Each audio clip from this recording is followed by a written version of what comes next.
Alright. Morning. I am playing early today, and probably also late today, and probably also normal time today. Today is a day that I will play the game. Alright, where am I going? What am I doing? I made plans yesterday to figure out what I was gonna do, and then I forgot them all. This one. This one.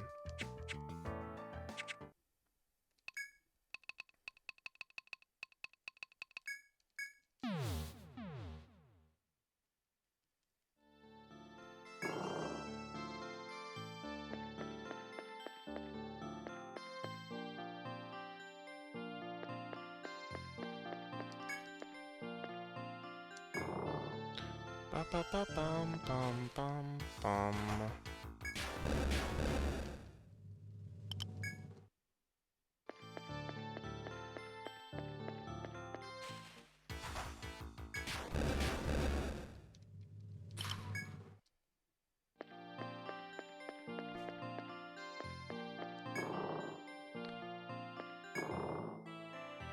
Alright, so we got another side area here to explore.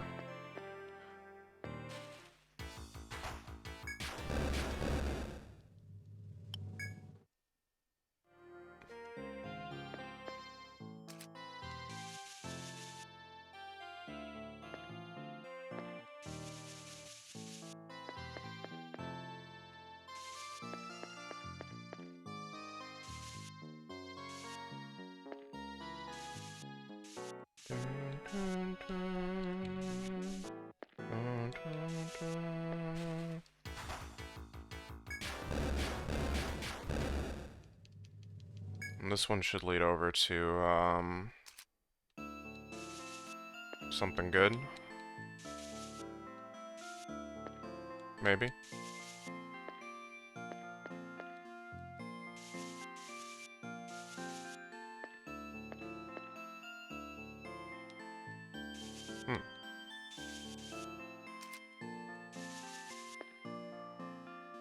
Oh, there's a lot of them.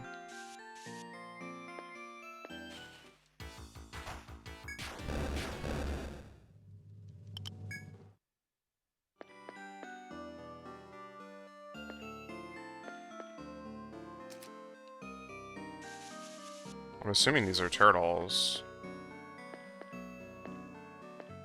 No, they're not.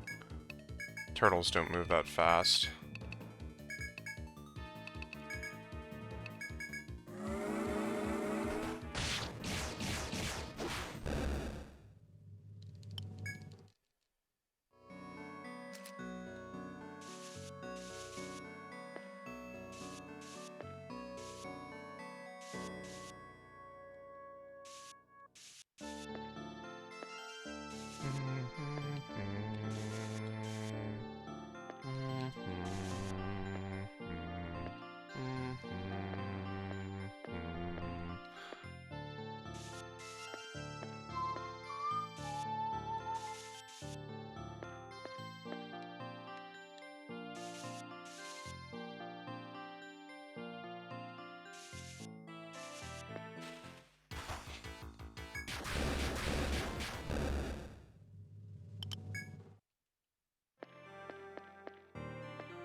I wait for this guy, or do I just go around? I don't know what's faster.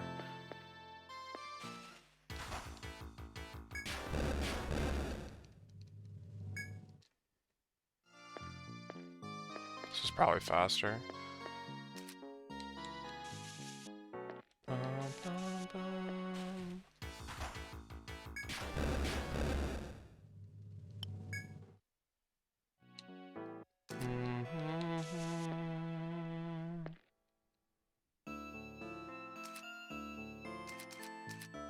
Somehow I screwed this up.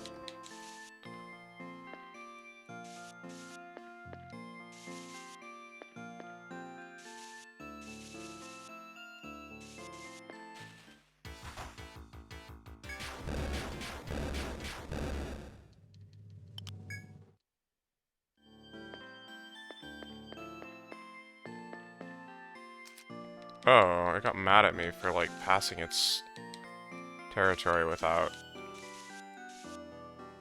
Dude, FOEs have such weird behavior in this game.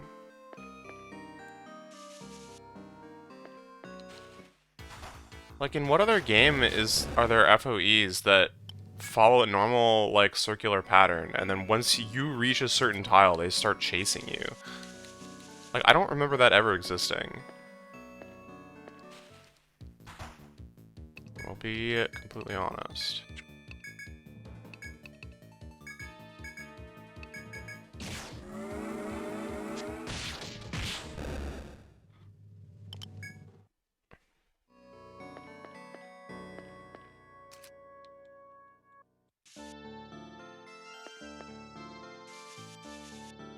I mean, Etrian 2 might have some crazy stuff like that too, because I don't remember it at all, but...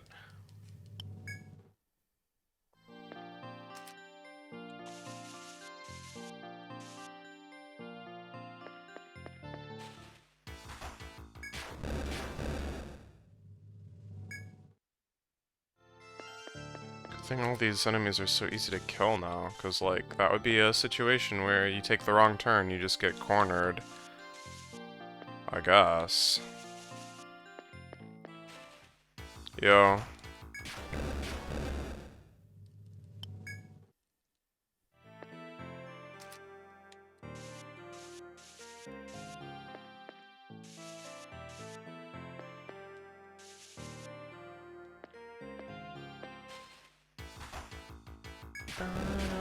Bum.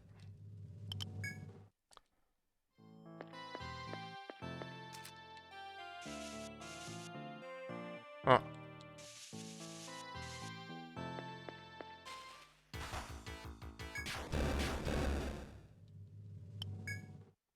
Wait, does this really make its way all the way back to 7? I guess it has to. Huh. I do not need this.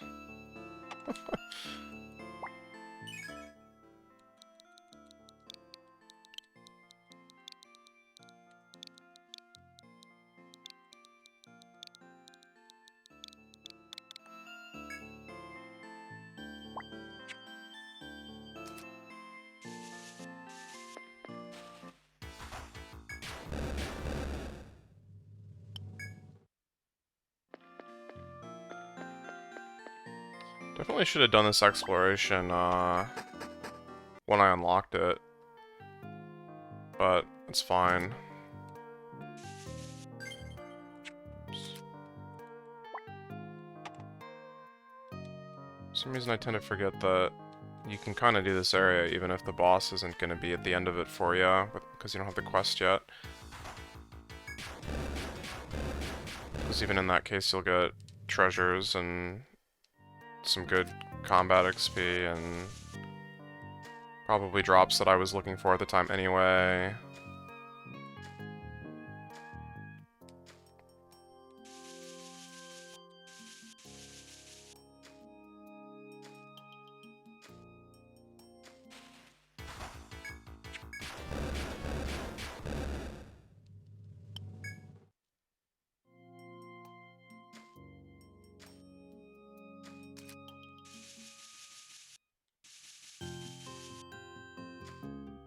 I'll probably play it. It might not be the next thing I do. Oh, I see. This is just a straight path. Fair enough.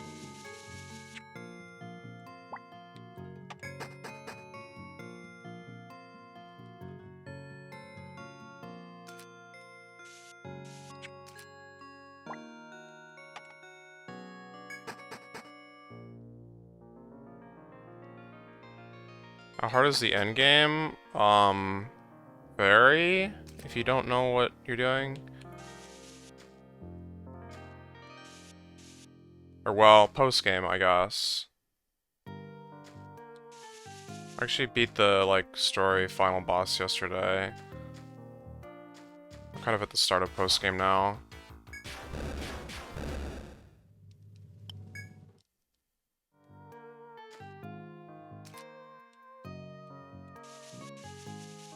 Oh, this was the corridor with all the MOAs that I was remembering. Well, I assume these are MOAs anyway. Doesn't really matter what they are, but... there's just a ton of them. Okay, that's exactly what it is.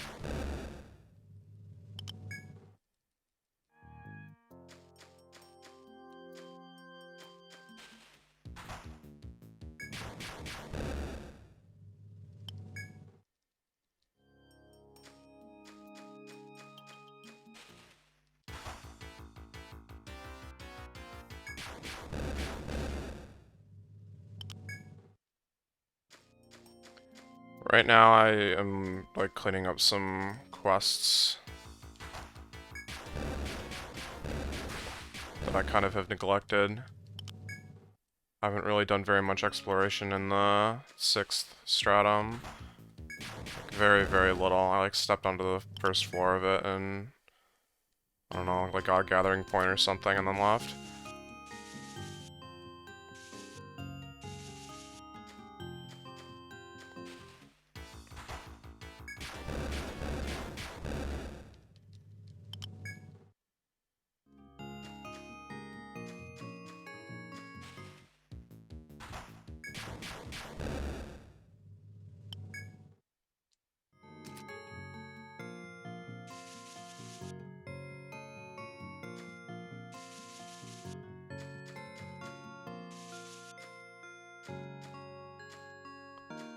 Not exactly sure what the deal is here. You can probably just run this corridor and avoid all these guys and you'll be fine, but... maybe, like, one of these has a staircase at the end of it? On the inside?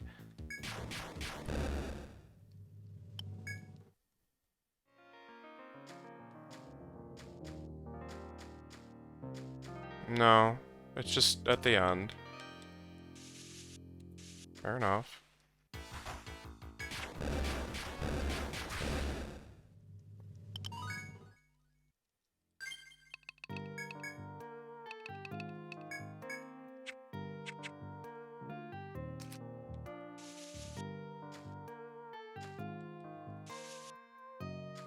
I think one of the things that makes, like, the post-game in this game so hard is that there's a level cap, which you're not super likely to hit during the main game, but you are kind of likely to hit, like, kind of in the middle of post-game.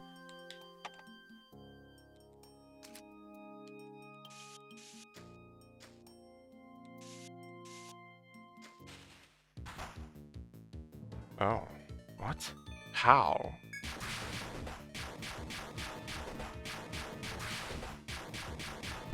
Huh. Apparently you can find these guys here.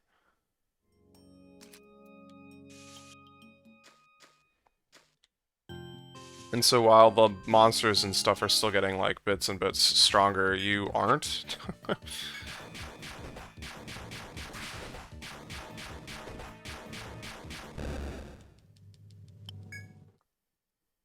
And so you start to hit a wall where if your party isn't, like, up to snuff, you're gonna run into real trouble. Like, you can get through the main game with basically anything, but the post-game bosses have got some requirements.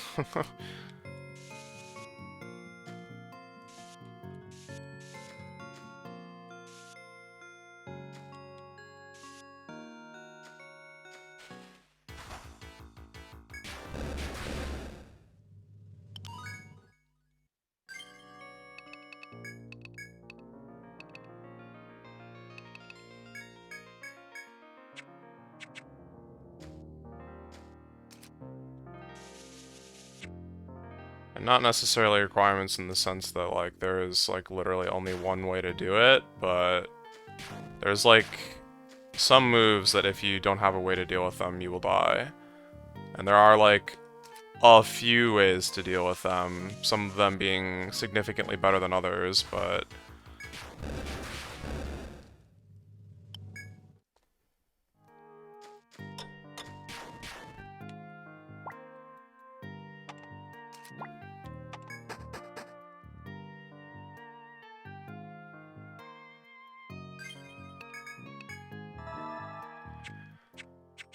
Okay, I made it to 7.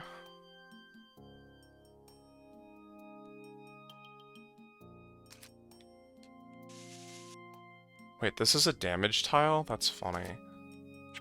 Literally spawns you on a damage tile.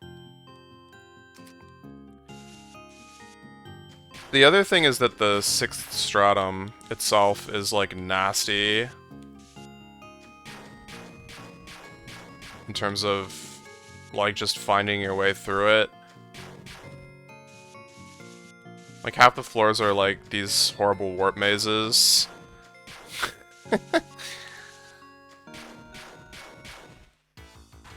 Ah, yes, right. I am dead. This is awkward.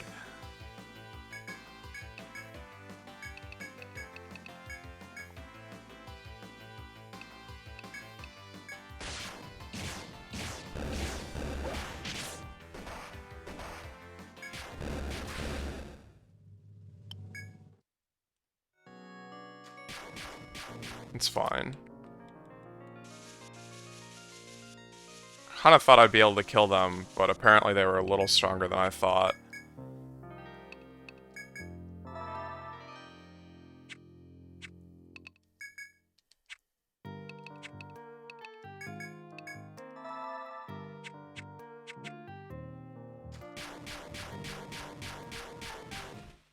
Crap.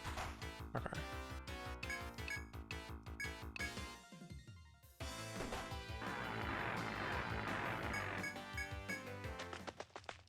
So this is one way to give, enemies from 3 stratums ago a leg up on me. I think this is a skill that actually reduces the damage from this stuff, but... wasted TP, or SP, skill points. Oops. I think in all the other games there's actually an item that does it as well, but it doesn't seem to be in this game.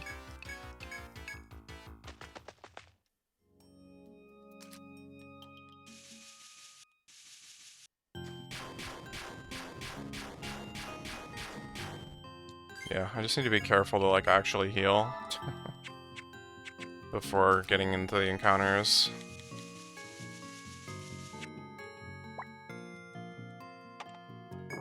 Okay. As you walk through the poison marshes, you suddenly hear a girl's high-pitched voice. Could the rumor of a girl living in the forest steppes be true? You decide to proceed with caution. Okay.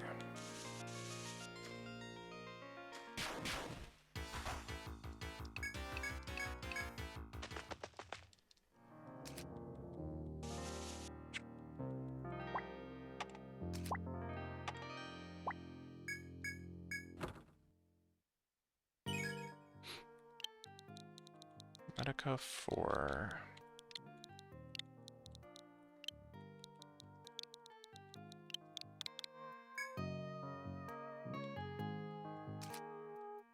Just want to get to this shortcut and then I'll go back to town. Actually,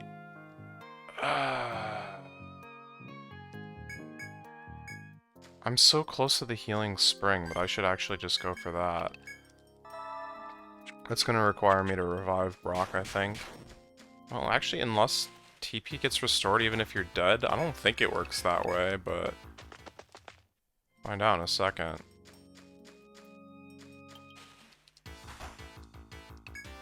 Just kill them, whatever. Why I'm running. Brock is already behind in XP. And also it doesn't matter because we're gonna hit the cap anyway.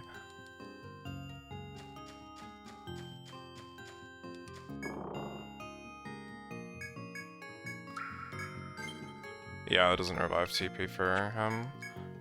Alright, this is like a bit of a waste of money, probably, but... oh well, alright.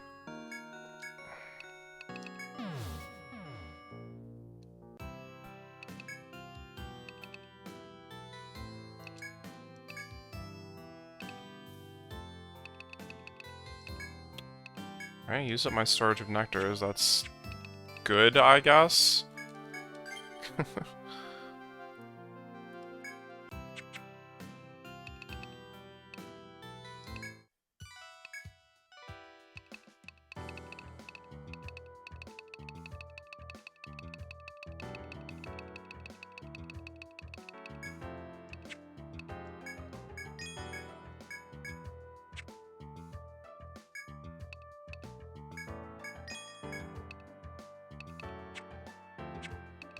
Oops.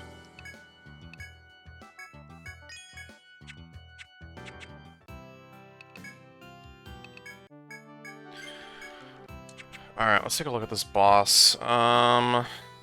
Info. Alright. 16,000 HP.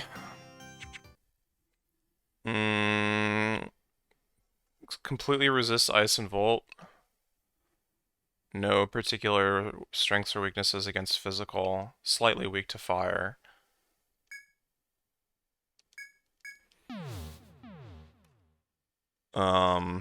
Has a conditional drop which you can get by not killing it with fire. Which will be easy enough for me because I don't plan to use any fire.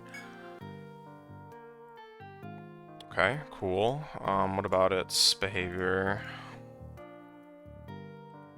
Oh wait, I also didn't check its level. What level is it? Level 55. That's actually pretty high. That's like about the same level as the final boss. Oh, nothing to sneeze at, I guess. Main game final boss. Okay, so the first thing it does is it checks binds, and if it's bound, it basically goes straight into a table that doesn't use that limb, I'm sure. I don't want to look at all the combinations here, but... next thing it does is it checks if its HP is less than 50%, or any of the party members have a weakness to fire or volt. I guess if you do have a weakness to fire or volt, it's probably going to use a fire or volt attack. Strange.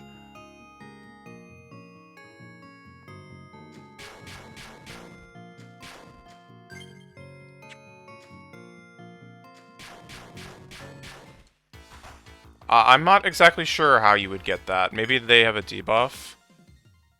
Oh yeah, and then the last thing they'd check is if you have a resistance to fire, ice, or volt, and I guess probably they would avoid those attacks, maybe? So...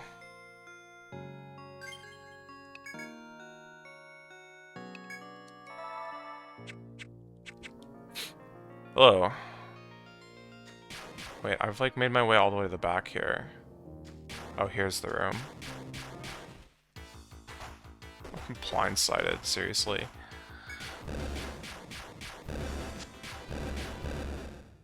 This is such a huge AI table, actually. Holy smokes. It looks like on turn 1 it's gonna either use Pollen, Thrash, or Melee. Someone, please. The faint voice sounds as though the girl is crying for help. Frantically, trying to find the source of the voice, you reach a door in the poisonous marshes. You can hear the girl's voice from just beyond the door. You wonder if you should charge in to save her or prepare for whatever threatens her life. Yes, indeed, whatever threatens her life and not your own life in a second. Alright.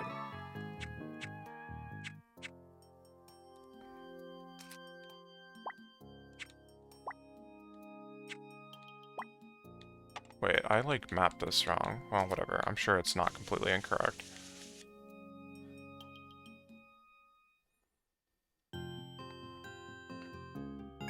Basically, I don't have a good idea what this boss is gonna do. It's too complicated. All I know is that,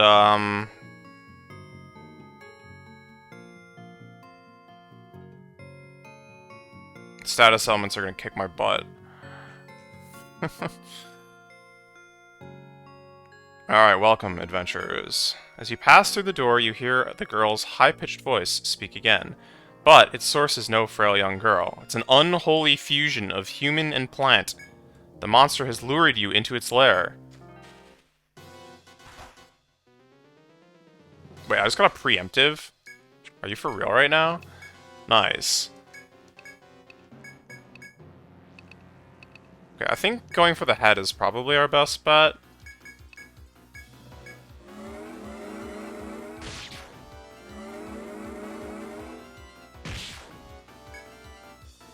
I'm just kind of hoping that we put out damage so fast that nothing matters, as usual. Okay, yeah, I can deal with that. Oh, I got the head. Which means she's gonna do something different, but... yeah, this is good damage. Dude, why is my damage so insane in this playthrough?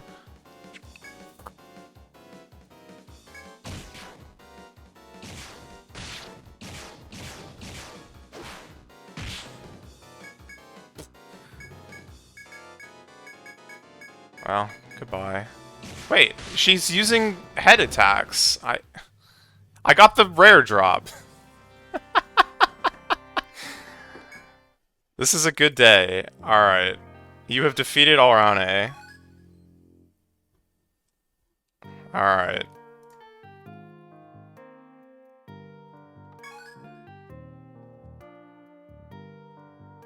I mean, it was a, like, 30%, to be fair.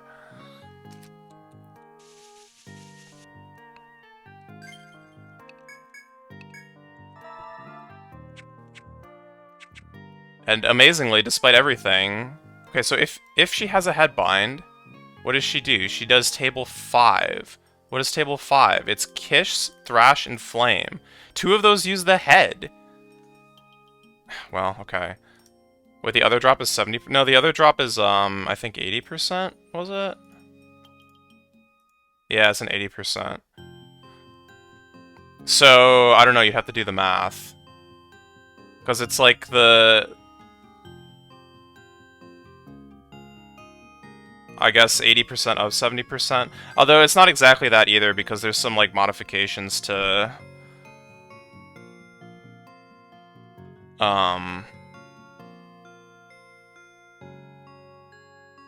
the drops at this point due to, like, luck and also, the scavenging skill. Should I just leave, or should I, like, keep exploring this? I should just leave. I got the rare drop. I don't want that to disappear for no good reason.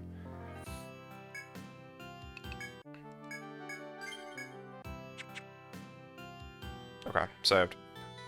Clonk. What does this get ya?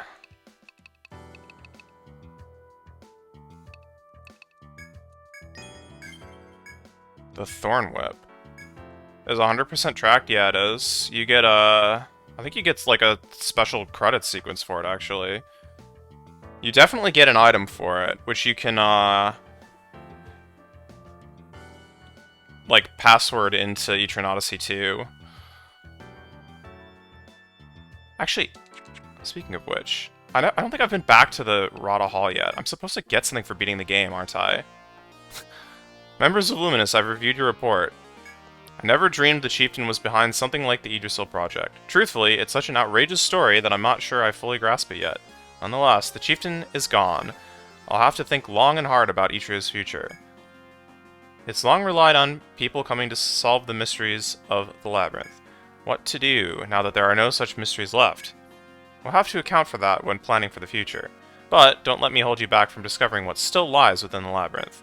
I believe it's something that must be done. Anyway, I present you this, to show my gratitude for finding the truth about the Chieftain. Town medal, yeah, okay. This is a medal granted to adventurers who have reached the labyrinth's 25th floor. It proves the Luminous Guild is home to the best adventurers in Etria. Hold your heads high and continue your excellent work. Okay, so that's an item that... I don't actually know if anyone's, like, worth wearing it, but... Oh, no, that's good. Holy crap.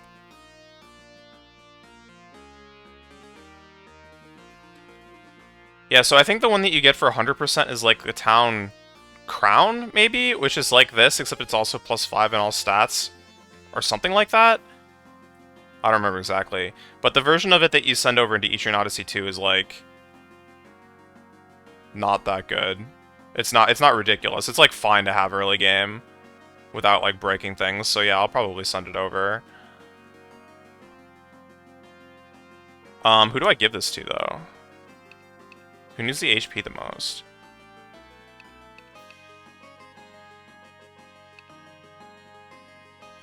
Who needs the TP the most?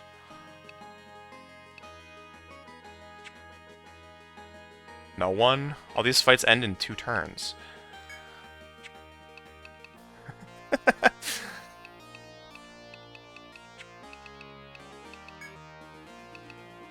Flynn? Well, I mean, looking at it now, Aura is the one who's, like, lagging behind the most in terms of HP. I think I'll just give it to her.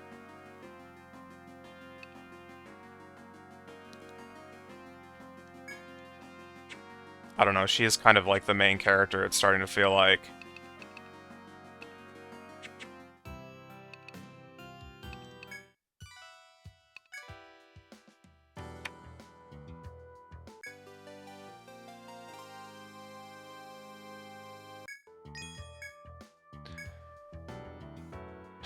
So, the monster disguised itself as a girl to lure people into its trap. You got lucky. Lots of explorers have died at the hands of that thing. But I'm glad you're back safe. You look exhausted. Go get some rest, okay?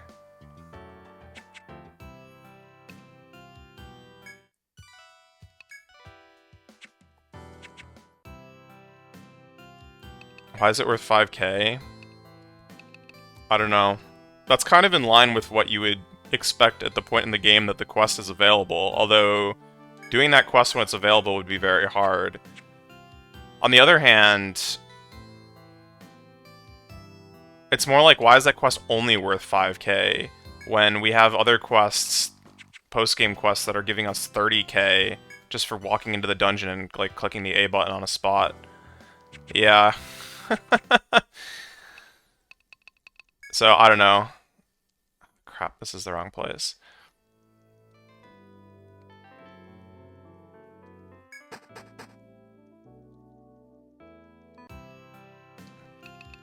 Well, you do kind of get an extra item.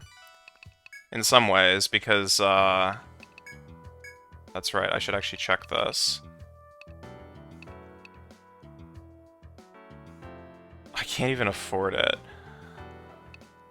Yeah, this is strong as heck.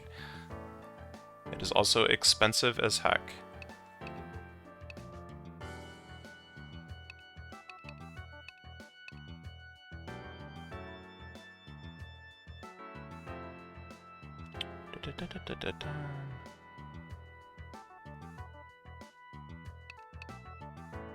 Well, maybe someday. What does the common give? I don't remember. I think it's probably a piece of armor, would be my guess. It's probably like, I think every class has like an ultimate armor or whatever.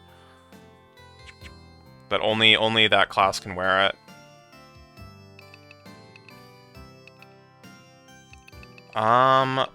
Okay, there's like 7 different things that I want to do right now, and I don't know which one to do. Okay, let's actually check. Let's go gather some stuff for some money. Mittens! Where are you, Mittens?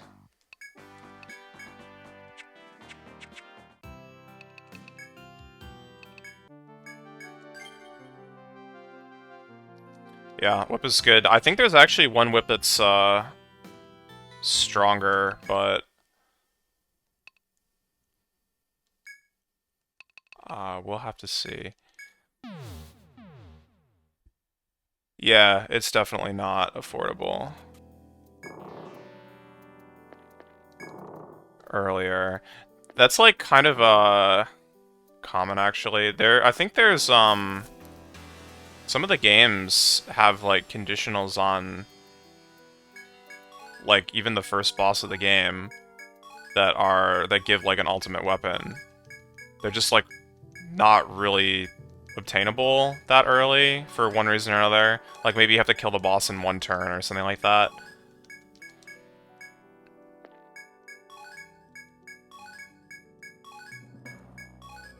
But like even if you do, like you won't have the money. You just won't.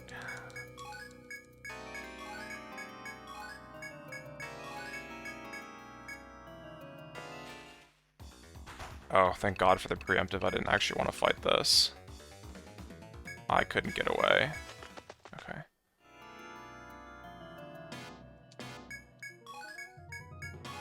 I guess. I mean, formaldehyde isn't something you'll be able to come across early game either.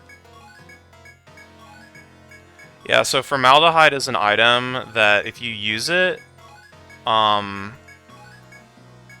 it kind of varies, I think, based on the game. So basically the idea is, on the turn that you use it, anything that you kill drops everything that it can drop, regardless of anything else that you've done to it.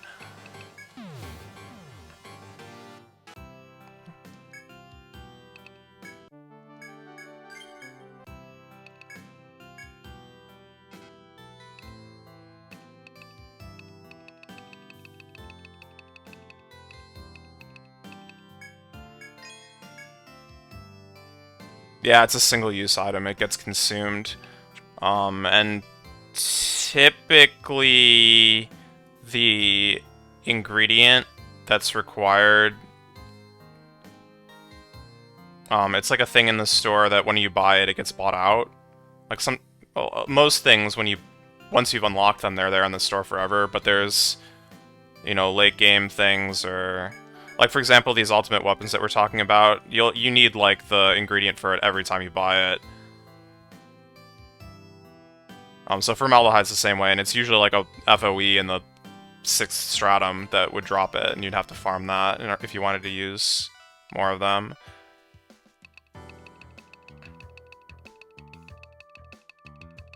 You give 2 and then buy 2. Yeah, it keeps track of how many.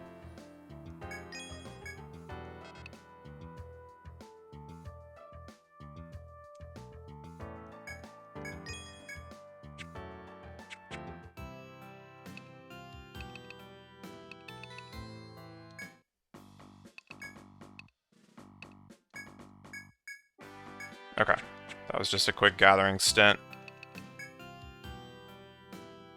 Did I? I thought I stored them. Oh no, I didn't. Wait, why didn't I store them? Am I crazy? Well, I saved when I got back, right? No, even if I didn't, then we just do it again. How did that happen?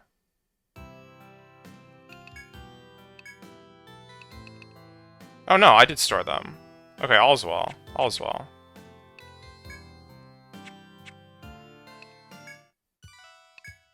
All's well. Good to double check, though. Apparently I also missed that part. I, like, did it on autopilot and then wasn't sure.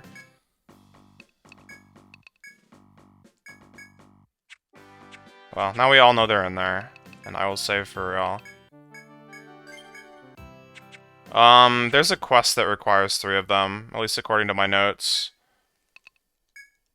But I haven't unlocked it yet, so I'm just gonna store them away so that I can pull them out later when I actually need them. I don't have to, like, think about not selling them every time I go into the shop.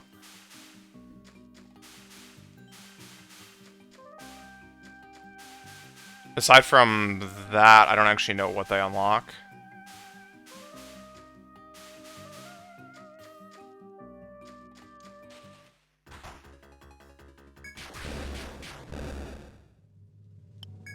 Okay.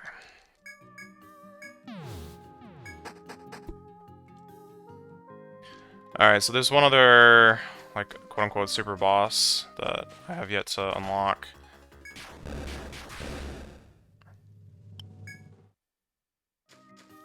Well, okay, there's quite a few others, but there's one that's like unrelated to the whole dragon sequence. Which is the Manticore, and apparently it doesn't have a quest tied to it, which is why I was very confused.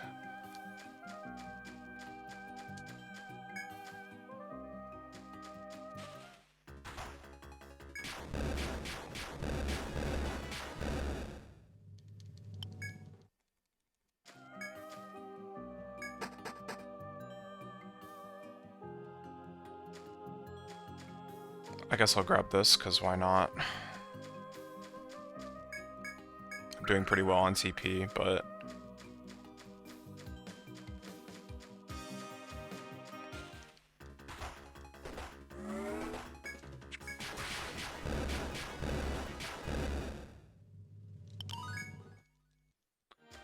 Inspect, okay. The claw marks of a large beast can be seen on the tree before you. I swear I've, like, looked at this pillar multiple times. Maybe I had to do it from the south end. Well, whatever. They seem fresh. It's possible the beast who made this is still close at hand. There must be some beast in this stratum you have not yet encountered. Continue our exploration with great caution. Alright, I will do that. I need to buy threads. Oh god.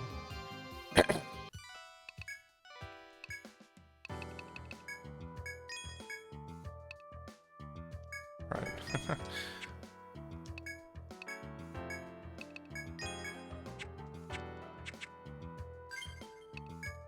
I don't even need to heal yet, because I'm gotta go through some stuff first. Okay.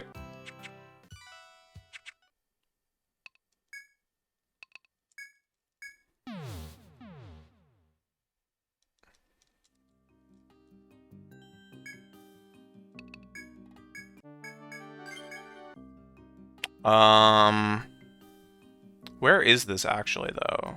Right side, left side? I can't remember. I think it's here? This might be the one for the Drake, though. No, this is it. Beyond the narrow path, you feel a cold wind blowing through the oh, no, never mind. This is the wrong one. Haven't you been here before? Question mark. If so, there was certainly no such hole in the previous visit.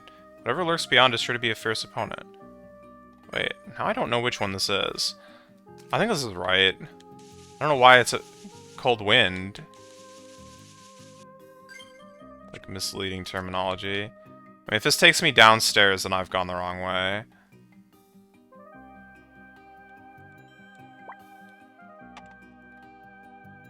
Protector in the back row? Yeah, it makes sense. It depends on which game I'm playing. I think in 3, I did that.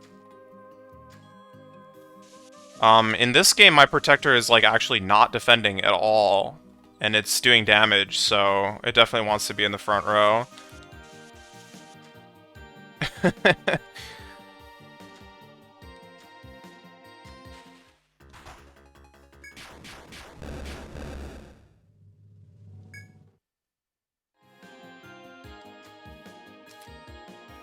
Yeah, the only, like, real defensive stuff that the Protector is here for is the elemental skills, elemental shields, which I hardly use because there's not that many opportunities for it, but when it matters, obviously.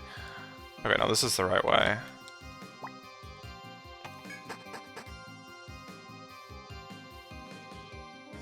Yeah, my medic is the same way in this game. I would almost always put my medic in the back row, but...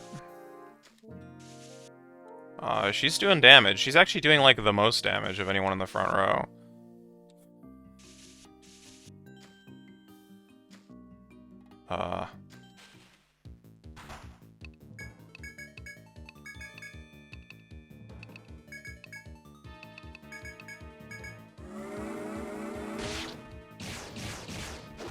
Yeah, Battle Medic is so good in this game.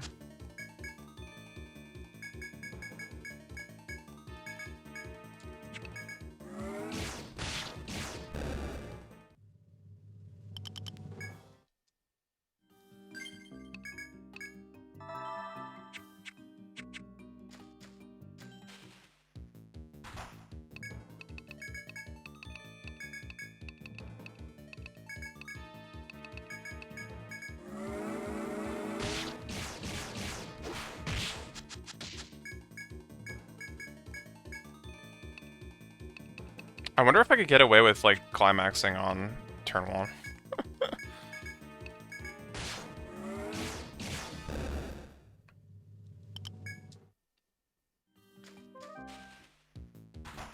I'm gonna try it.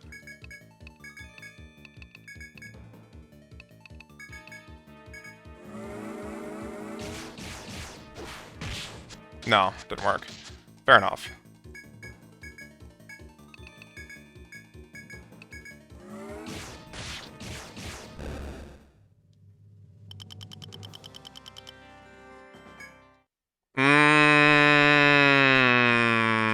Arguably worse.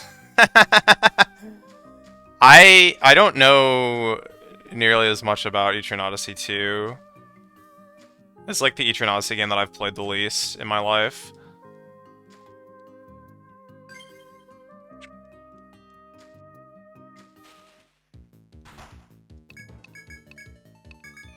Well, actually that's not true.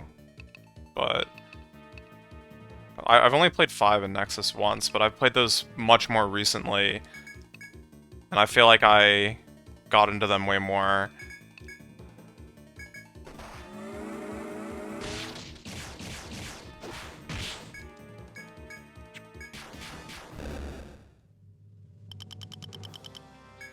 Yeah, Hexor is like busted into. It's like so good. It's like too good.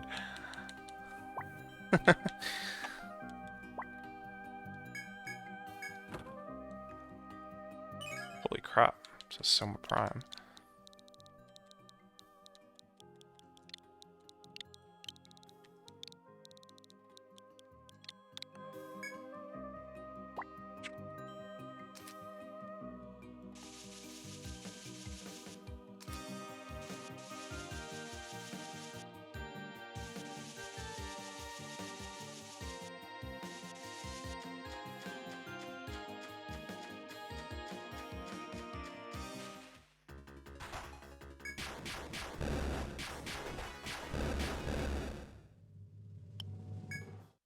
Can't find a skill planner for 2. Yeah, I don't know if I've seen one before. I never really used those too much. They're good.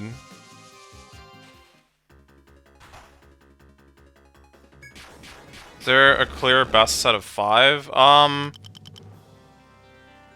No. I don't think so, but that's, I don't know, it's... The problem with 2 is that there's, like, certain... It's even less than that. It's like, there's a clear set of, like, 2 or something like that, and you don't even need the rest of them. It's like... I'm probably exaggerating, but...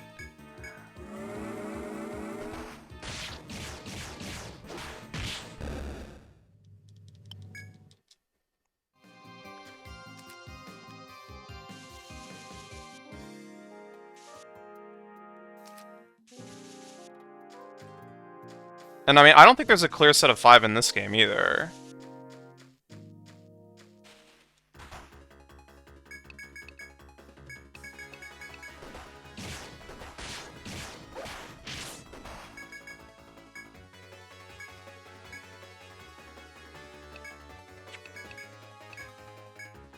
Super Boss of VO1 the worst in the series? I don't know. The one in Etrian Odyssey 2 is also pretty, pretty whack.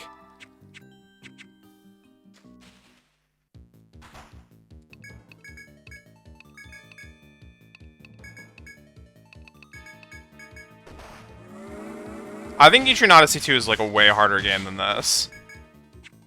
In, like, basically every way.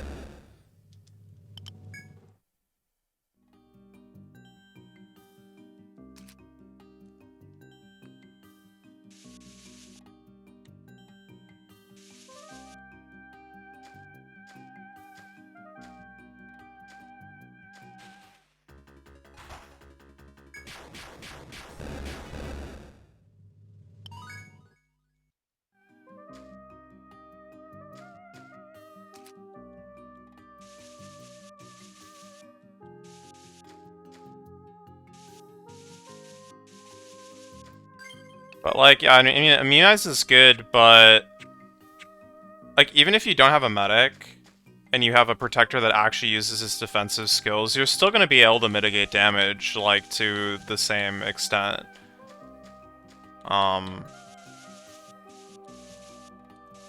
Or, you know... You might have to, like, think a bit more about which defensives you're using in different occasions, but... You can still keep your party from dying with just a defender and, like, no medic.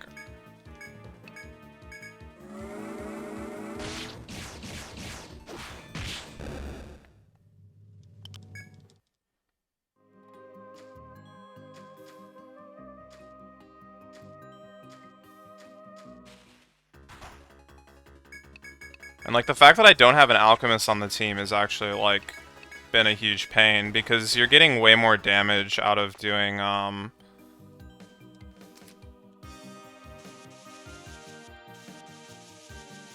basically everything is weak to, like, some element, and so if you're hitting things for their weaknesses, you're doing way more damage than anything else. They kind of fall off in the late game, just because of the way that the damage formulas work, if I recall correctly.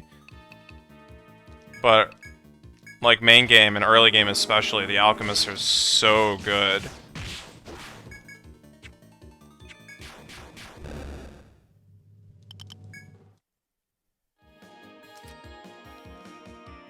So, like, not having one of those is actually a bit of a pain in the butt. But, like, you have to, you know, make sacrifices or whatever. Supposedly, when they designed the game... I don't know, there's, like, some interview or something, and I probably don't remember the specifics, but... They, like, designed it so that having a party of 6 characters would be, like, optimal. And then they made it so you could only have 5. So that you always feel like you're missing something.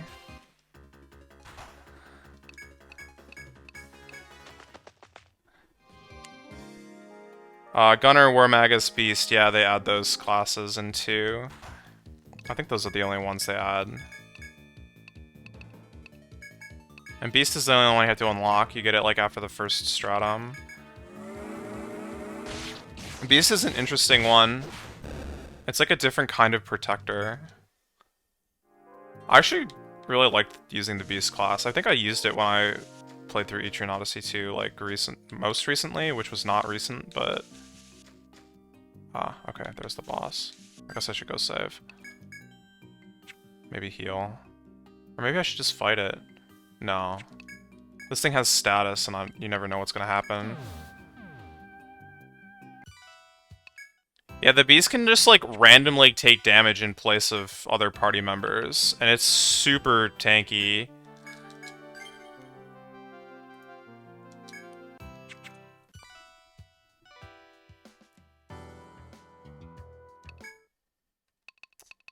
Where's the best place for me to heal? Do I even need to?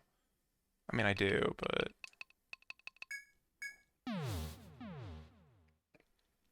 Or, well, there's a skill that makes it so that it'll, like, step in and take damage for things. You can choose not to have that skill, obviously. Although I think it's a prereq for some other things. But it also has, like, some healing skills.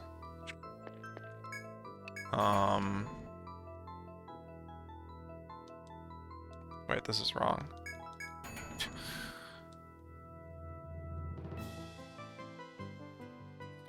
Yeah, I agree. It makes it, like, really hard to want to choose that class because it's already so far behind in levels. Fortunately, the Beast class is unlocked after the first stratum, which is, like, annoying, but it's still early enough that it's, like, viable, in my opinion, but... Yeah, in this game, like, by the time you unlock, like, the Ronin or whatever, you're just not gonna use it.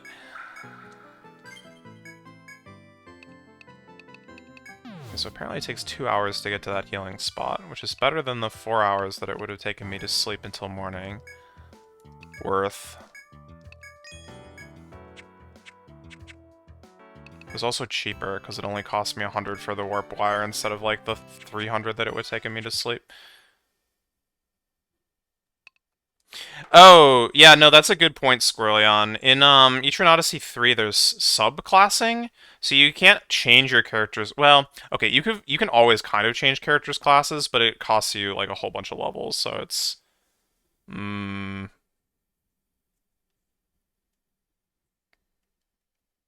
not really the same thing. But there is subclassing, and you can subclass even the unlocked classes. So like it becomes useful in that sense.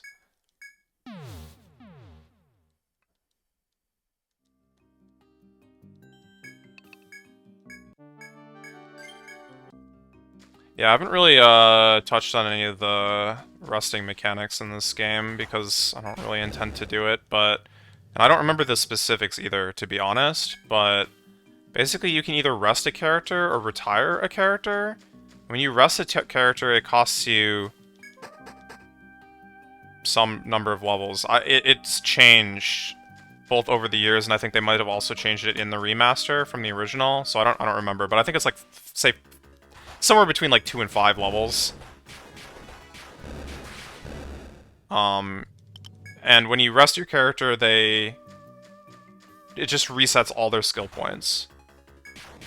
So you can reallocate them, and it costs you like, yeah, like 2 levels maybe, something like that. Which is definitely something I've used in some of the games, because like, you know, you're playing through the game for the first time, you don't know like what's good.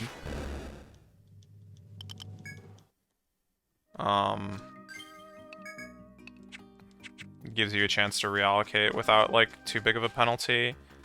And then you can also retire characters, which, again, the way that that's worked has been kind of different in all the games, but at least in this game the way it works is when you retire a character, basically you get to recruit a new character at a level that's not level 1. So I think if you're level 70, which is the max, and you retire a character, you get a new recruit at level 30, which you can choose their class. Doesn't have to be the one that retired. And then on top of that, the new recruit actually has like bonus stats, which again is based on how high of the level the character that you retired was. So like to have actually the strongest character of a like certain class, you would need to train one character to 70, retire them, and then get a new recruit with the class that you want, and then grind that character up to 70. The stat bonuses aren't that big. I think you also get like a couple bonus skill points as well. I don't know. In Etrian Odyssey 2, every time you retire, it raises the level cap by 1 level. You can get to 99 by retiring them like 29 times or whatever. It's so dumb. Anyway, there's a monster here. Grotesque beast has an animal's body, a scorpion's tail, and a human's face. Beating its 2 large wings against the dry air, it stares directly at you. Spying an escape route, you quickly weigh whether or not to run or stand ground and fight. Yeah, I think you have to be max level. I think you have to be max. It's kind of ridiculous. Getting to 99 is just not a good idea in Etrian Odyssey 2.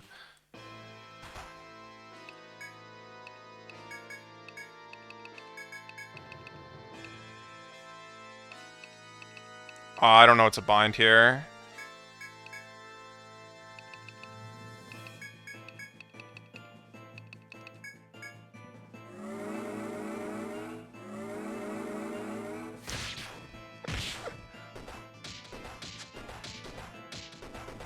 Oh, that's pretty bad.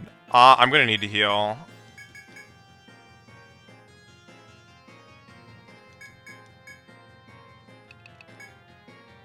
I'm doing pretty fast damage, though. So this is probably gonna end in, like, 4 turns.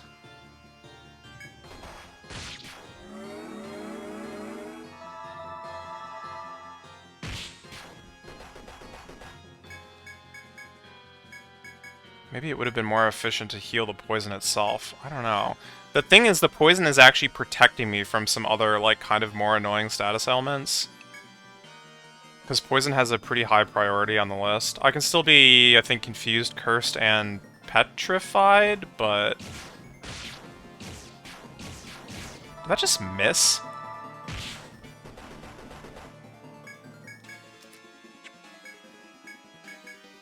Oh, he's gonna get hit by a pollen this turn and probably just buckle. I think we have this one. Oh, yeah, holy crap. I got nothing? I need to reset.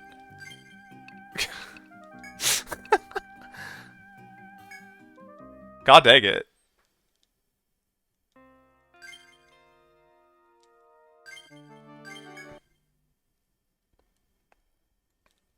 This thing does have a conditional drop, by the way.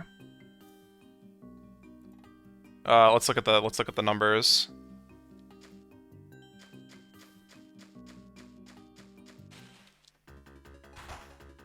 See, Alchemist close to the Survivalist in damage. Not in the late game, I don't think. I mean, it depends on what you're fighting, I guess, but...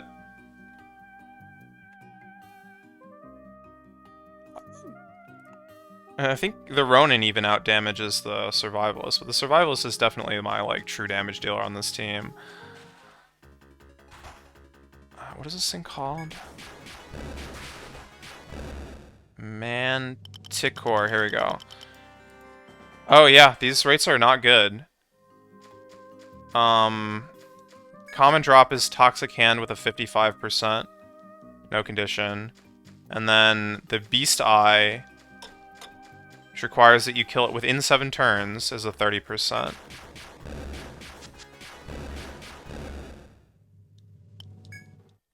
Ronin actually does have, elements as well. Like, it has 3 different sword styles, which kind of, like, have attributes on them for the different elements. So you can use, like, an ice sword.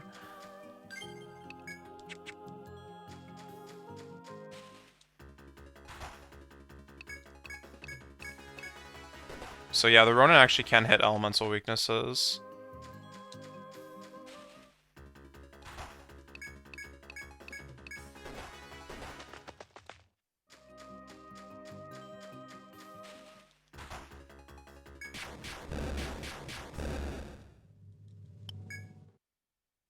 This is a pretty long track, actually, huh?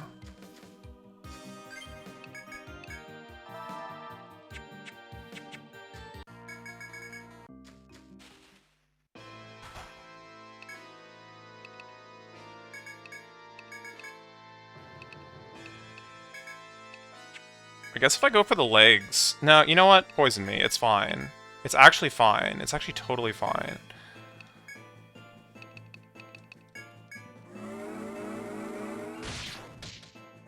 Okay, that's good.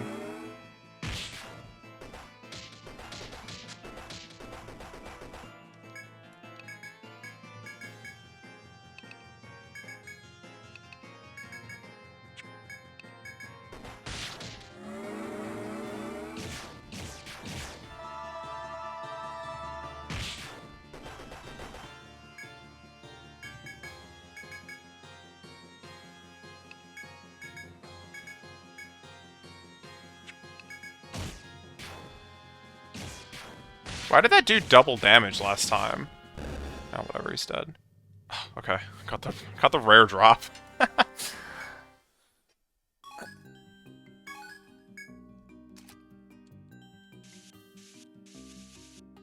Oh no, the rare drop might be easier. It shouldn't be.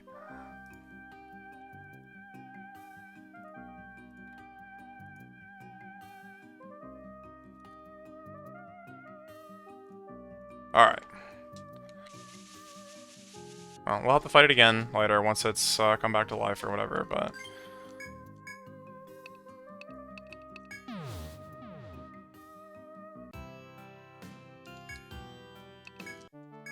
I think that it will be fine. Okay. Saved.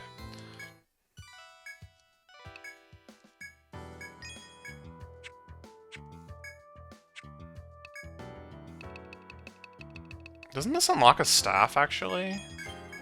Oh, it sure does. Is it a staff that I can actually use? It is. Is it actually better? Oh, it's way better. It's also super expensive.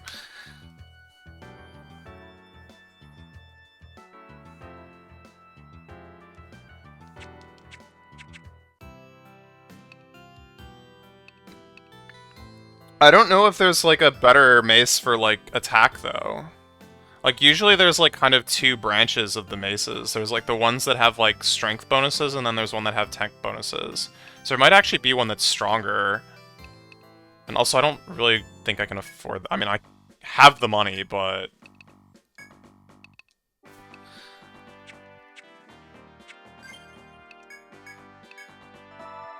there's going to be numerous other things that are at that same price or higher, like the whip that we saw earlier, that I may need to make intelligent choices, which that I actually want, and which that I don't need so much.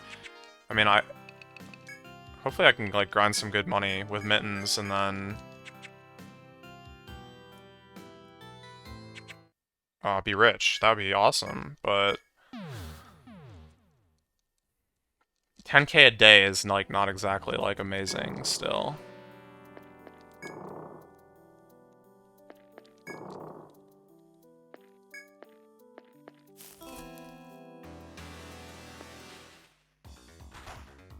This is a new enemy. I almost should kill it just for the drops or whatever, but I don't even have a full team right now, so I'm kind of in danger.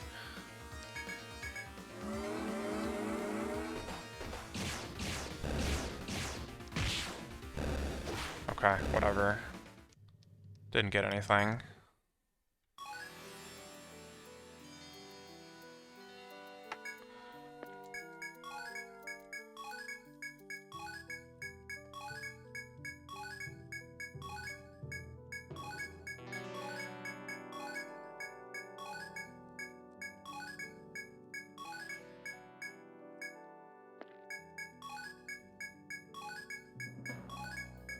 There is a gather spot lower down that I think makes you way more money, but we haven't got that far yet, so we'll settle for this at the moment, but...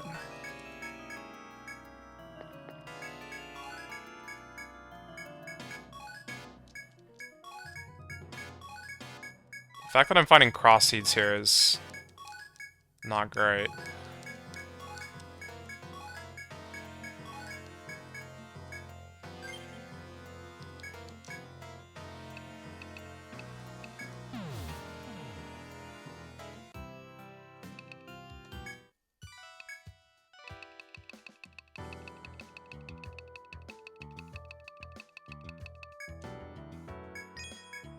I mean, it's money. It's definitely money. It's like way more money than I've ever made gathering up to this point, so... Yeah, 3 has the farmer class. That class is hilarious.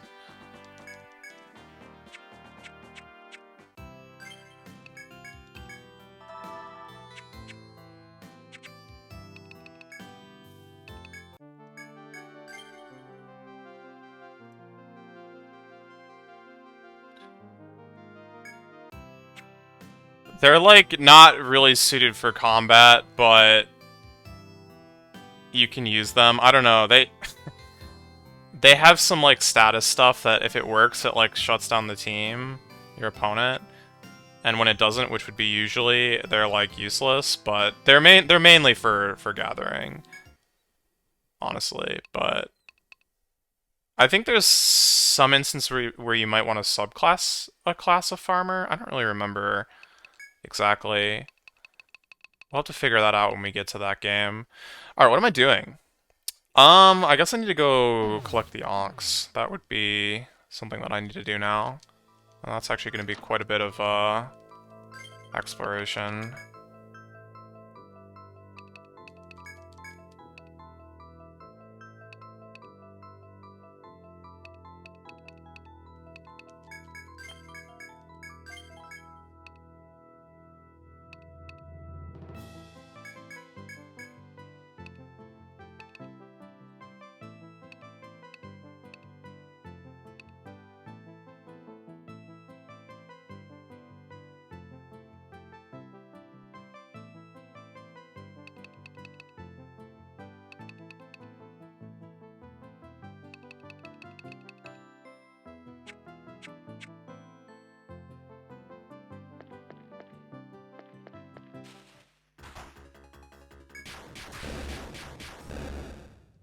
Mins is no longer in the team.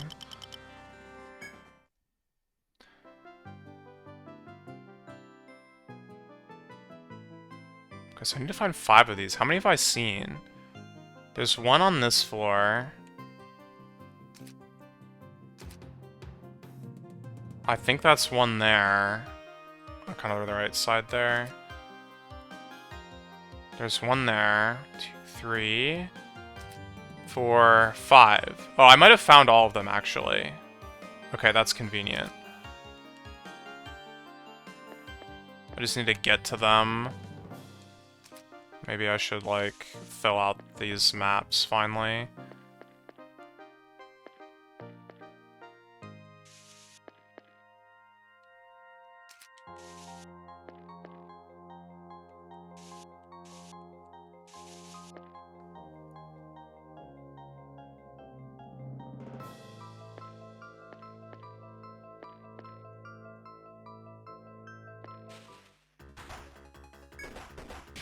These guys are fast. What the heck?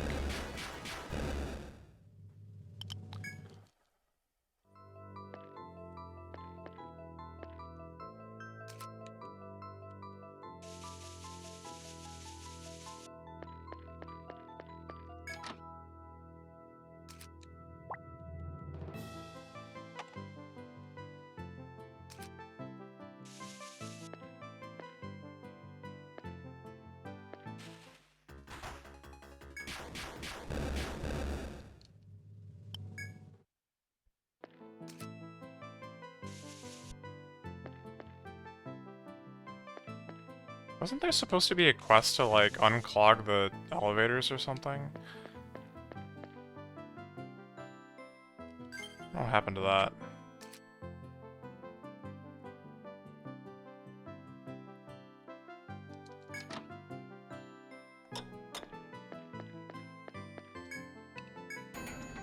Ding.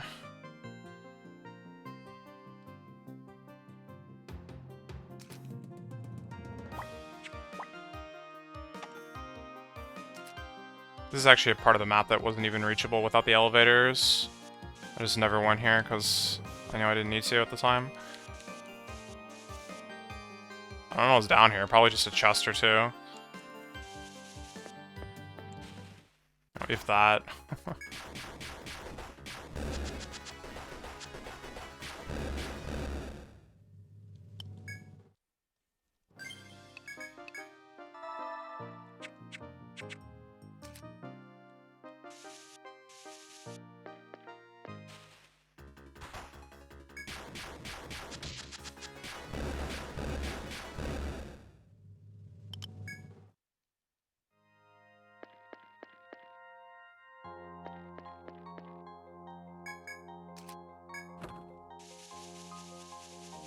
Sure.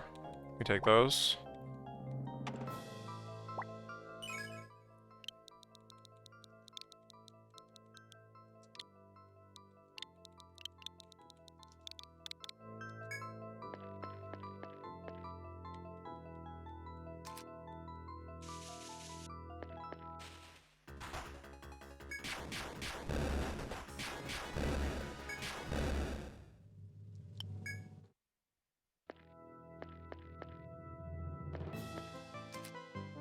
Oh, I messed up.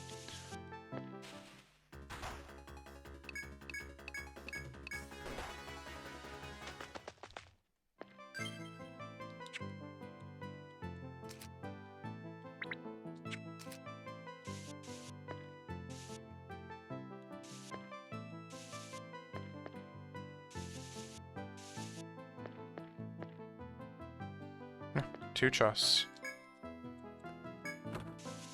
Just as predicted. Can't go wrong with money.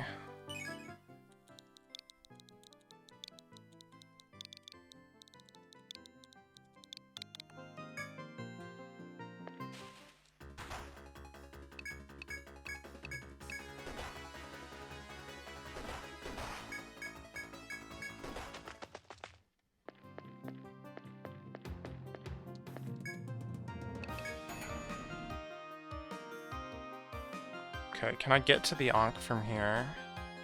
I can. Is this the best way to get to it, though? Probably.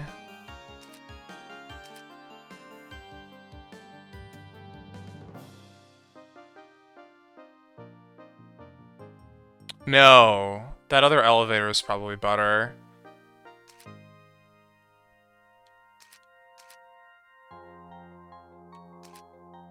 Eh...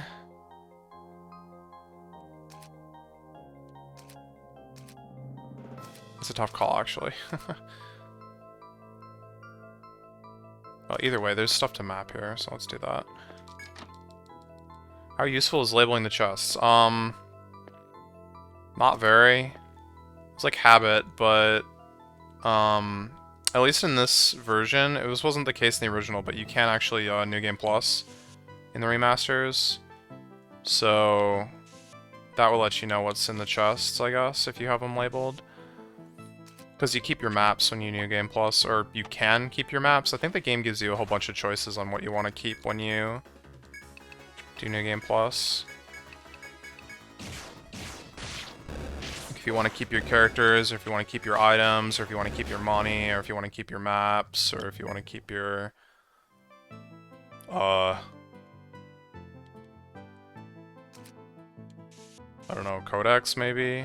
Yeah, I don't really remember, but... Well, I don't even know, because I haven't done it in this game, but...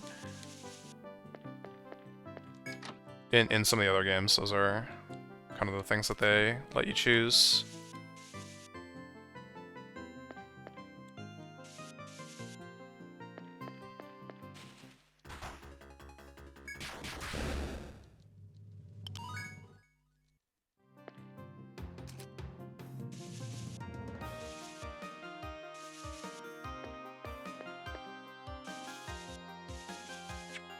Okay, obviously can't use this because I already dug up everything I can for the day.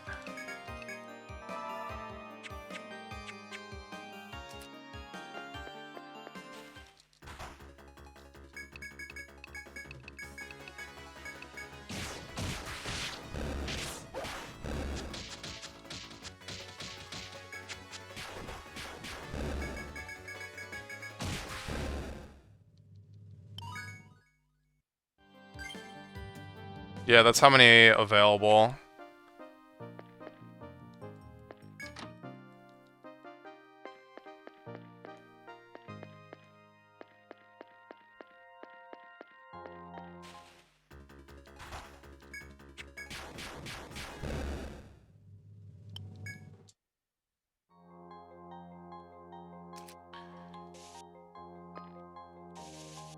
Evasion tank. You know, I think that some of those things are like more viable now than they were in the original. I'm trying to remember, because I like never really use these skills anyway, but there's two skills, at least in this game, which I think are kind of carried over into Etrian Odyssey 2, which are,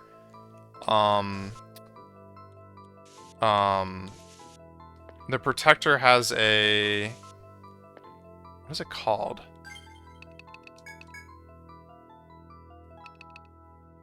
Provoke. Divert enemies' attention to you. And then the Survivalist has something which is called Cloak, which is the opposite. Makes it so that you're, like, less targeted. Supposedly, in the originals, those skills were just broken. They, like, did not work. You were 100% wasting your skill points. But I guess they, like, fixed them and they, like, they actually, like, work as advertised now.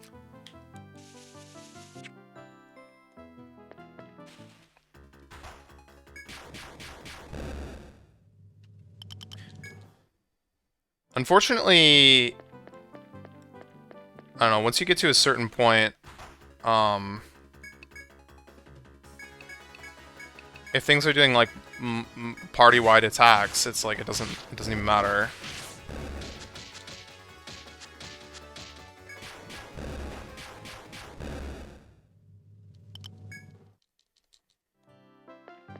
But for, like, most of the game, it actually would be very good.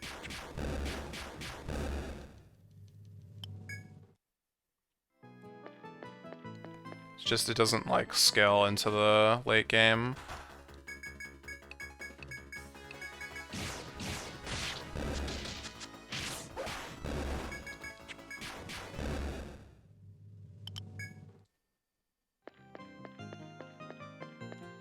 I do remember there is an instance of, God, which... In Etrian Odyssey 3, there's like a skill that has something similar, which is like... Okay, that's one down. You... It's like bait or something like that. I don't remember what it's called, but basically you can force one of your other party members to be a target. Or something like that? I don't remember. It was this weird thing that had like this niche use. But I remember using something like that on like actually the super final post boss for some very specific move, and it's like saved the day.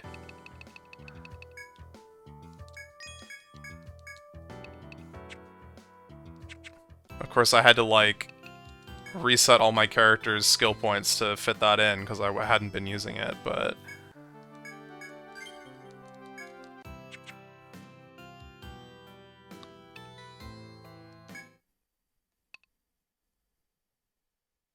I might be misremembering though.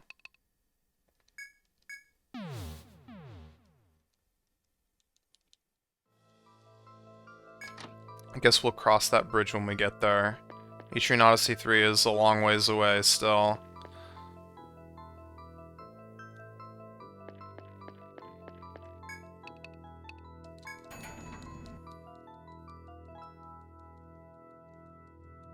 And the Abyssal God even further.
This encounter is so annoying because I actually have to fight it. Because trying to run away is, like, dangerous.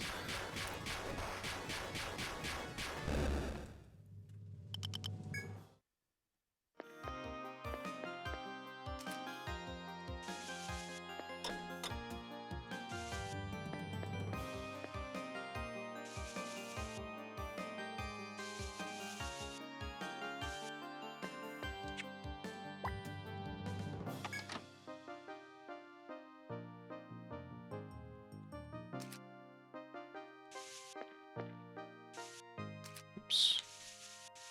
There's like probably a chest in here. Ugh.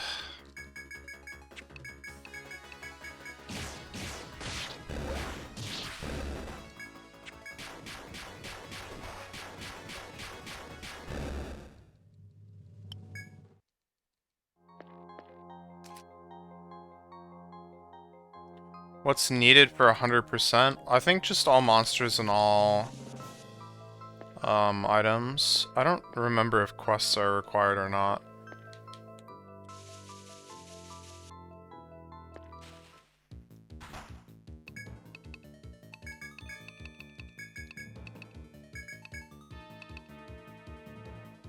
I mean, if we're talking about like the game's own standards, I don't know about like speedrun categories or anything.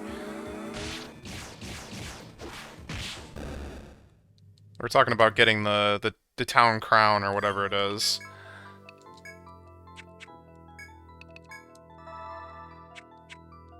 Yeah, I don't remember if quests are required or not, to be honest with you.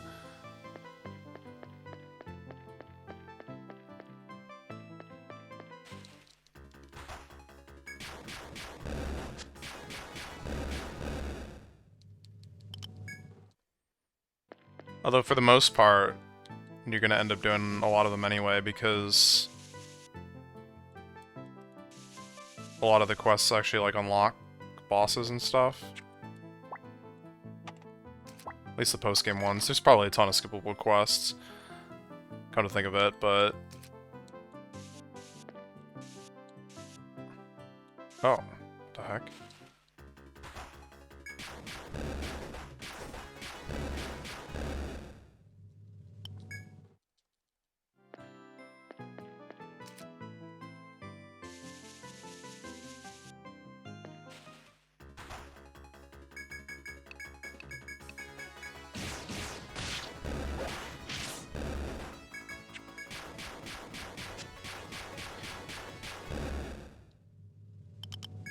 Hey, what's up, Kermie? I've killed Alraune and Manticore. That's about all I've done this morning.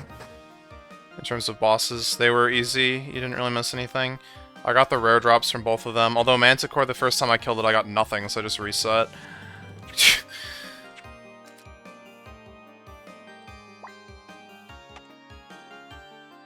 I haven't fought any of the dragons or anything. None of the big boys.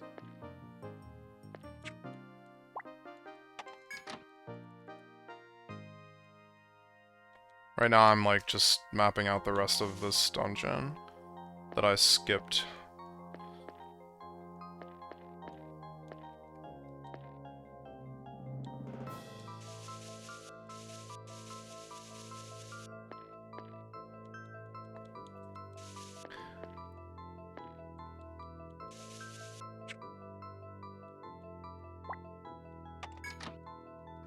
But yeah, scrolling on, in later games, you get a guild card which has, like, basically just a list of achievements on it.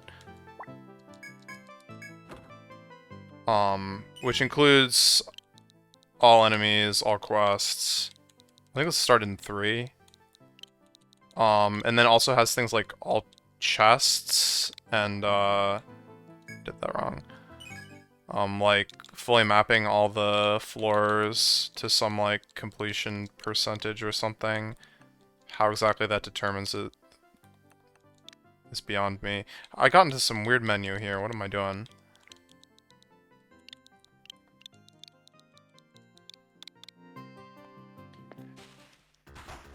Ugh. And then there's usually one for killing, like, the strongest boss without, or like on the highest difficulty as well.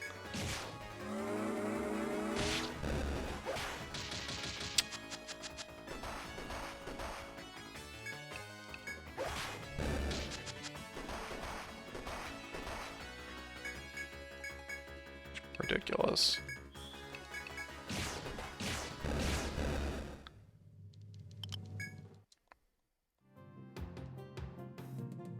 Oh.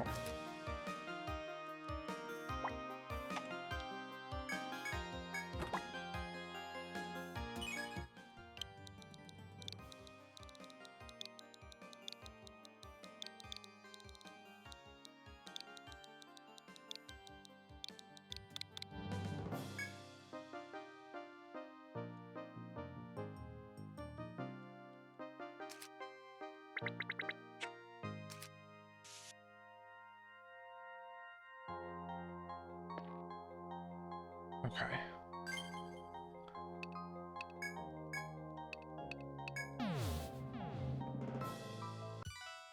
What indeed is happening? Confusion was had.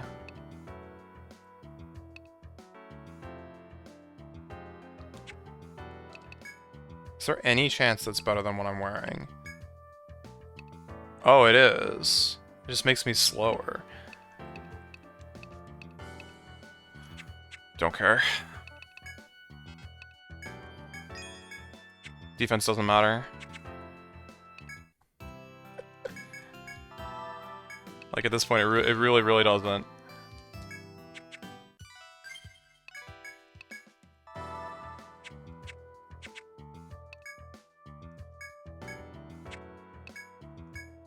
Oh, what was that? One more tiny tooth. Heck.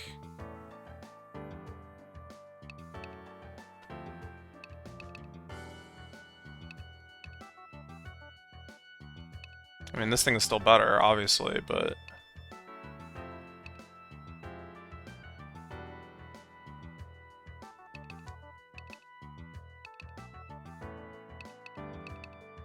This one's probably way cheaper.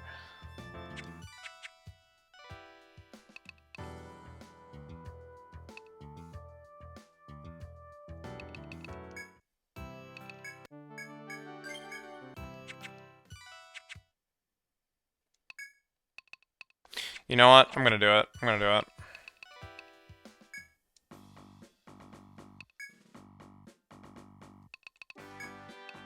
Five. It is 5.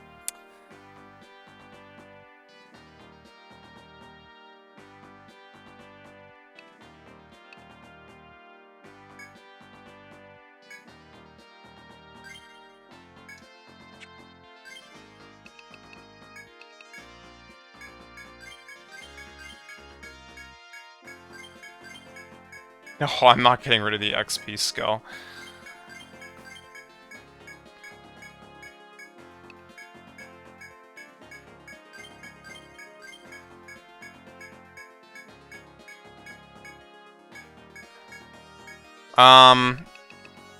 To be honest, I thought 5, but I hoped 2.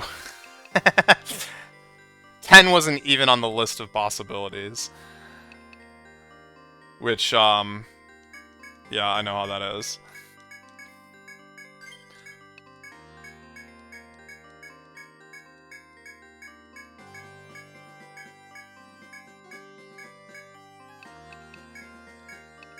Yeah, I had forgotten that was in the original, was 10. It's like ridiculous.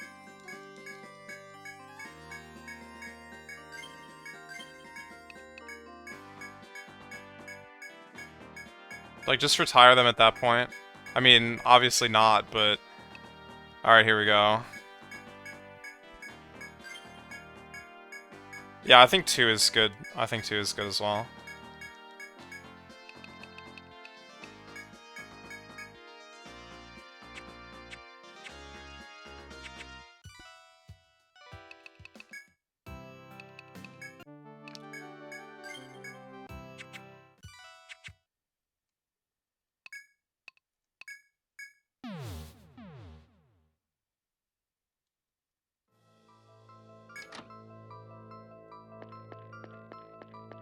Alright, I just put a bunch of points into Stalker.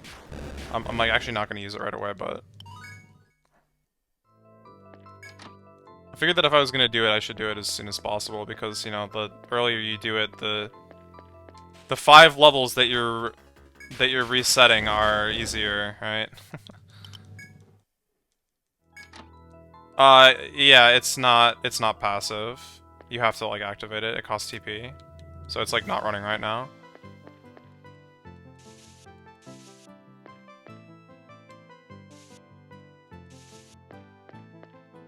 It lasts, like, 100... I think the amount of time it lasts goes up based on the level.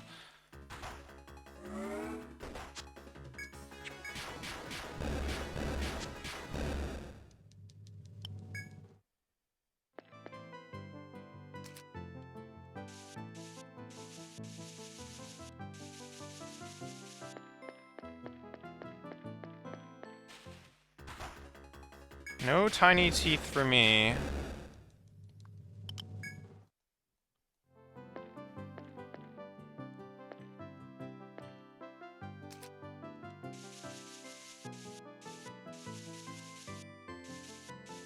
My tiny teeth that sparkle, just like the stars in space.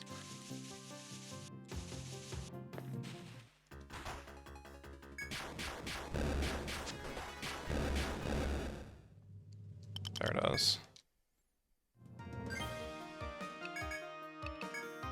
Max is 70, so like pretty soon.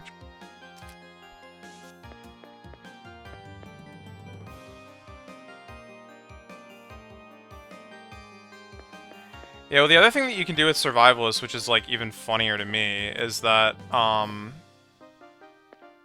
If you have, I think you only need 3. If you have 3 survivalists with ambush level 10, you're guaranteed 100% of the time to get an ambush every single fight. And then you can use that and just run away from every battle, basically.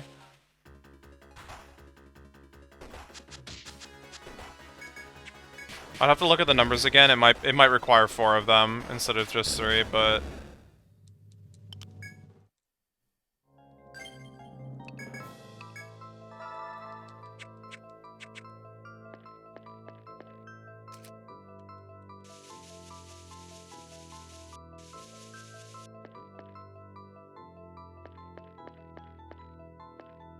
hello.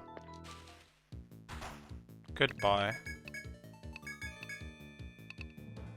Well, of all the characters that I don't mind resting, it would definitely be the Troubadour. Because, yeah, level doesn't matter on that character right now. Not contributing damage, not meaningfully. I have not played Wizardry now. Oh, hello.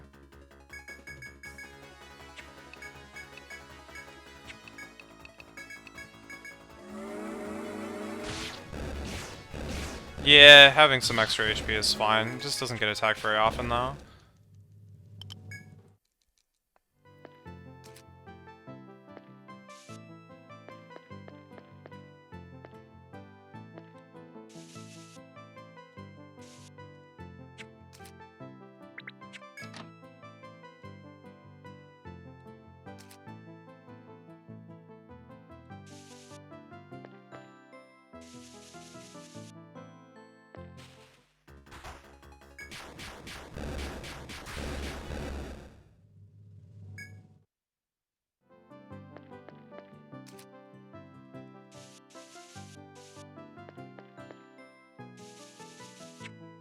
No, I'm actually more planning on using Stalker for the 6th stratum. Because those fights are whack.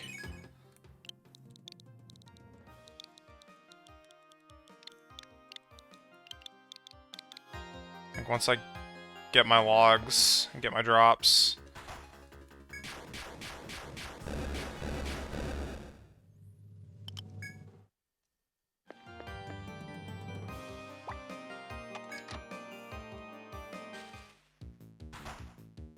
Rip. Going straight for the lowest level party member, huh? I see how it is. Now I know how Mittens feels.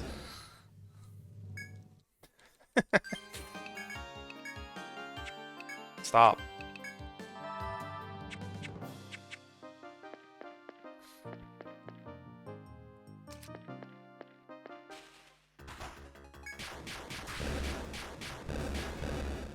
Well, speaking of Mittens, it's 1 AM, and you know what that means.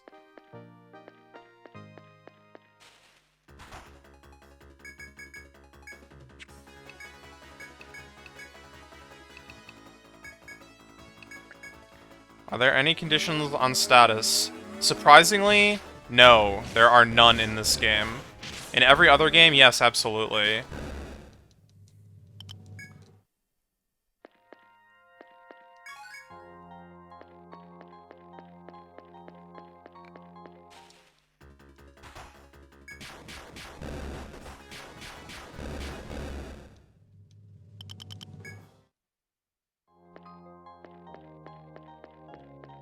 Conditional drops in this game are, like, pretty lame.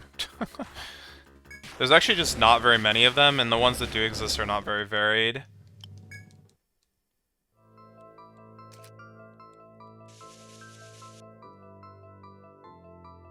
So it goes, I guess.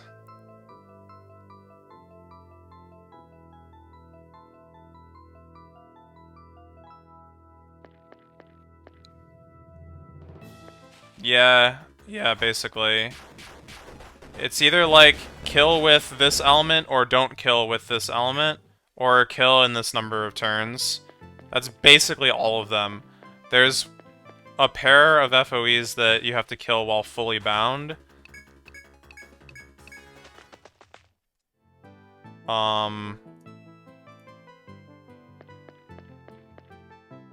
Yeah, I just listed everything. Actually. Oh no, there's one that needs to be killed with instant kill. Which I guess is kind of a status. It's technically treated like one.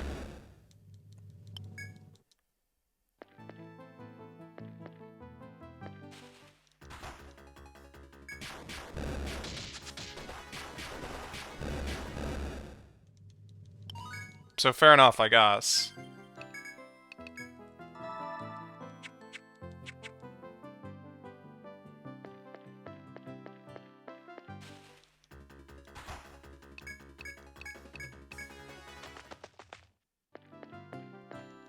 Yeah, but there's a reason that nothing in my team can, like, do any status.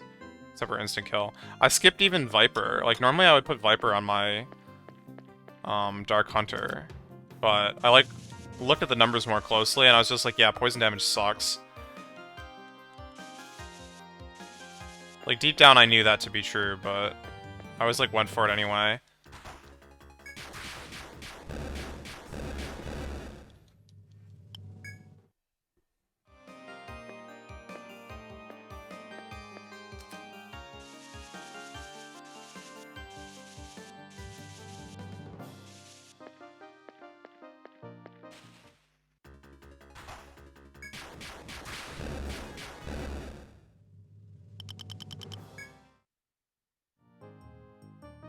HP pool scaling off of enemies? Wait. I don't understand. Oh, no, it doesn't. It's like fixed damage.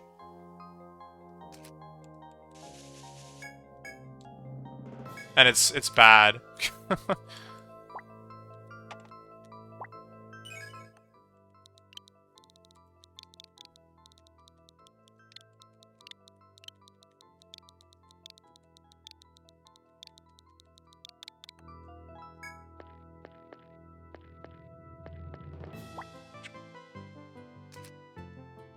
Like, it's like less than 100 damage or something at max level.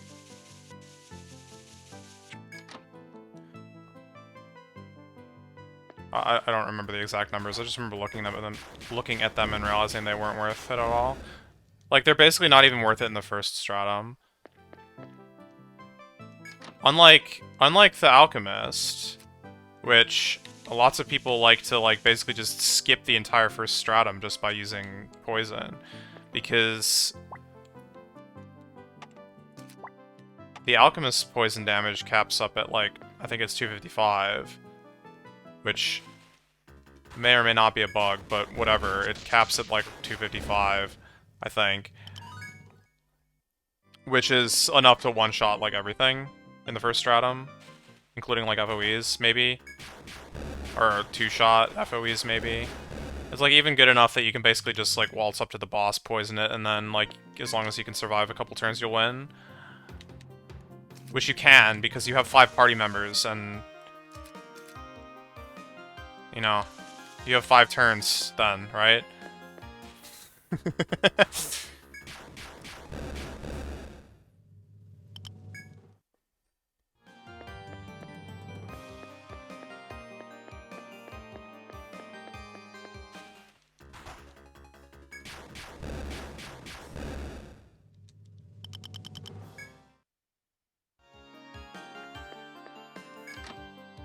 But after that, you know, it stops being nearly as worthwhile.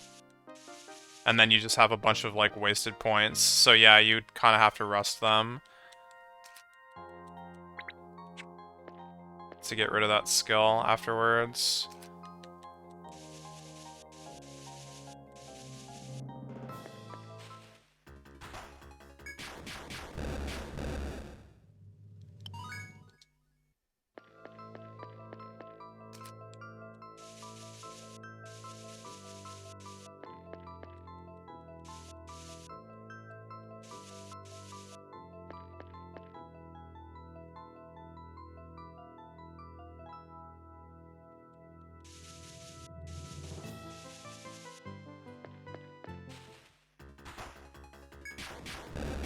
You can get past the level 70 cap in Etrian Odyssey 2.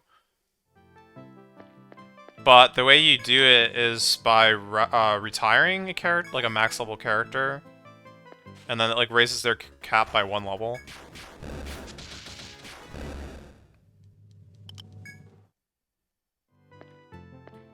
But yeah, it's terrible. In Etrian Odyssey 3, you get the 10 level cap raised by killing like the dragons for each of the dragon that you kill.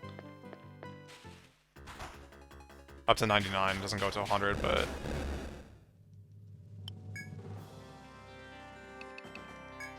So many tiny teeth.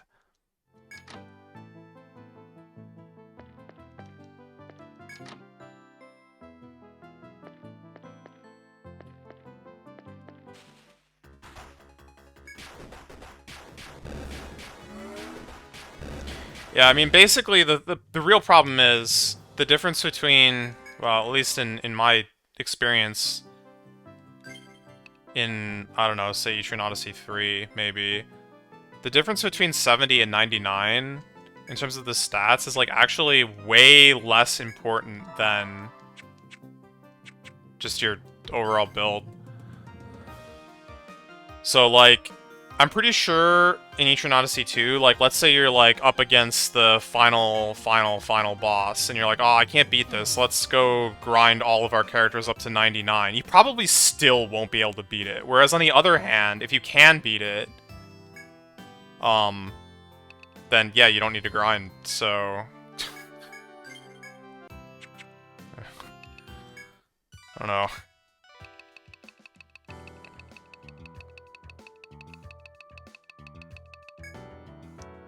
Like, you'll know if, like, you're close. It's not gonna be the difference of levels, probably.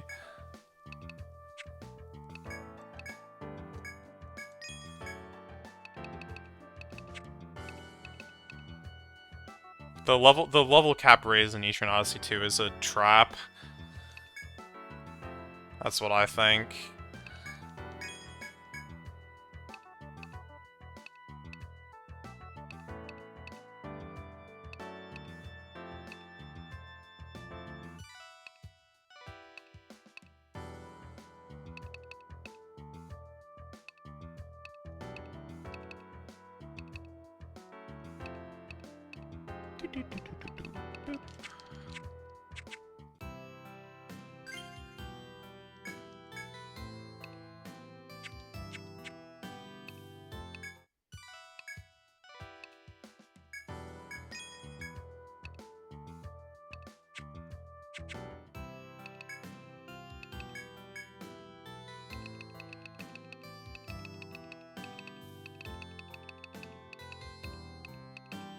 Just sell those.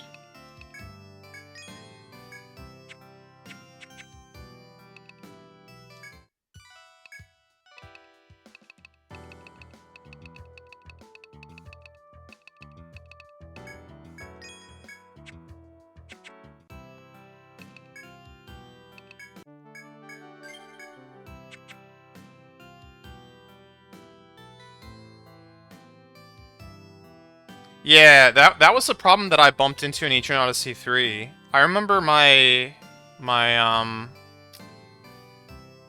it's actually even worse in Etrian Odyssey 3 because of the books, but I remember being, like, tech capped on my, Zodiac, like, in the 80s or something. And it's like, leveling up is doing nothing for me.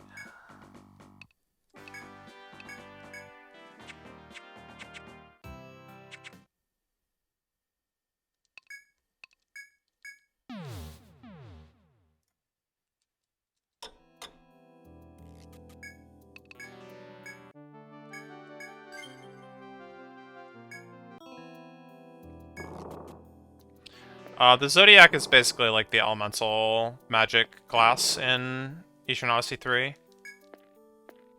Yeah.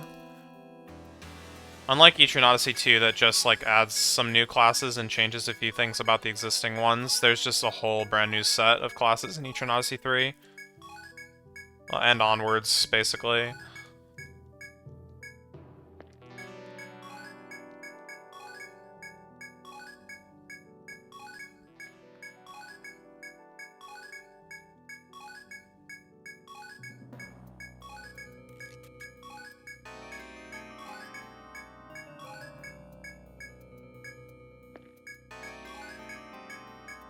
Etrian Odyssey 3 does have the ninja class, yeah. Although, in my experience, the ninja class is best as a subclass than as a main class, but...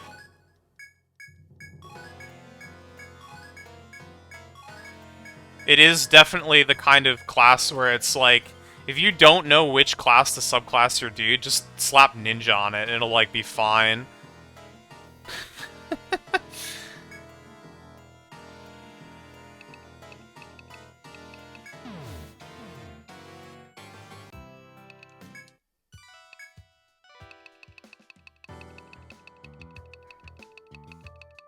I think there was one other, like, class that had, like, a really good passive that it was like, yeah, just choose this as your subclass, get that passive, and then, like, forget about everything else.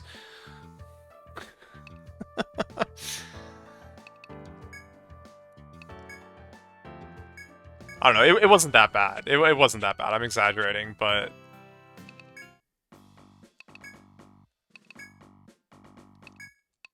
no.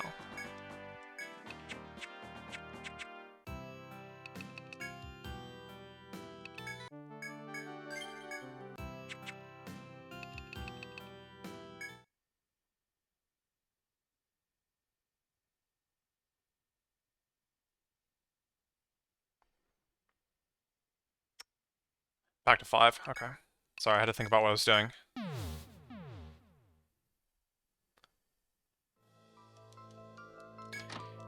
I mean, Ninja also had Toggen Bateau, which was like that game's most broken skill.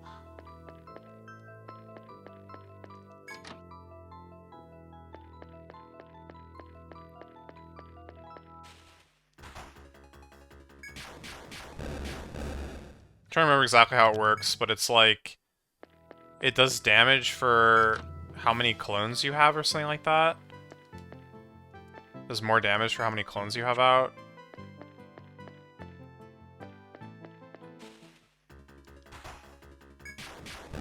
So you just, like, would make 6 clones. You go in solo, make 6 clones, use Toggen Bateau, and then just kill anything in the game. I mean, the problem obviously is, like, surviving that, but...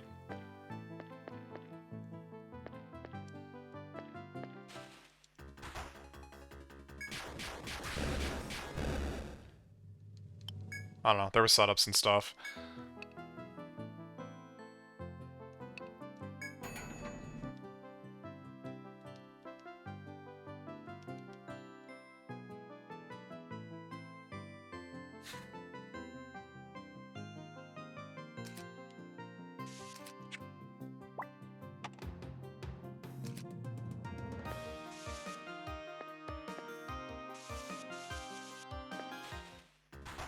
Why?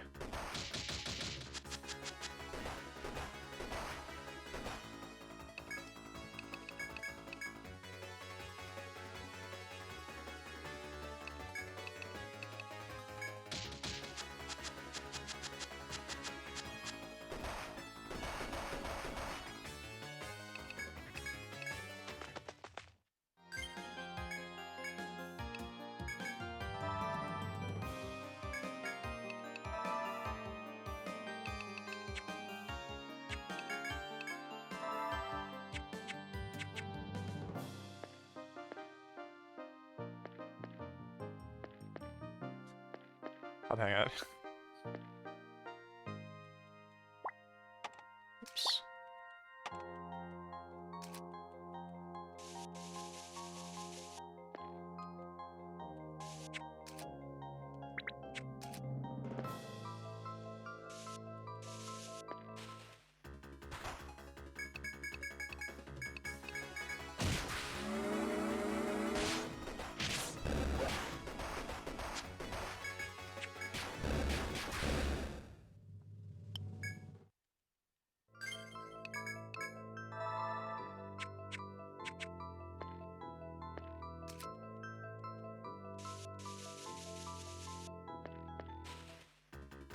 Dude, get me out of here.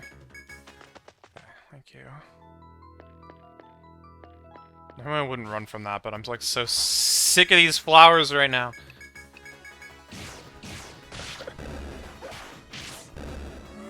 Die, monster. You don't belong in this world.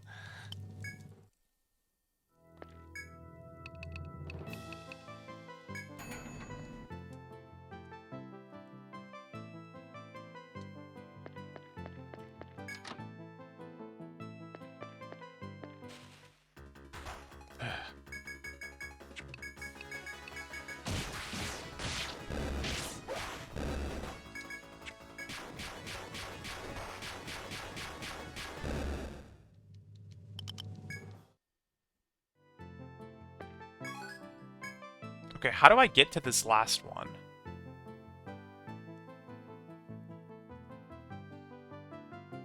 Like, how do you even get over there? I don't remember.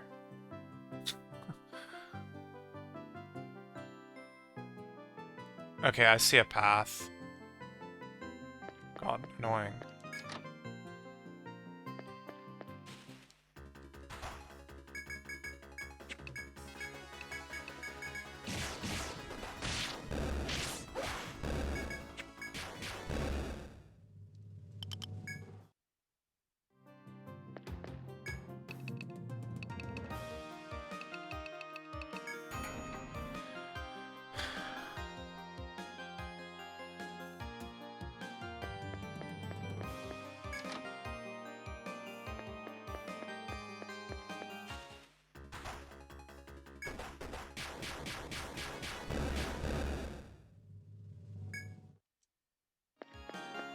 Didn't Wildlings have, like, a super good, like, debuff or something?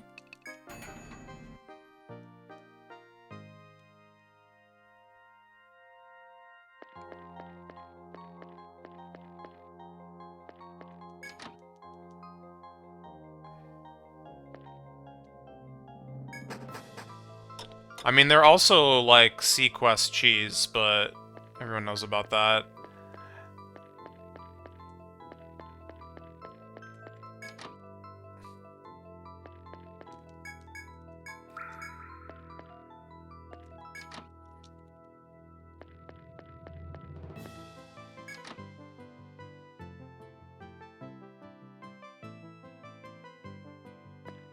Yeah, Primal Drums.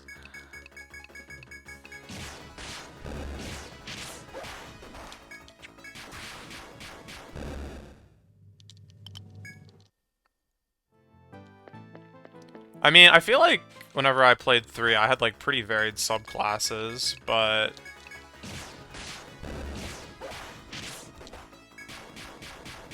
Again, it's, like, kind of the difference between...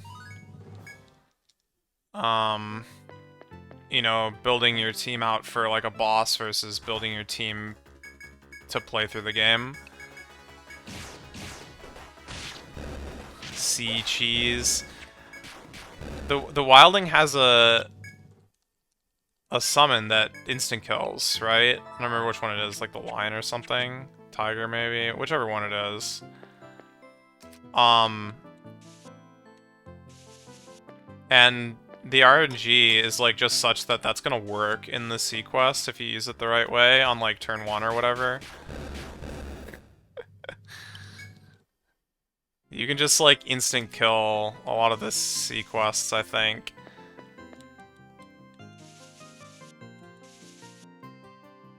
There's definitely a handful of them that are like, oh yeah, you can just grind, like, massive levels by farming this Sequest boss with instant kill.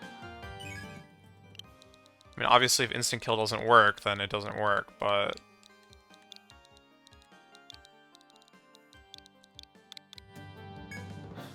Although... Didn't Etrian Odyssey 3 have, like, a way to...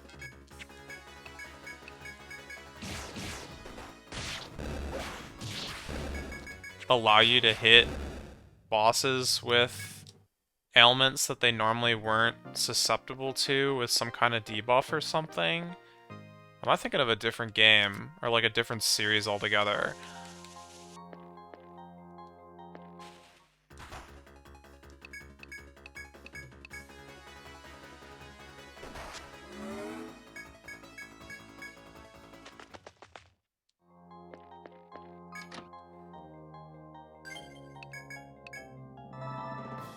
Or maybe it was the kind of thing where it's like, as long as they're 1% susceptible, then you can, like, make it happen, like, easily. Yeah, I don't remember.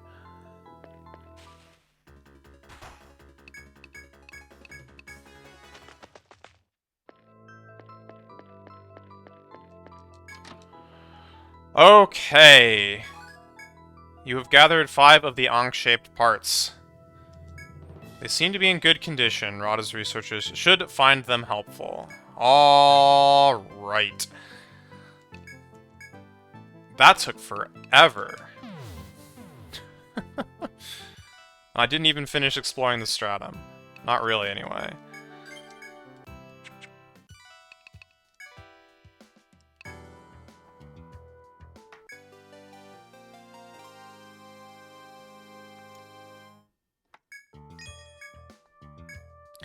These are the Ankh-shaped parts they were talking about. You found some good ones. Deliver these to the Rada so they can continue their research. Nice work. Thank you. Alright. Thanks again for gathering the Ankh-shaped parts the other day. Rada Hall analyzed them and made a device that might be useful on the 21st floor. This is it, the Ankh motor. They said it'll fit into the machine on the 21st floor, but they don't know what will happen after that, so be prepared for anything.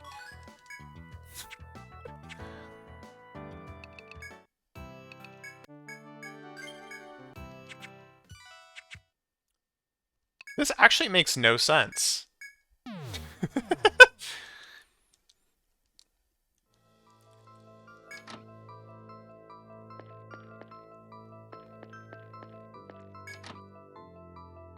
We made this machine, and we don't know how to make machines because, like, this is lost technology. We also don't know what it does, and then also the thing that it does do makes no sense. It's like...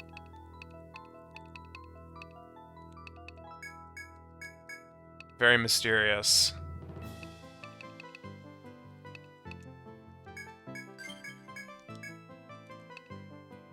Does it summon enemies? You could say that, yeah.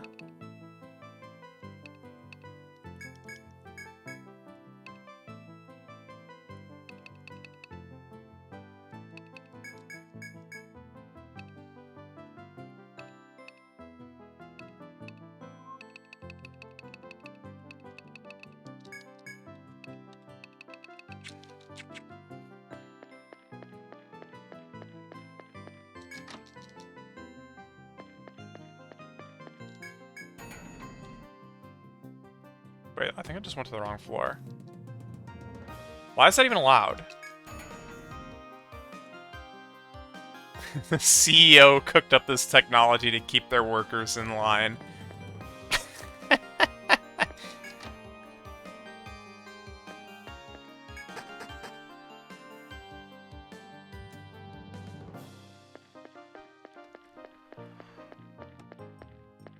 Ugh.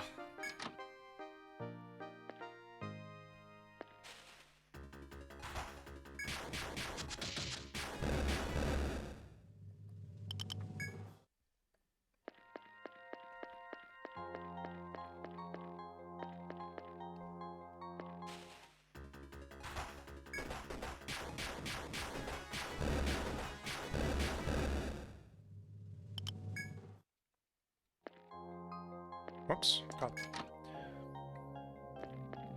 Also, why does this, like, go into the elevator controls? Like, nothing makes sense. As you fumble with the machine and find a small gap near the bottom of where the Ankh motor... where the Monk... yes. Fit. You take the device from your pack and force it in. A switch on the front panel lights up. Press the switch. Sure. Once you press the switch, a strange light emanates from the machine. Within the light, you were surprised to see the 25th floor as if it were before your eyes. But in this vision, you can now see a gigantic dragon near the path of the 26th floor. The illusory golden dragon turns its head to you, letting out a mighty roar.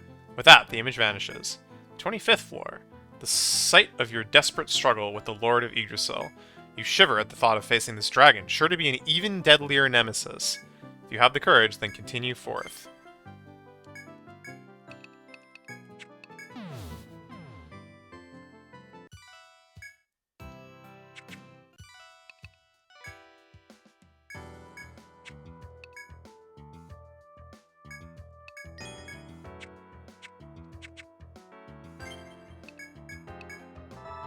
Send them to the dragon!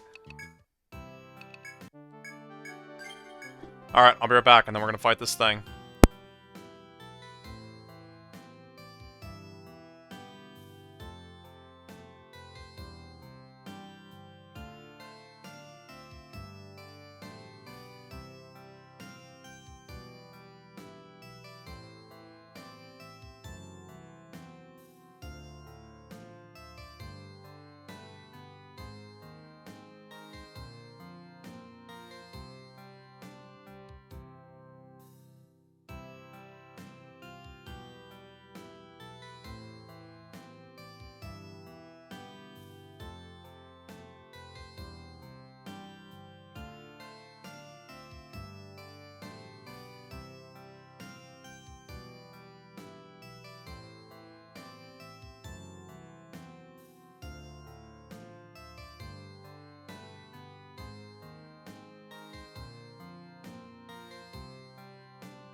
Alright.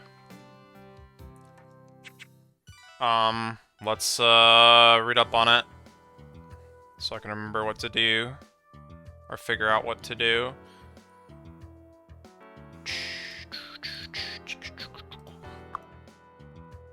The Dragon, also probably known as the Storm Emperor. I don't know if they changed the name or not. Level 70. 35,000 HP. No physical weakness or resistance. Resists fire, resists ice a little bit. Completely resists Volt. Has 2 drops. Neither of them are conditional. The rare one, oh god. The rare one is a 10%. The common one is a 40%. So hopefully I don't, like, hit nothing, because otherwise I am going to reset and kill it again. Unless this fight is, like, terrible. No, even if the fight is terrible. We need to get at least one of these drops.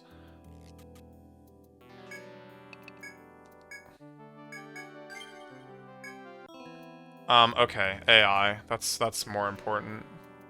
Apparently the dragon is 70, yeah. Apparently it is level 70.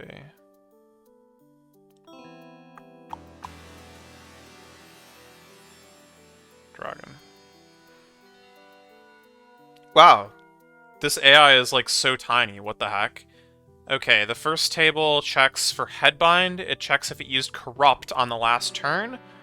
And it checks if the party has any buffs.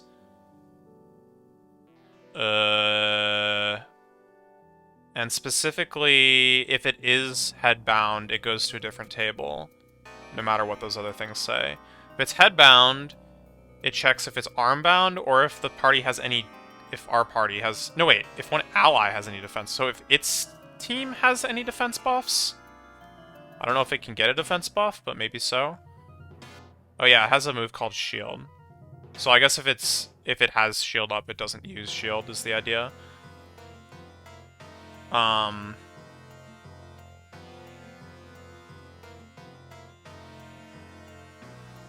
7 and 5. 7 and 5. Yeah, it doesn't use a shield if it has the shield up.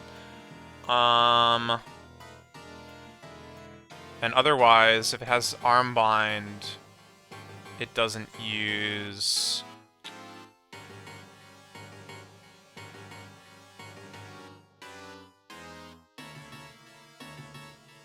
Curse, I guess? Which I would assume is an arm skill, so it just avoids it, basically, if its arm is bound. Otherwise, it can use shield, and it can use melee. Oh, but it actually can't use voltage. Well, of course it can't, because its head is bound in that situation. So yeah, if its head is bound, it doesn't use voltage, and it'll use curse, it'll use melee, and it'll use shield, basically. If its head isn't bound, then... Well, on 0 table... So if it's not bound, we don't have any buffs, and it hasn't used Corrupt on the last turn, it uses a no. It uses Voltage or Melee. Voltage is the bad one. You don't want to get hit with that crap. You will die.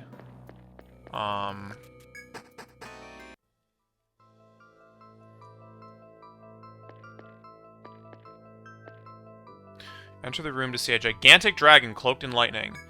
The strong presence emanating from its voltage is shocking to behold. The thunderous dragon stands before you. Have you the courage to challenge this fiend? If so, then step forth. Okay, and then... Wait, but how can it ever use Corrupt, then? Wait, what?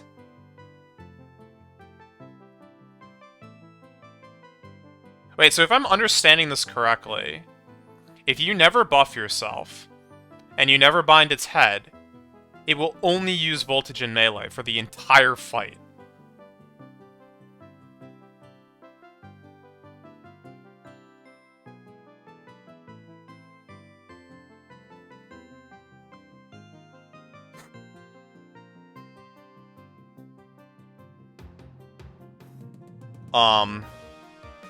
Okay, well, let's say you do buff yourself. What happens?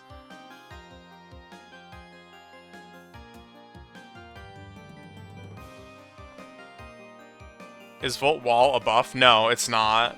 It's not. Because it only lasts a single turn. It's like it's a shield skill. It's a different category. Okay, so if you do have buffs, it can use either Corrupt or Voltage. And I think Corrupt, like, curses your team and maybe debuffs you. And then if it did use Corrupt, and you still have buffs, somehow, maybe it doesn't debuff you. Maybe not in this game. Maybe it just curses you. And damages you, maybe. It goes back to using Voltage or Melee. Well, let's see what happens. I'm gonna try to not buff myself and just see how it goes. This feels like weird, but... Binding its head wouldn't be bad either. Possibly. I'll bind its arms instead, maybe. What does Zero even do in this situation? Attack? Ah, that was the worry. This is why I need to buff myself.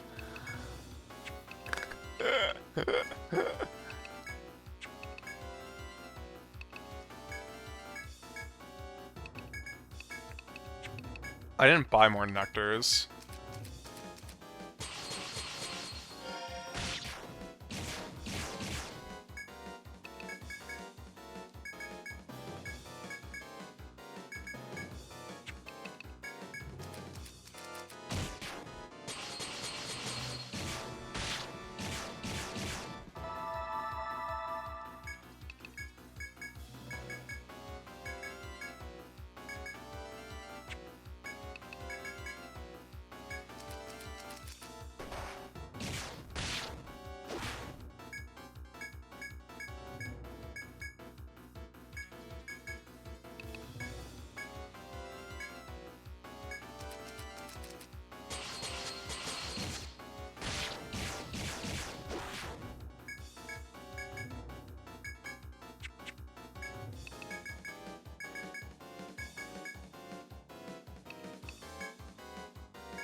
Do I have healing items? I have some.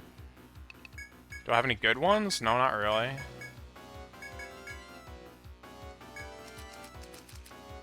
Whew.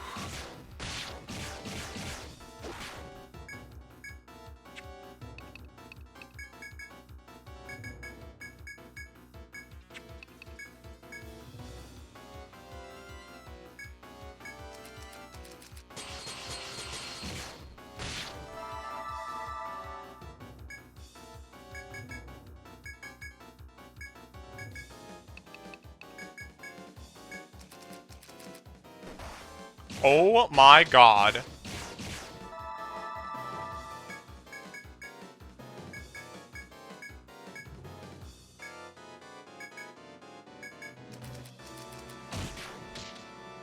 Nice.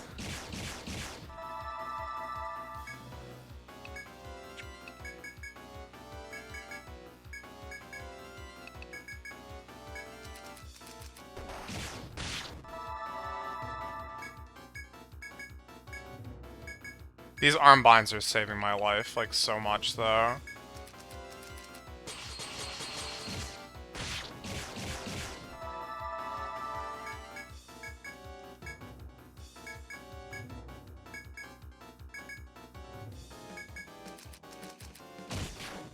Nice!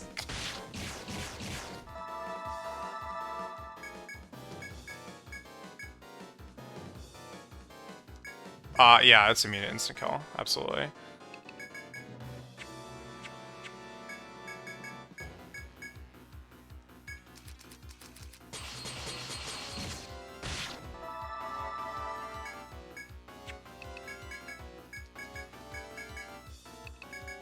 Okay.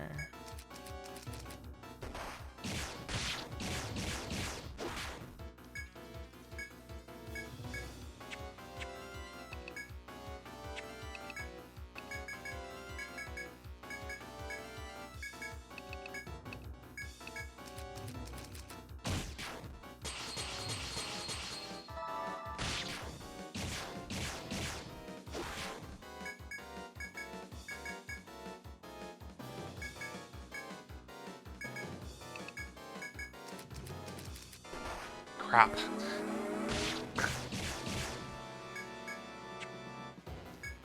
Got greedy. Well, whatever happens, happens. Oh, it doesn't curse you. It just debuffs you. Oh, okay, he's dead. I got the rare drop. Oh, he doesn't even give XP! Doesn't even give XP. You have emerged victorious against the Thunderous Dragon. Dragon. Barbell. Okay.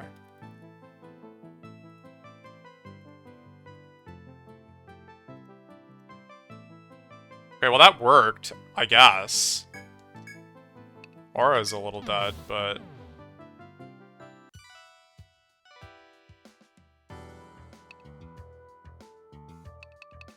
Well, we'll have to kill him again. I'll try using buffs next time. I mean, he debuffs you, so I don't... I guess that wastes his turn, which is even better for you than... I don't know, it was fine. It was fine.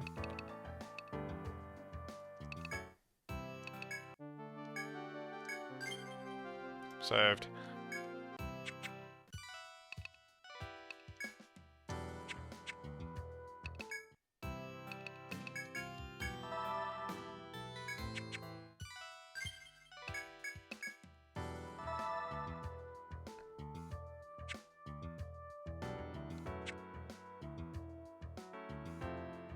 Well, the problem is that it's not guaranteed. It, like, gets into more tricky tables at that point, which is why it's like, I'm not so sure. But it's fine.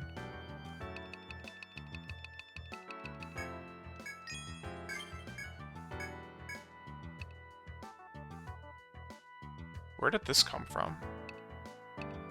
Wait, what? What is this? Did I find that in a... No, I never found that in a box. I would have typed it out at some point. Why do I have a circlet? Where did that come from?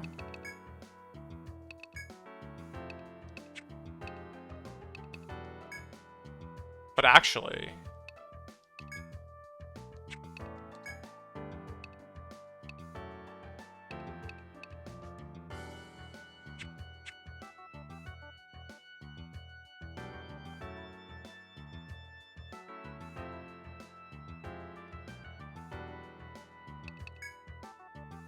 I have no idea where this came from.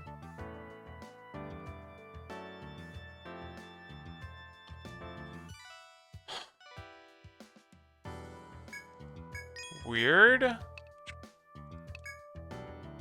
I did get it in a chest? Okay. Alright, Volt Whip. Tormentor. Wait, how do I... Oh, this is unrelated. That's funny. This was the Tiny Tooth. 200, and also has, like, an element attached to it. Which is actually both a blessing and a curse.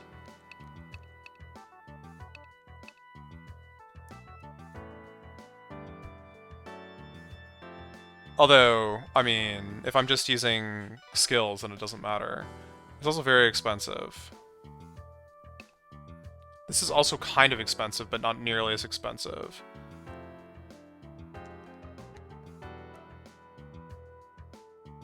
And it's, like, nearly as good.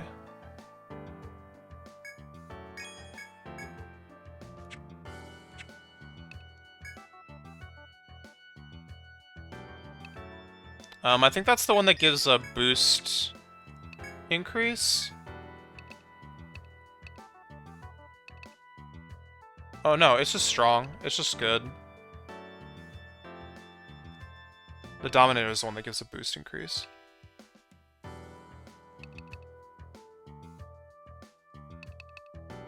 Yeah, I don't know. It's just good. But not quite as good. I guess.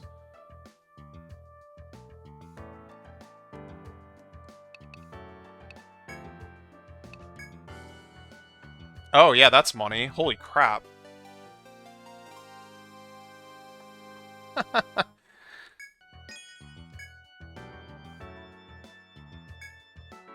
Did the Ankh motor summon that terrible dragon? Maybe the Lord of Yggdrasil sealed it because it was too powerful. But in case he needed to break the seal again, he scattered the keys. Yes, this all makes perfect sense. It was an accident we found them and awakened the dragon.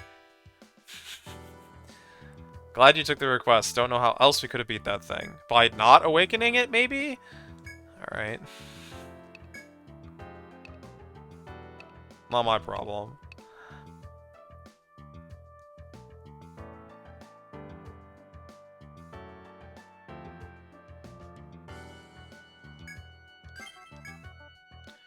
Decided to take the request, have you? I'm glad you'll be handling this one. Asked the Rada Hall to check into the incident with our one-armed client, and they acted quickly. He told them about a vast space surrounding a small island on the 15th floor. Could be that's where the Blue Dragon lives. But no one's found a way there from the 15th floor. He'll have to search another floor. The Rada's investigating the 14th floor, but don't have enough men to search the 16th. Could be a fool's errand, but I'd like you to ask you kids to investigate the 16th floor. There's no guarantee the path of the dragon is there, but be very careful anyway. Plot twist, the path of the dragon is there.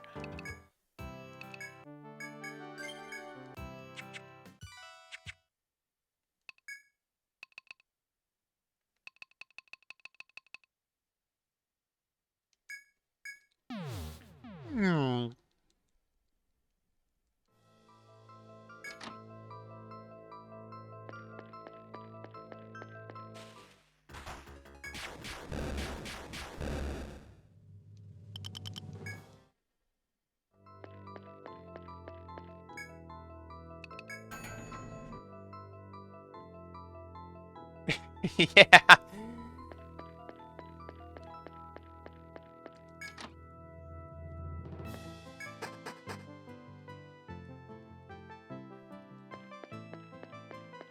I don't know.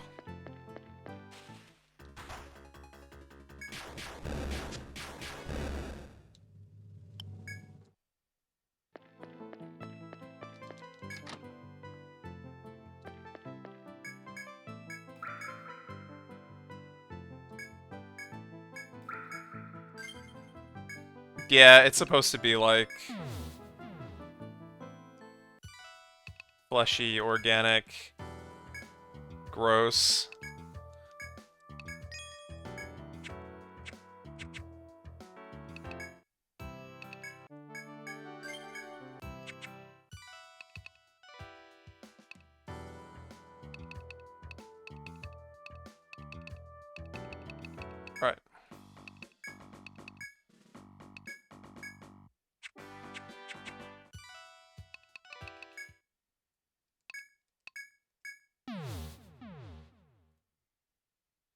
Mittens!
Where's the gather all button?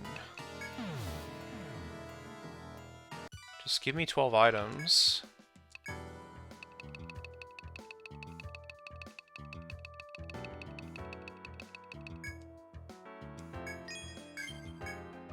Oh, I unlocked something. What the heck?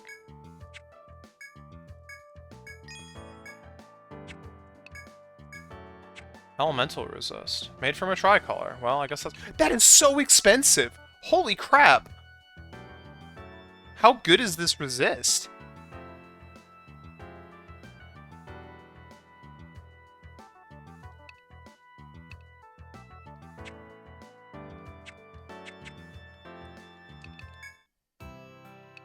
It's not like 50%, is it?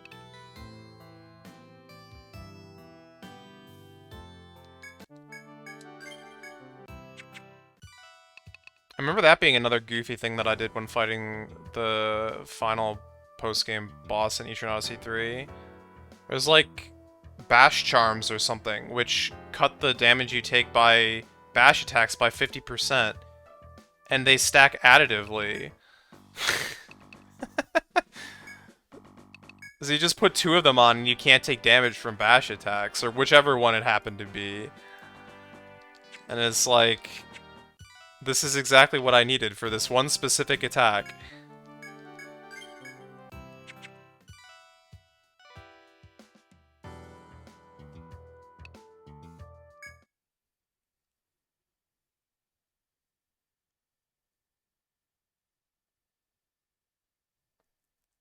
Oh yeah, the number of arrows, like, tells you. That rings a bell. What am I doing? I need to check on the wyvern.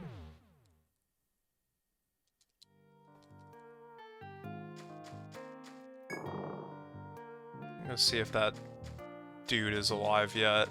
I have my doubts.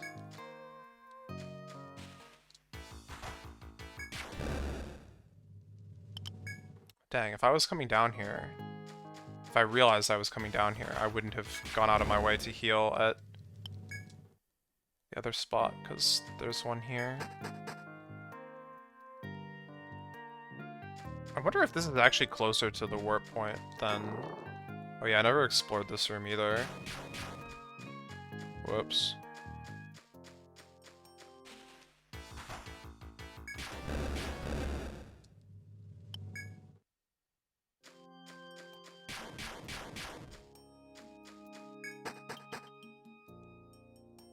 It's not here.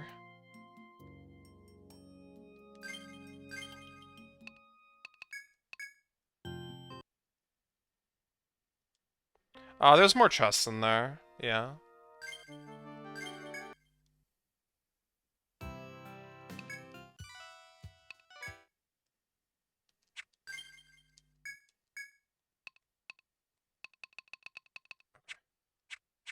I guess we're going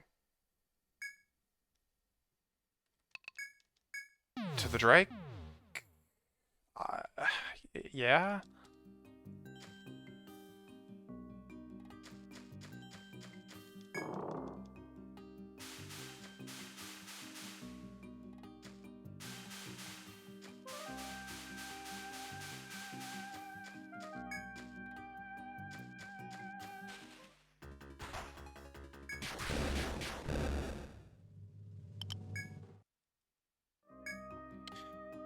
As you stand, marveling at the jungle trees, you spot a narrow road between their trunks.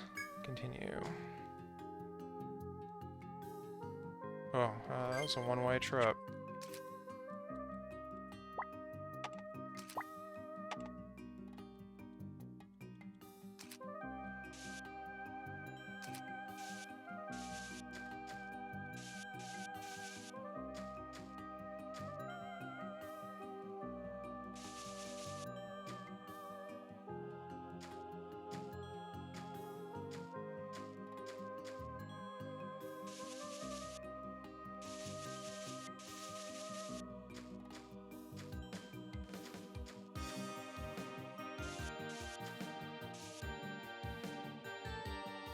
What are these anyway? Are these 6th stratum FOEs? Crap. Are they just like Cruellas and... Oh no, even stupider.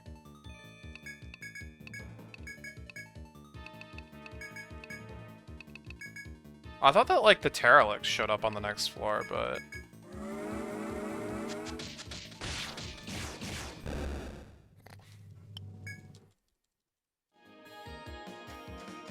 Ugh.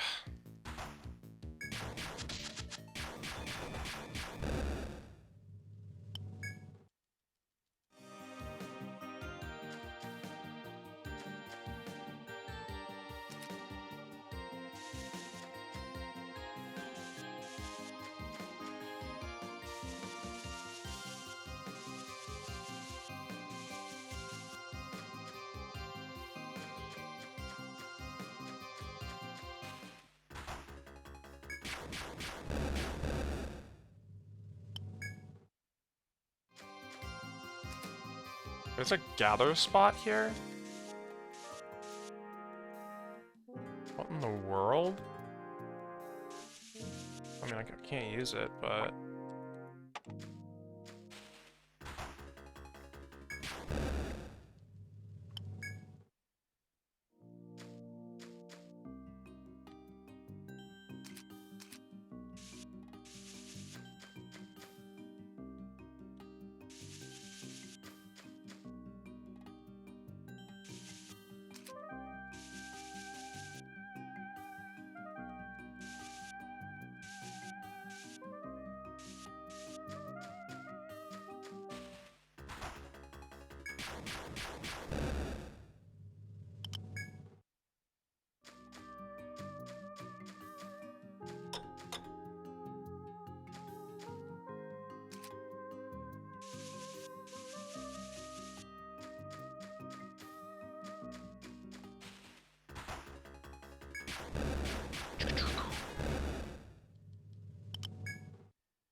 Ah.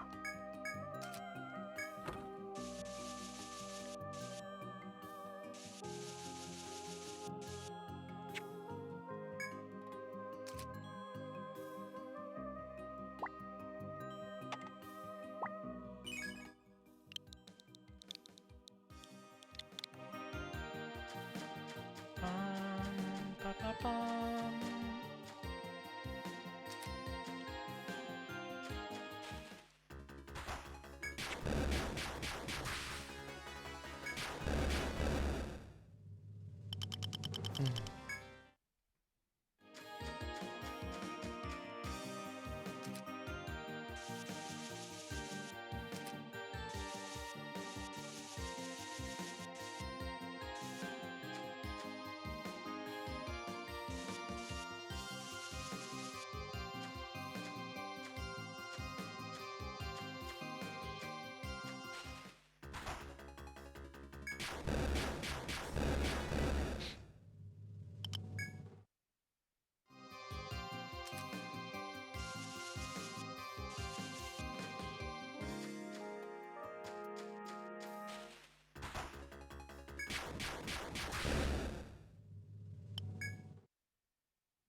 ferry boot.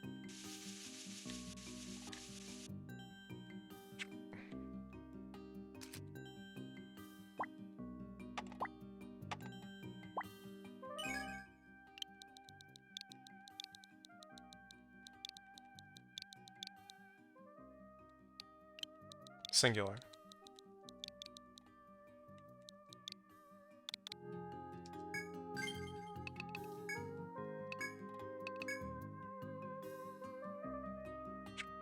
Who equips the fairy boot?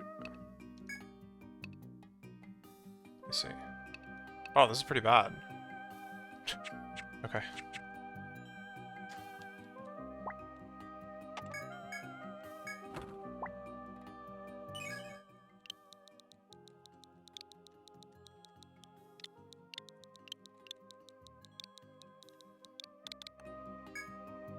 Alright.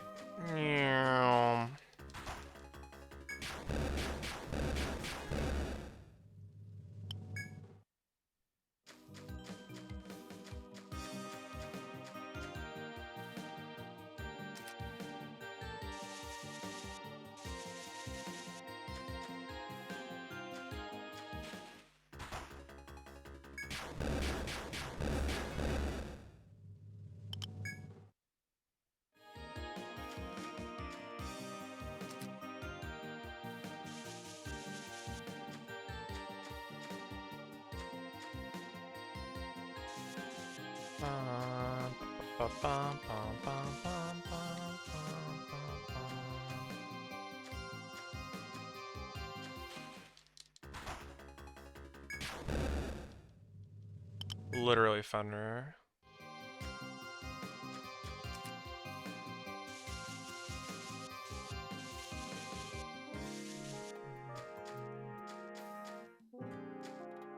I don't know.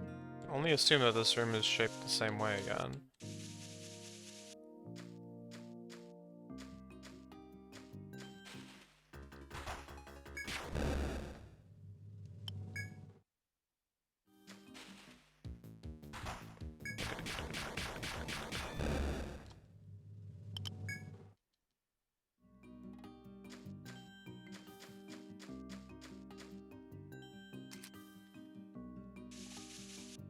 That can't be right. Well, actually, no, it can be. Like that, maybe?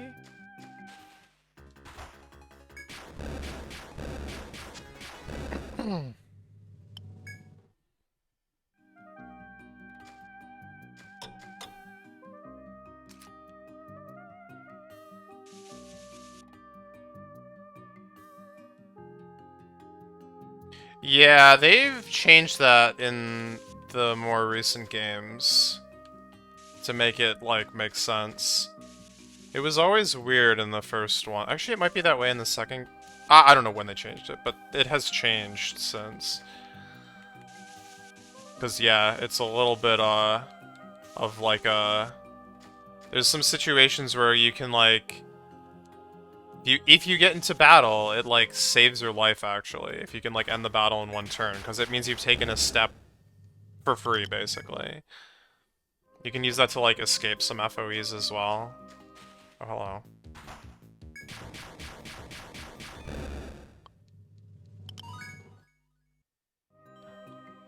Like, let's say one's, like, just diagonal from you, and it's, like, chasing you or whatever, so it's, like, 2 steps away, but if you take a step towards it, it'll get you, kind of thing. But if you keep going and get into an encounter, that, like, gives you a 3-step gap, and you can actually, like, go around it or whatever, or past it. I just got 2 musks in a single battle.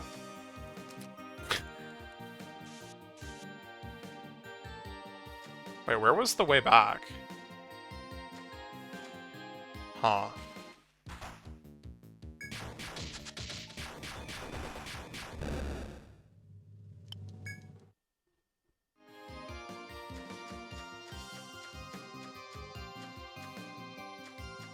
Huh.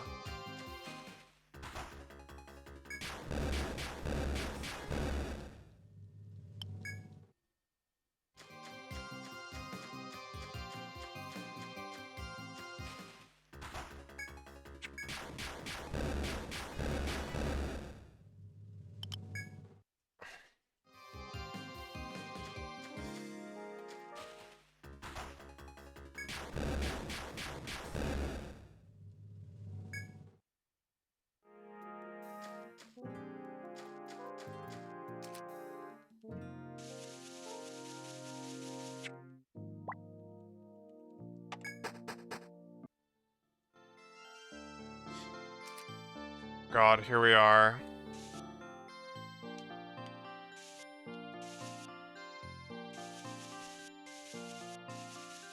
I guess I don't need to map the water.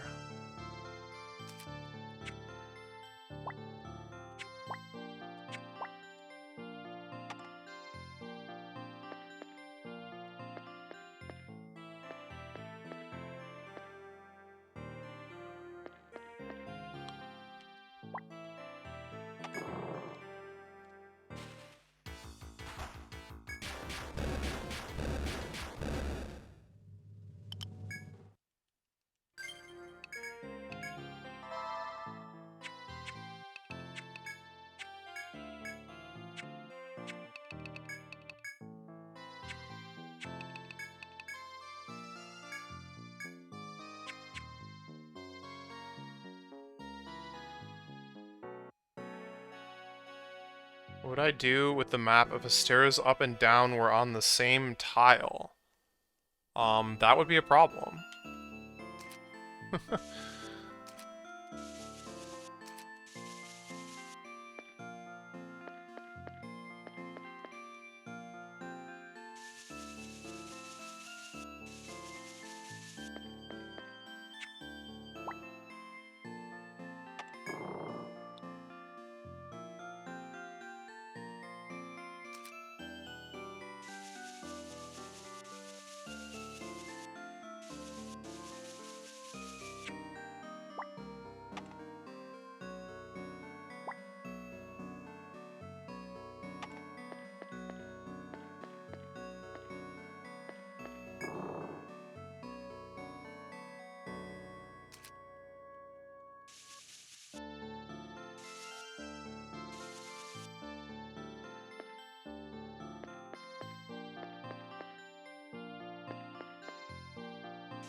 Quite the maze, huh?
Has it really not been 100 steps? Oh, it has. Okay. No real warning when that wears off, apparently. I think it's like flashes or something, but I didn't see it.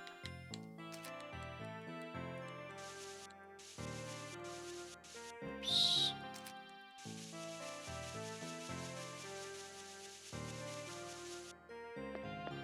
Oh, that was wrong. It was close, but it was wrong.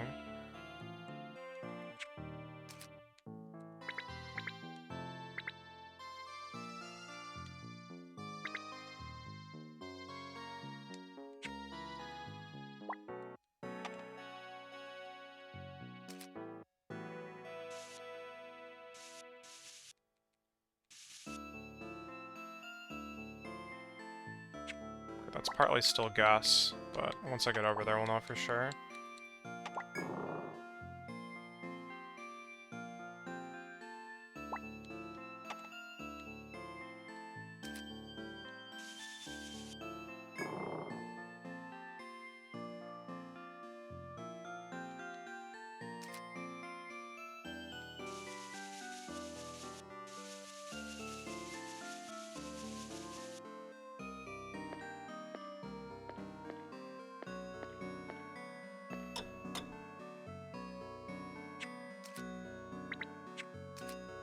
Suddenly nighttime.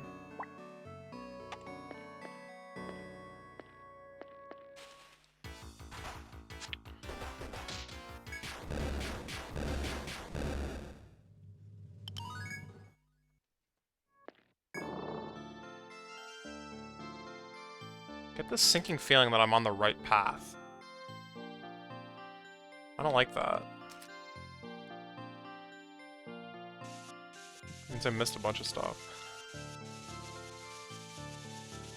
And the whole point of this particular outing was to explore, not to do the fight.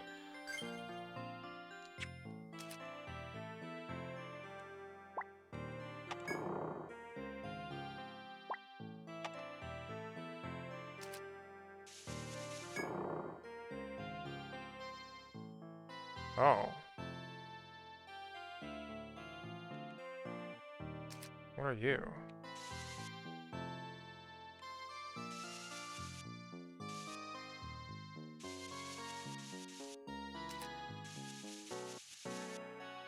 Okay, well, if I can get this thing out of my way, that would be good. And I could come back here for a more safe journey. Unless it doesn't actually come... Oh yeah, it does. Ah, yeah, this is what I was afraid of. I haven't actually fought this thing yet.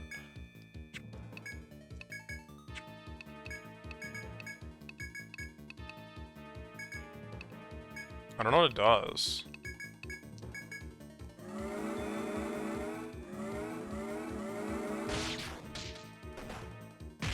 Oh, that's probably an instant kill chance, if I had to guess. We should go for the head.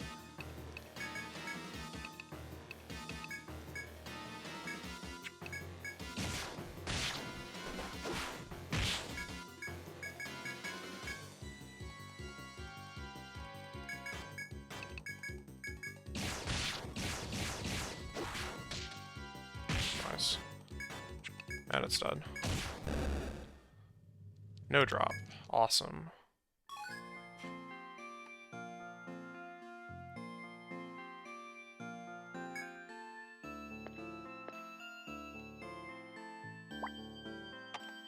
Okay, it's like definitely in this next room. So we're not going there right now. Yeah, okay, looks like this was mapped correctly. Cell 3.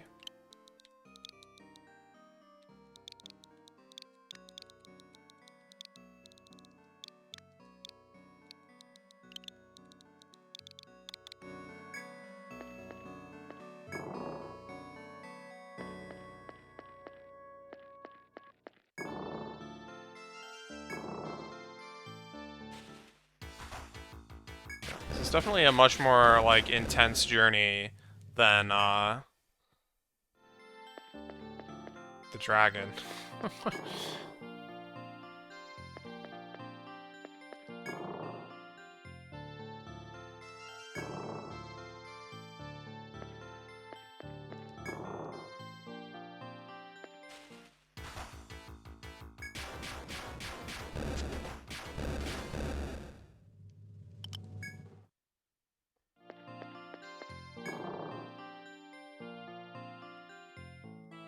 Ah, it's wearing off. It does flash, you just need to keep your eyes on it.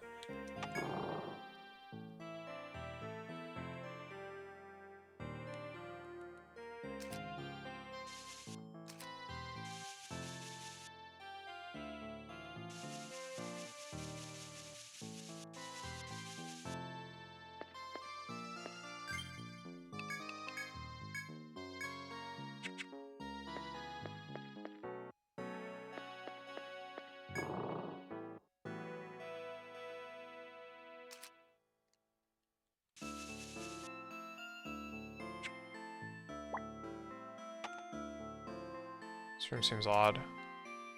Does it not have any exits? Oh no, there is one, okay.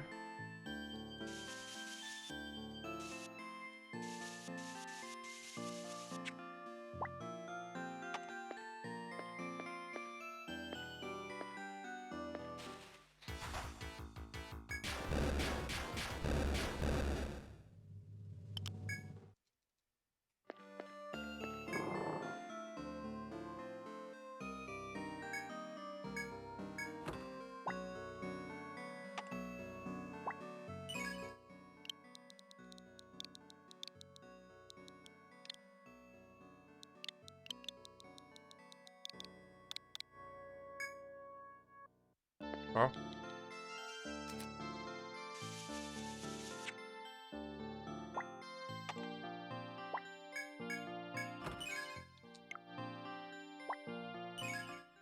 Surcoat.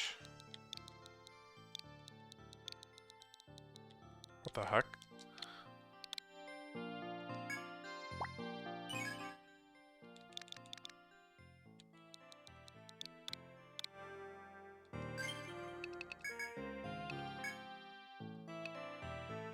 It's just bad.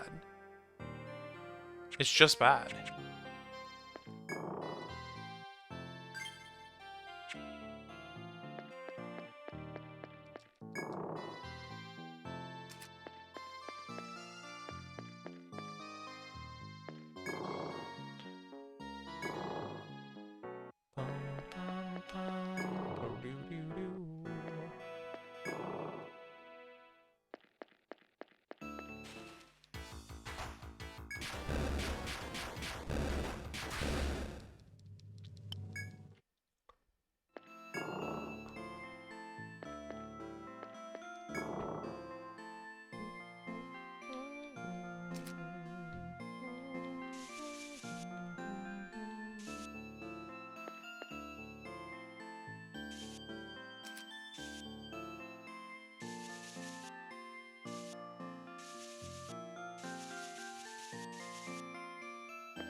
Appears to be a dead end. Is there no chest in this room? Wait, why do I see another FOE? What? I thought I killed you. Does that thing respawn?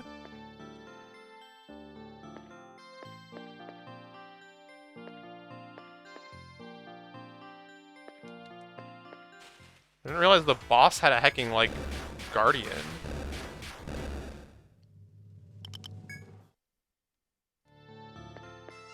Wait, there's two of them now. Like, what is going on?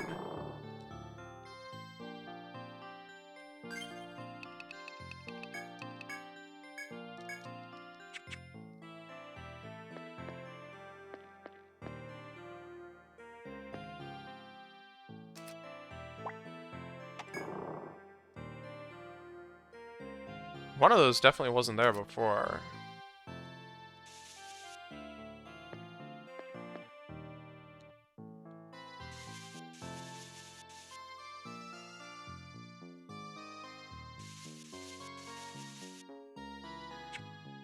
Why the skill tree is called custom? I don't know. I think it's fine.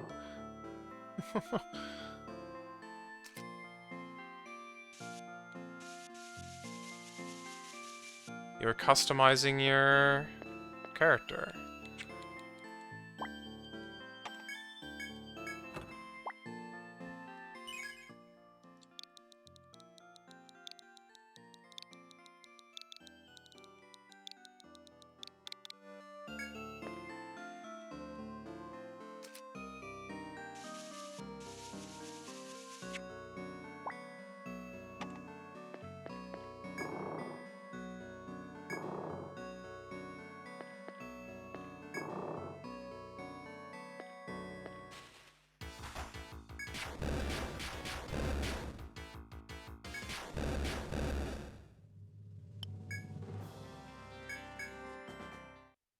Great.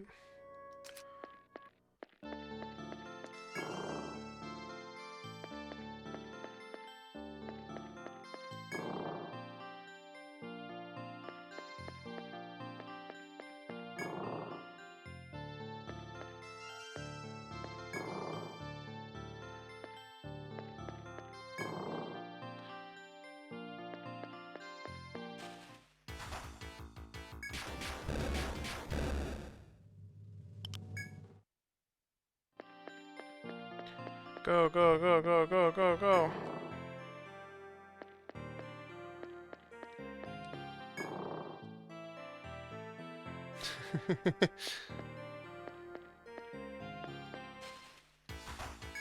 I was just thinking the same thing.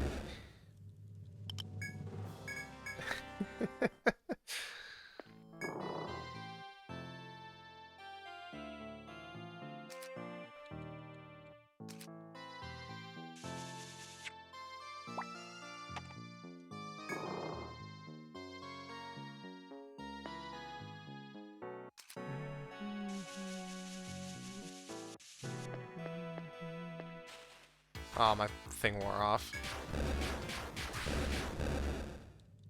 That's right, we're almost done here.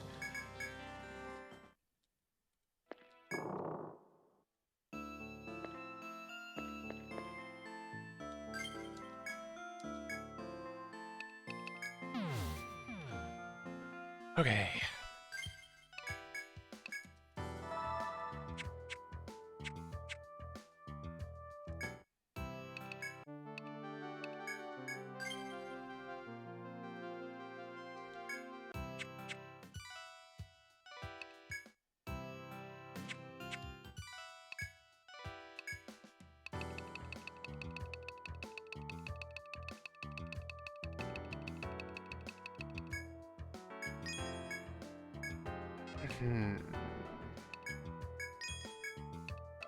New bow, who dis?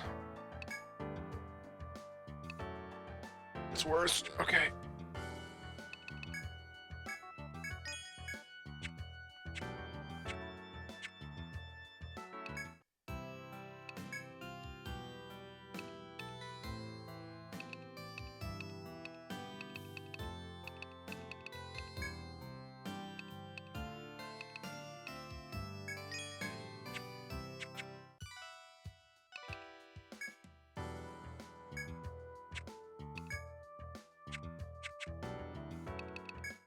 Alright, I guess I'm going in.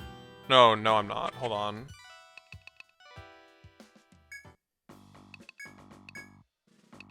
Mittens.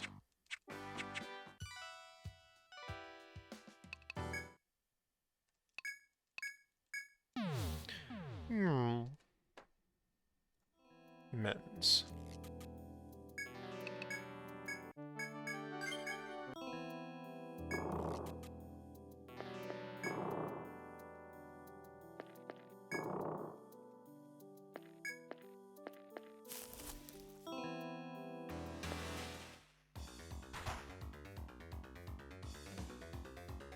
It's kind of a bad fight.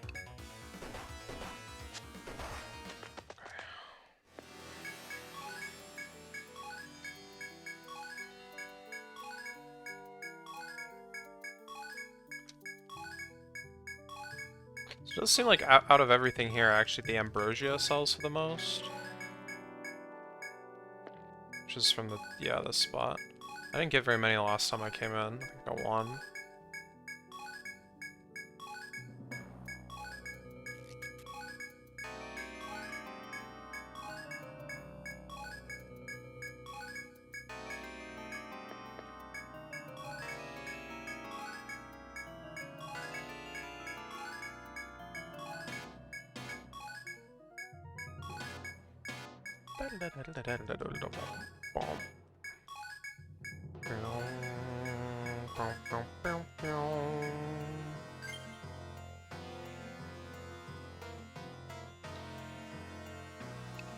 I've thought about it, although... Yeah, I mean, it would give me more of the rare drops, but it would also fill my inventory. I would have to take, like, multiple trips, which I guess is fine.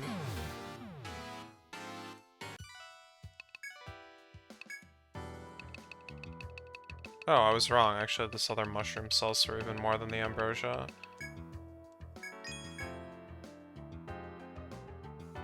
Yeah, it's true. You also don't need to, like, do the full gathering, but...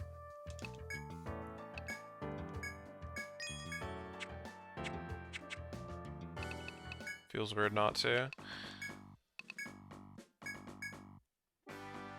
Goodbye, mittens.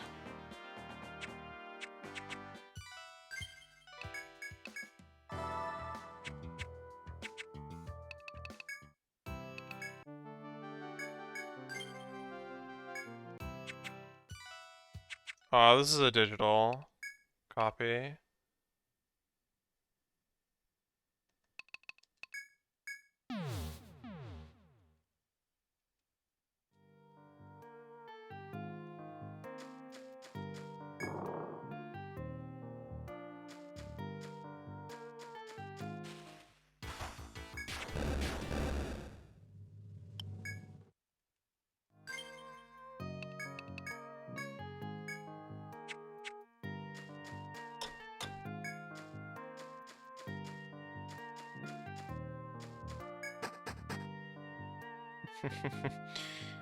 Yeah, Mittens is alive these days.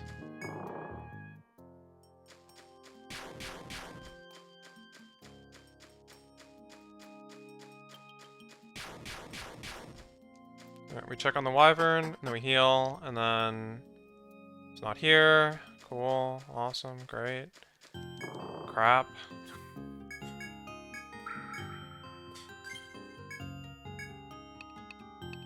Alright, it is time to fight a dragon, I guess. Another dragon.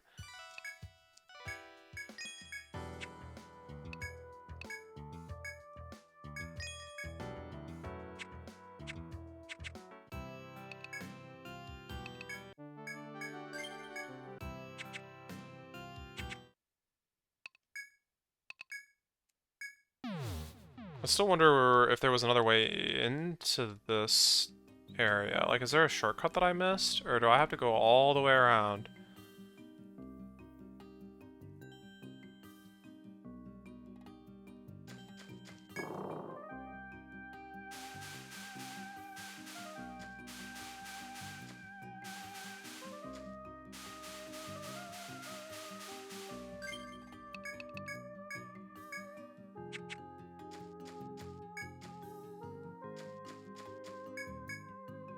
I'm like still a little like concerned about how you would get back.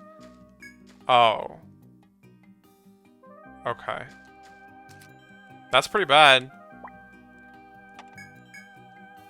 Hopefully you don't kill this dragon without a warp wire. Because, yeah, getting out would take time.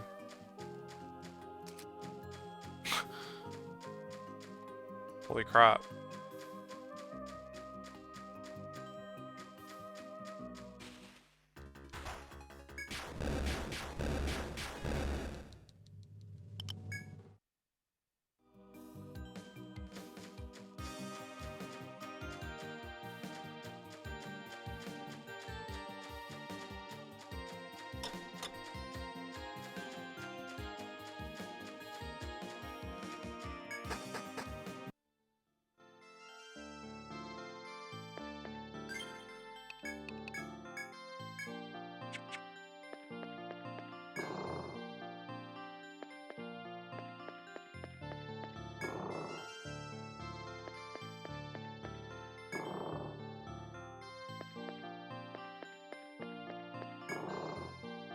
Keeping my eye on that room where the FOE spawned.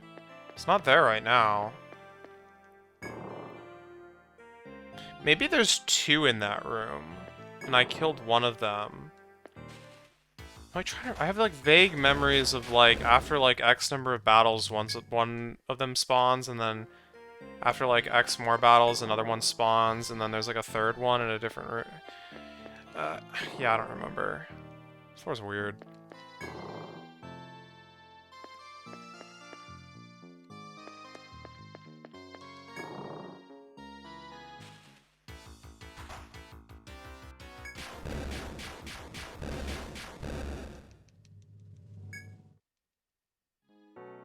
Oh, it's there. Crap. Yeah, it spawned when I got into that encounter.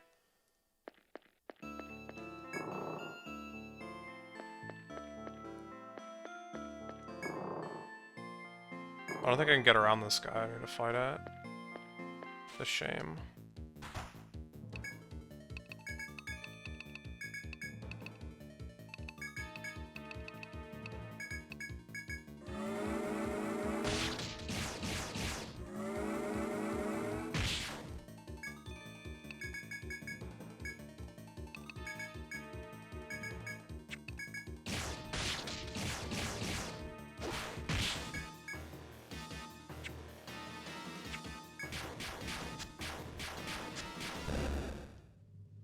Nice. Well, hopefully I don't die to the boss.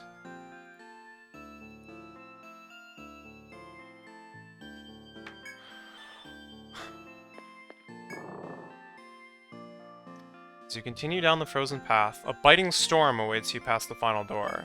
In the center of the storm, a dragon is ensconced in its deep, dark blue wings spread threateningly. Yes, there was a word that wasn't in there that I said. Your very soul is numb before the dragon, whose presence freezes all courage and hope. The Drake, master of blizzards, towers before you. Have you the courage to challenge this fiend? If so, then step forth. Alright, hold on. Let's get the deets. Also should probably heal or something. That's fine.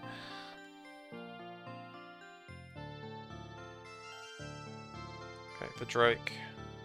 Drake is level 70, has 35,000 HP. Slightly resists all physical elements. Slightly resists Volt. Completely resists Ice. And weak to Fire. At 50%. When I say slightly, it's 25%.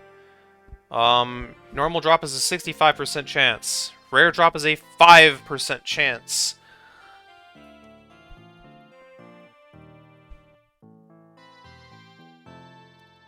Drake. Not Mandrake, Drake.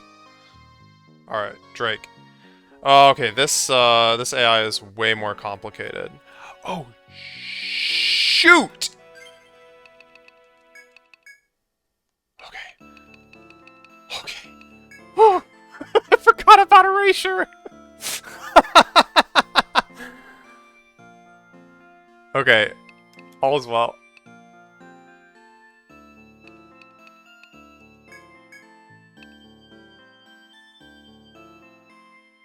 I mean, I would actually like to have it be level 3, to be honest. That was in the plans, but we've since screwed that up.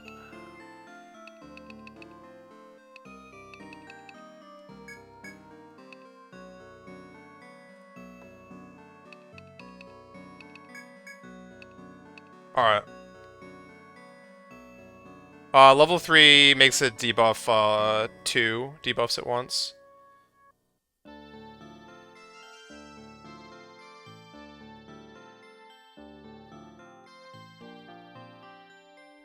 And this guy actually has 2. So. Okay, so let's see. Yeah, I mean 2 buffs is basically all buffs. I don't know if there's anything in the game that can have 3 buffs. Alright, let's take a look. So this first table, it checks if it used Ice Block on the last turn, and then it also checks if its HP is below 50, and if it's below 25. If it used Ice Block on the last turn, it always funnels into a table. Otherwise, it moves on to the next table. So actually, its HP only matters, if I'm understanding this correctly. Wait, no. No. Why is this table here? Its HP can't simultaneously be less than 25% and not be less than 50%. There's a table specifically for that case. Yeah.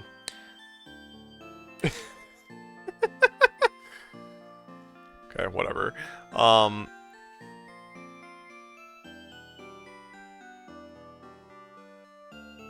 After that, it checks its binds, and then it checks if the turn is divisible by 4.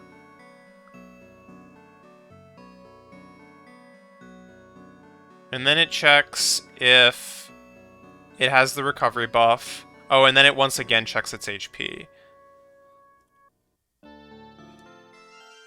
Should be emergency? No, because there's like a fall through for those cases.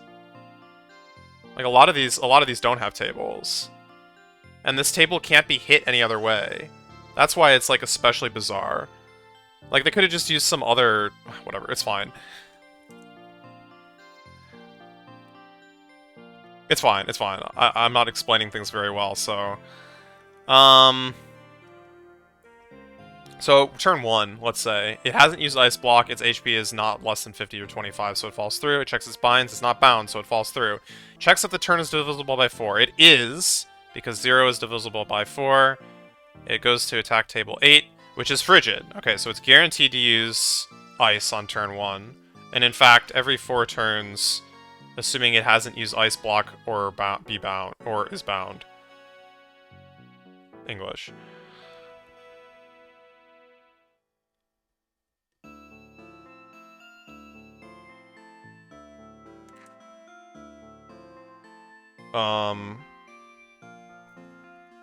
Although I don't think that knowledge saves me too much, because it could still use 0 point, which is just as bad, if not worse.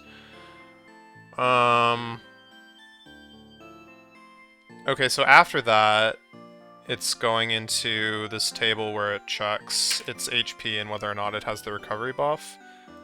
Which it won't have any of those, so it'll hit this table where it uses either Ice Lance, Ice Block, which is a defense boost, or a melee attack. So there's an ice attack there that I would like to block.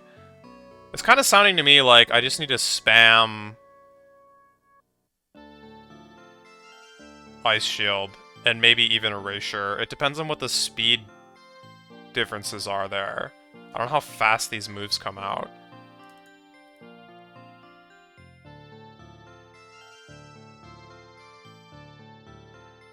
Like, the more I look at this, the more I'm just like, yeah, just there's not much I can plan for.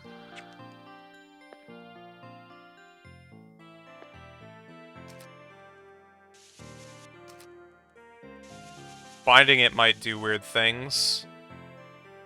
It'll probably get bound at some... Nice! Nice.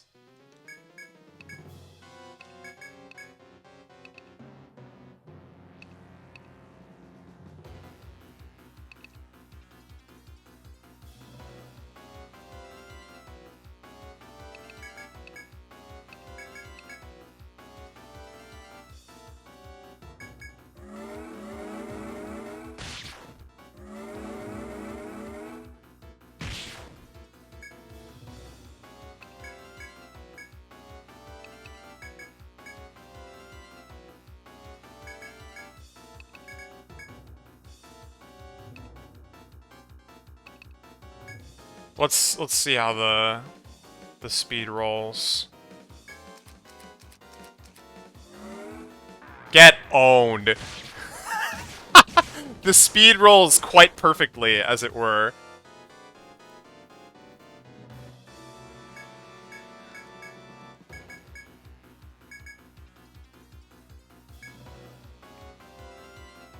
Oh, so it did use Ice Block last turn. What does that mean? What does that mean for me? That means that it's going into 0E, which is regen. Wait, it always uses those back to back. That is so evil.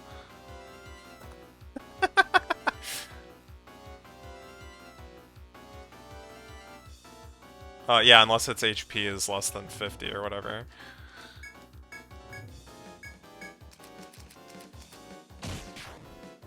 There's regen, and regen is gone. Wait, if I knew it was using that, I could have attacked with Brock. Well, whatever. Oh, I bound its head. I don't know what that means. I don't know what that means for me. All I know is that I need to not forget to use Immunize. That'd be kind of bad.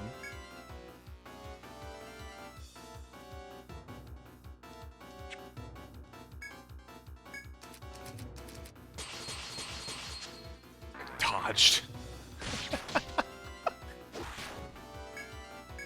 Oh my god, this poor guy.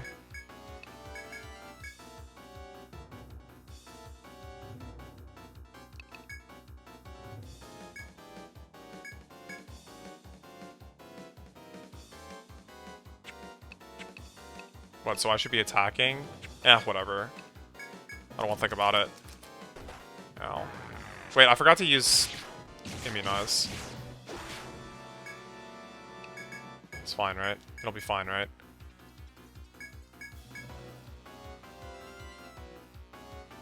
First turn it, I'm scared.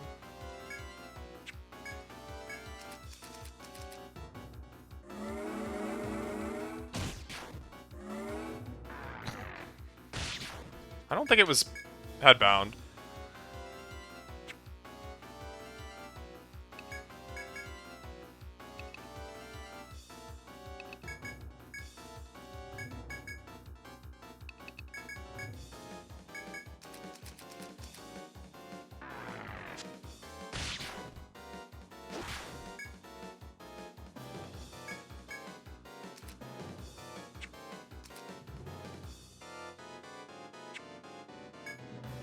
Oh, I thought I had used... Yeah, whatever.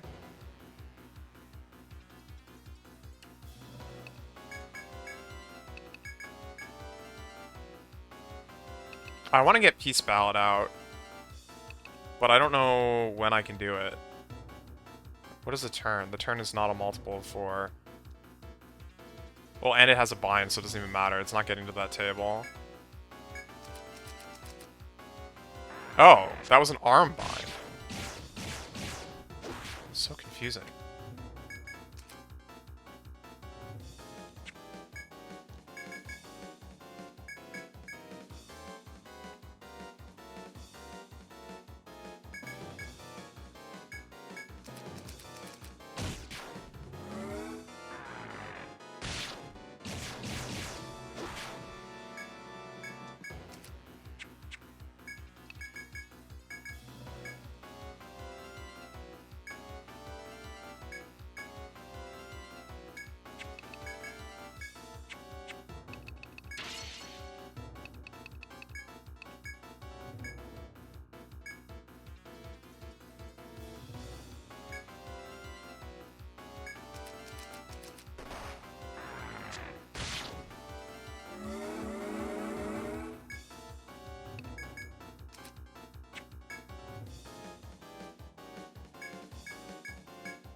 Ah! That's not good.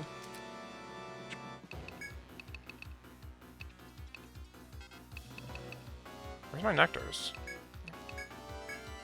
That was with Immunize, wasn't it? Ridiculous.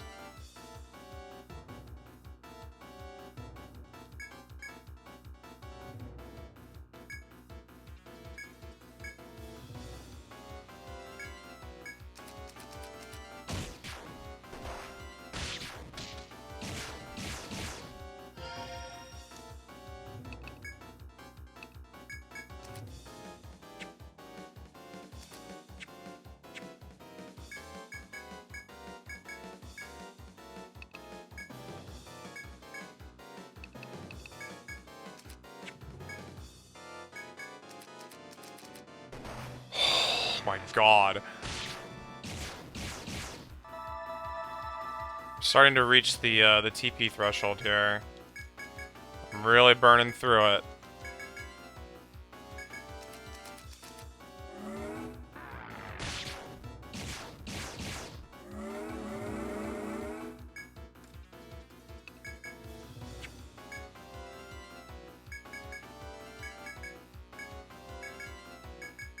I should have used a pollen after all.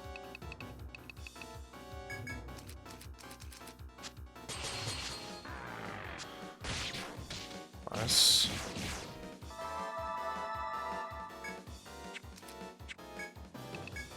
Alright, you're heckin' dead.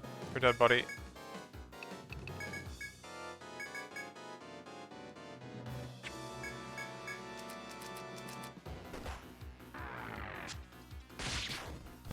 GG.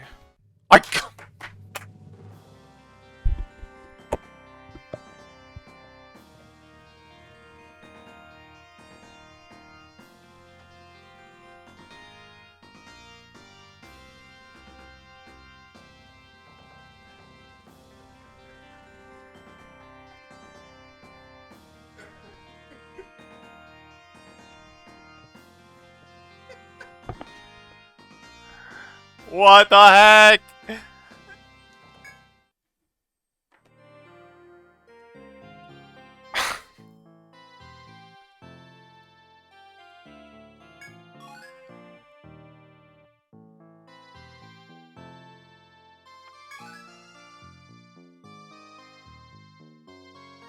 Dude, I can never play this game again.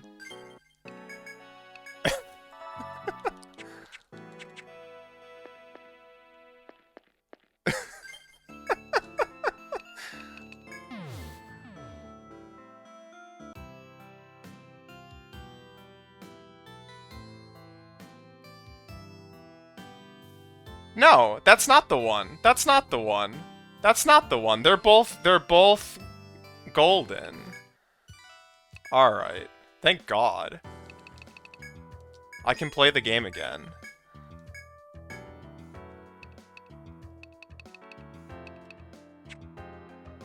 Wait, then did I also not get the rare one on the dragon? No, the dragon I did get the rare one, I think.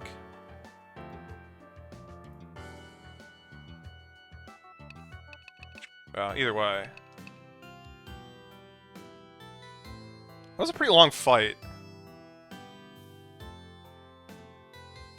Yeah, the rare one is the ice scale. Apparently.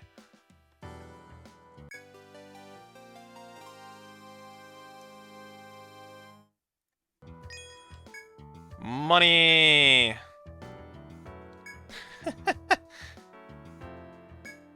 Alright.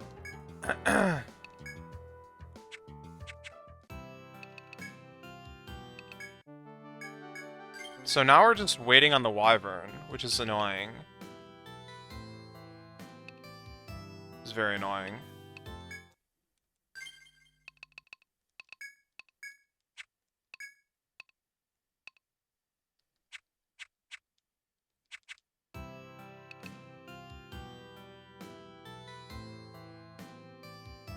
Wait, maybe...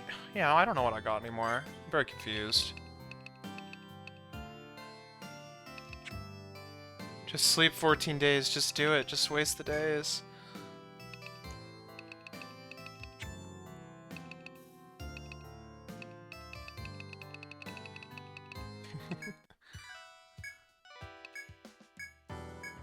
A lot of money. I could probably upgrade weapons at this point.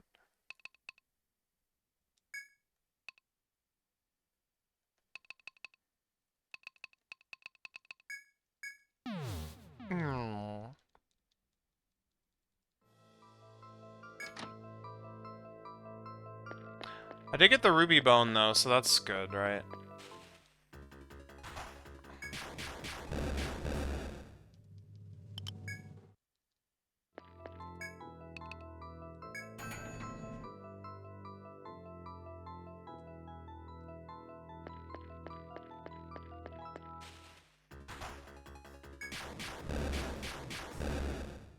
Don't have to worry about that one anymore. Off the Terralict.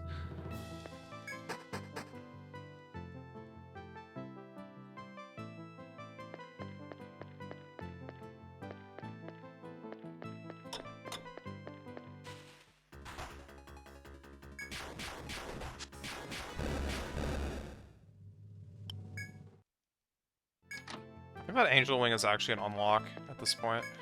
I sell it, I can get like the Angel Harp or something that I don't need.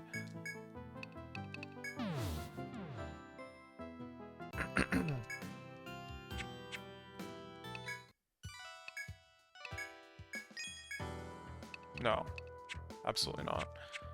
No such thing.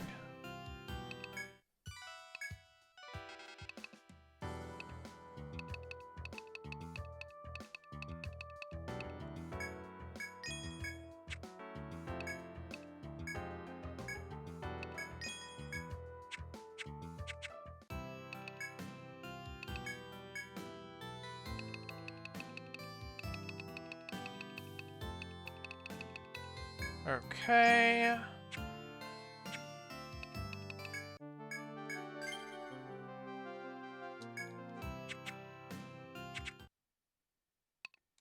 I guess we're going to the 6th stratum. Just gonna start pushing through it.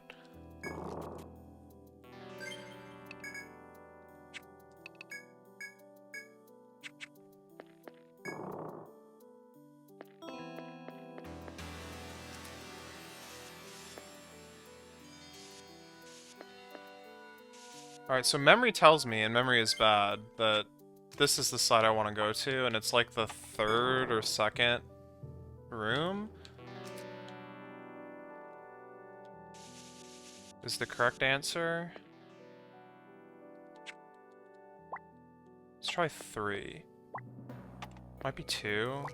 I'm gonna try this one. How about no?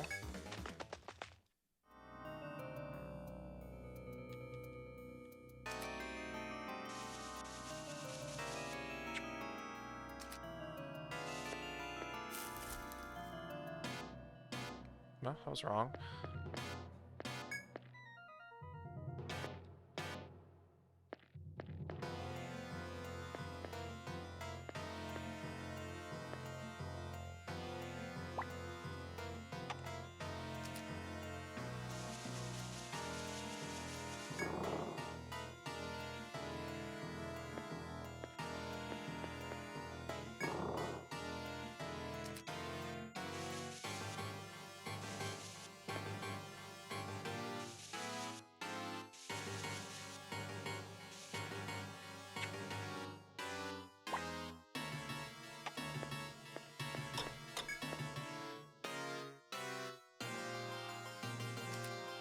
Night Falls. Okay, that's also wrong.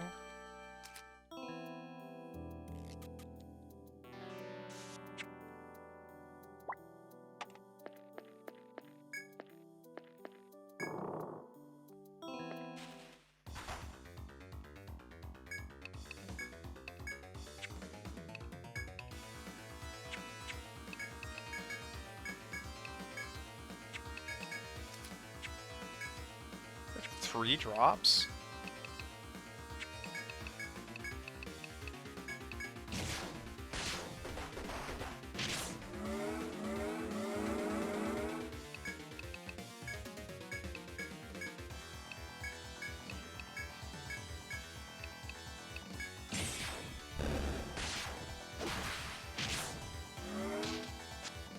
Sure.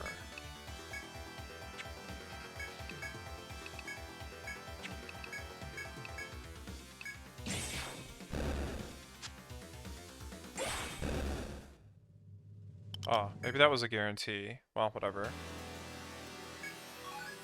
New item, cold scale.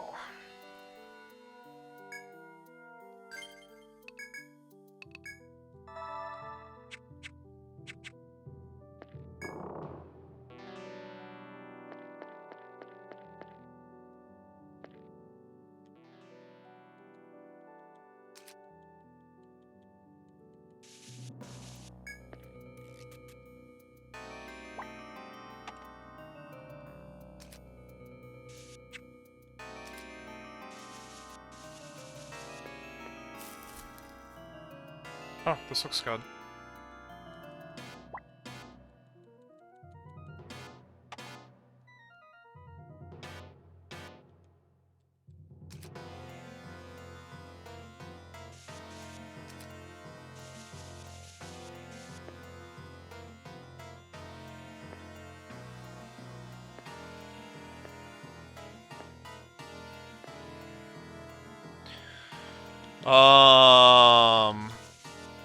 Come on, memory.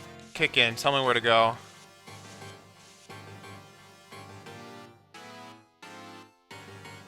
There's like a bunch of S-shaped rooms that you can get to from like multiple different places. I'm gonna guess I should continue, but I really don't remember.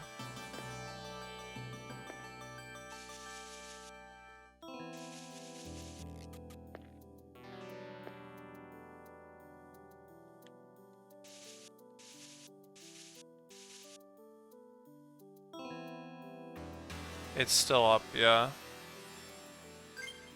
11 more turns.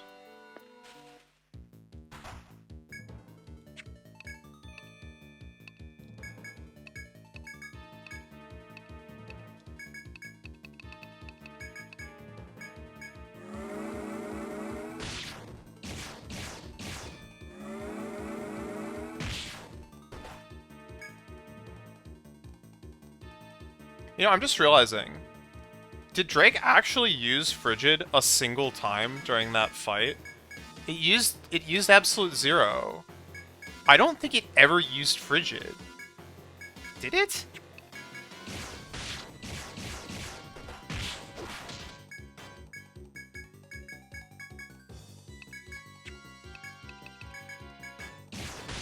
Maybe one time? Yeah. He just kept trying to buff himself.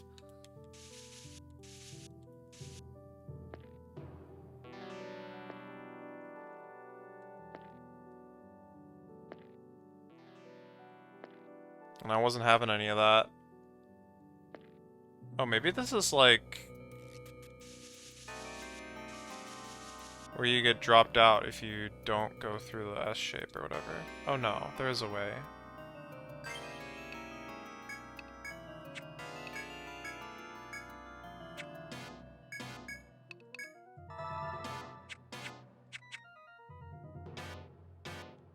Let's see what else is available to me.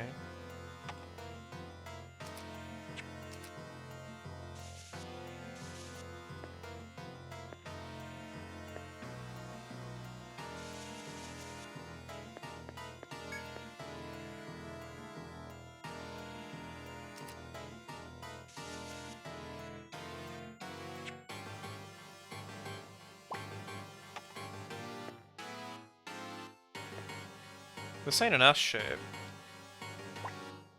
Oh god.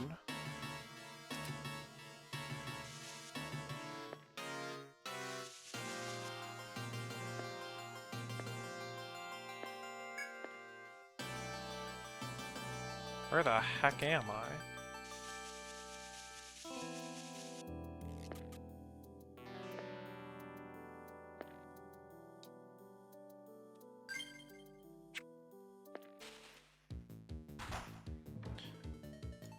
Conditional drop.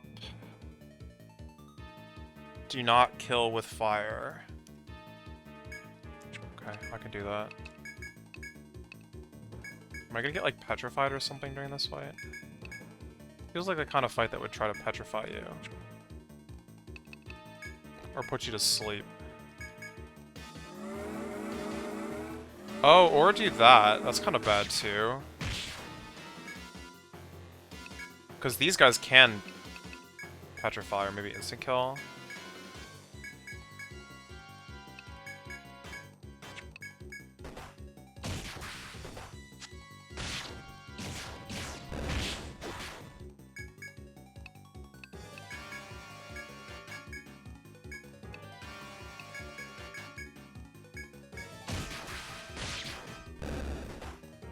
They did not, though.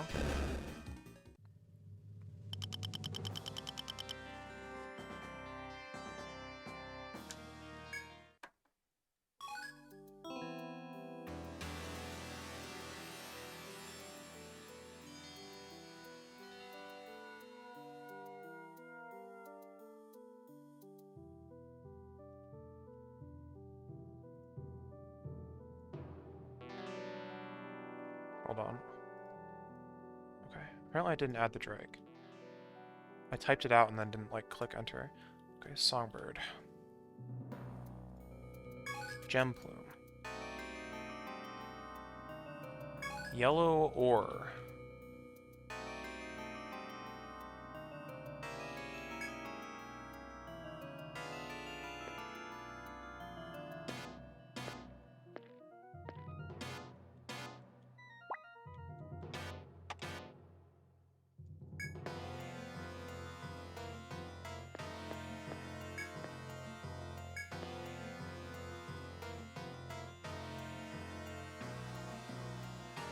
The fact that I'm finding a treasure means that I definitely goofed. That's how you know you're going the wrong way.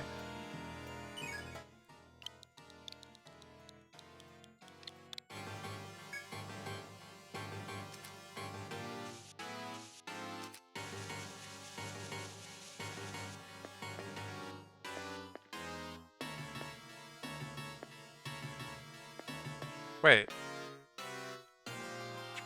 What?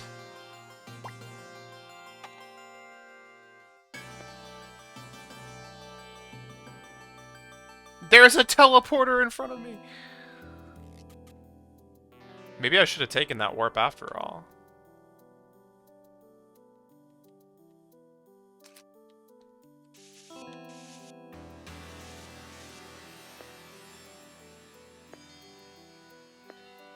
I can get back.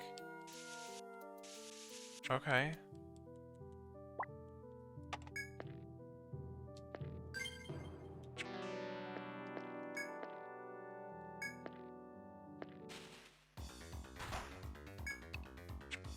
Not worth it. I'll fight the tree on its own. Iron Crab is just way too annoying to deal with. Okay, yeah. That checks out.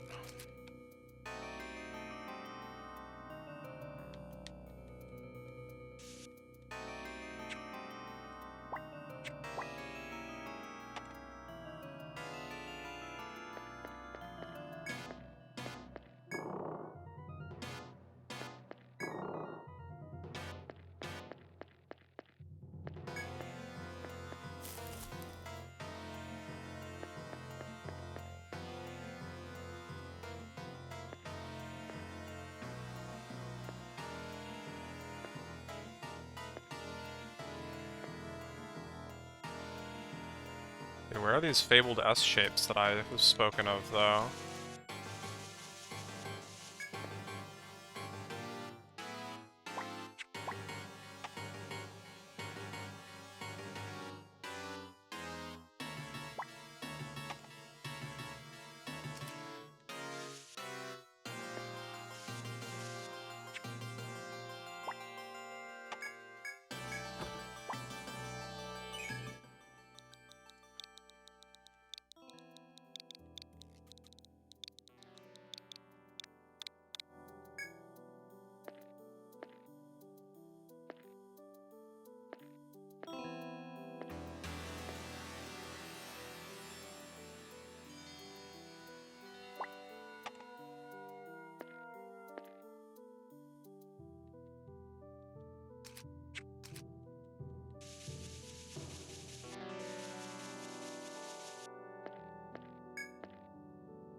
I think I found them.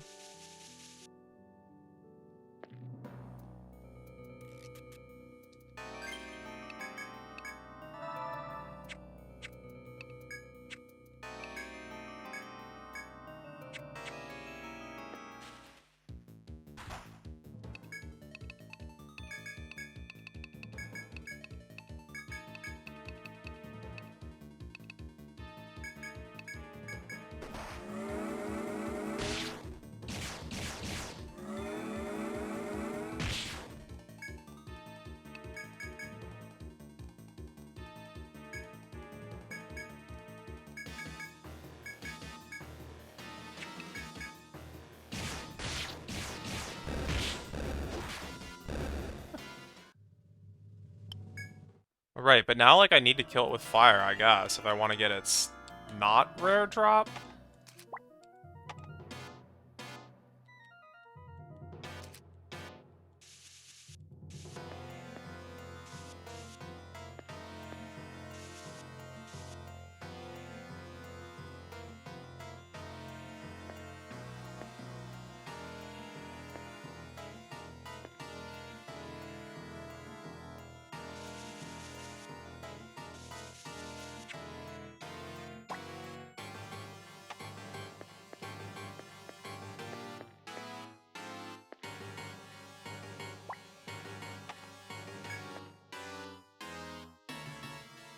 Okay.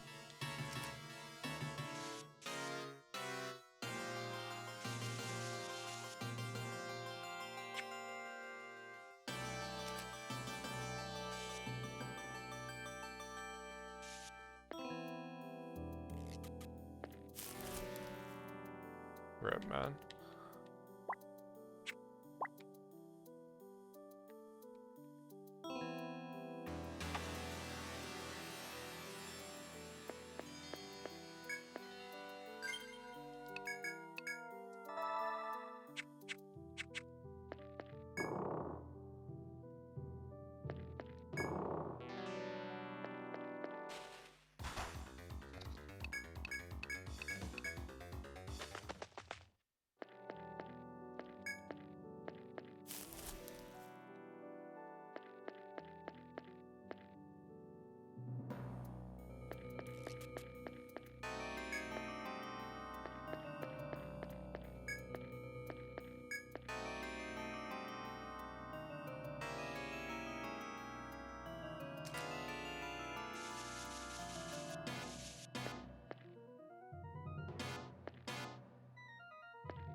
Crap.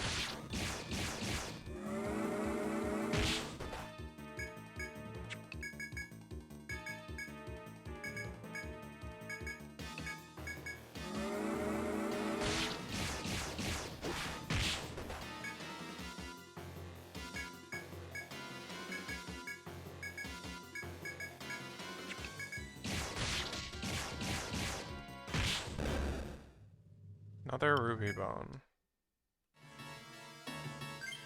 That's not what I need. It's not what I need, dang it. Well, fortunately, there's like 1,000 more of these guys.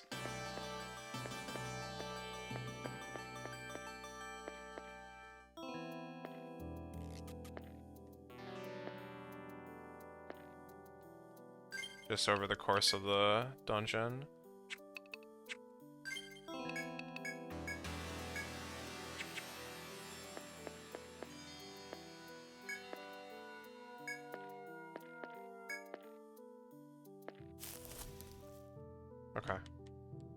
It was worth trying.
Next time I get warped back to the start, I should leave. And then gather, and then... Oh. Speaking of gathering...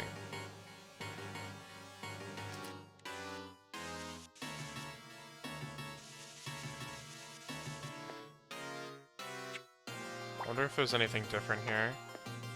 Hard for me to tell, though.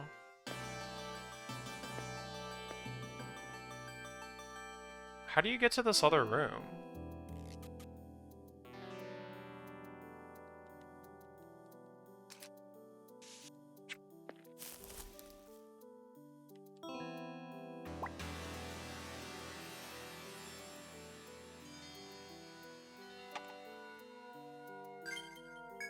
Did I miss a wall, or do you, like, warp in? Unclear.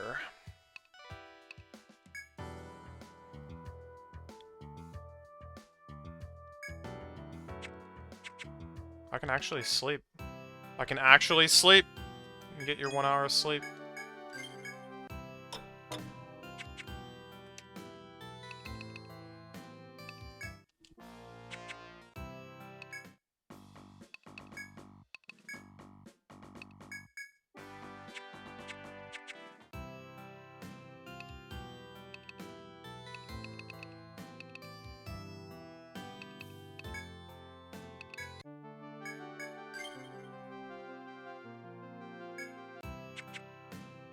How am I still 13 quests short?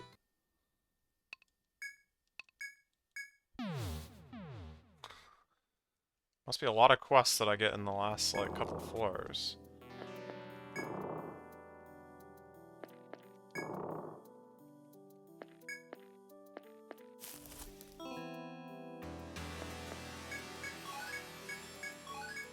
I'm trying to decide if I think this floor or, what is it, 29 is more annoying.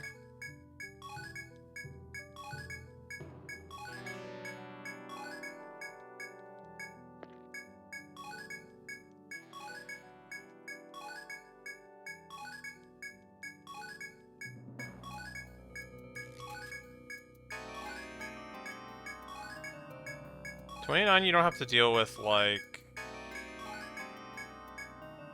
the walkthrough walls, I think, as much, but the warp maze has got a much higher branching factor, I think. On this floor, pretty much every warp just takes you back to the start, or takes you forward. Which makes it, like, really easy to, like, mark stuff and figure out where you're going. Yeah, there's teleports all over the dang place. Like, every single room has, like, 4 teleporters. And then there's these really long hallways with FOEs, and they're annoying.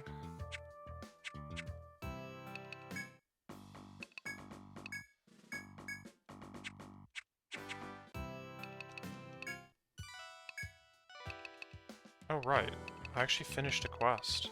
That's crazy. Wait, is there anything else that I need to be holding on to?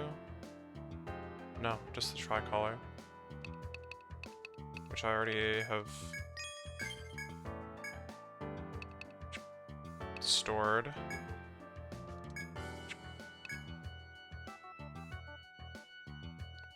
Oh, Alchemist, okay, yeah, forget that.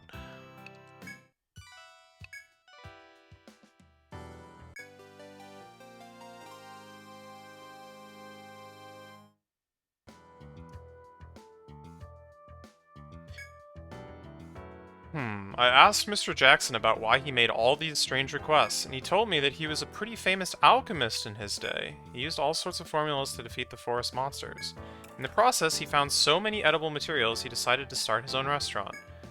It was a huge success, and he's been happily retired from adventuring ever since. Even so, he did have one regret. He wanted to pass down the things he learned. So that's the story behind the bizarre request he made. You haven't learned anything. Of course you have. Alchemy is more than learning formulas, it's about using the right ones to gain new materials. The way he put it, understanding all that is part of the way of alchemy. It's like the sages say, you learn something new every day. You learn something new every day. I must be a heckin' sage, because I say that all the dang time.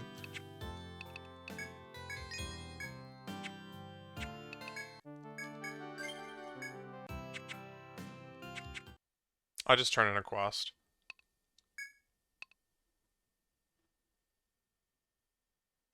And we're gonna go check to see if the wyvern is alive.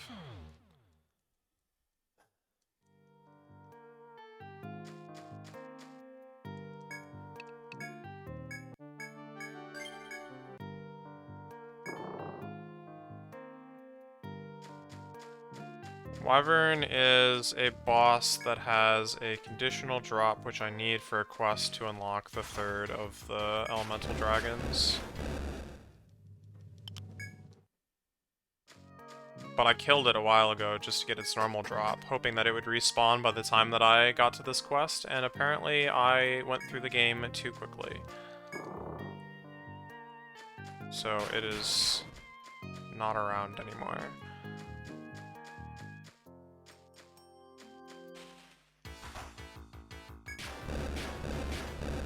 I have not done the 5-day trial, which I was hoping to do after killing the dragons one. It's back! It's back! It's back! It's back! It's back! It's back! It's back! It's back! It's back! Alright.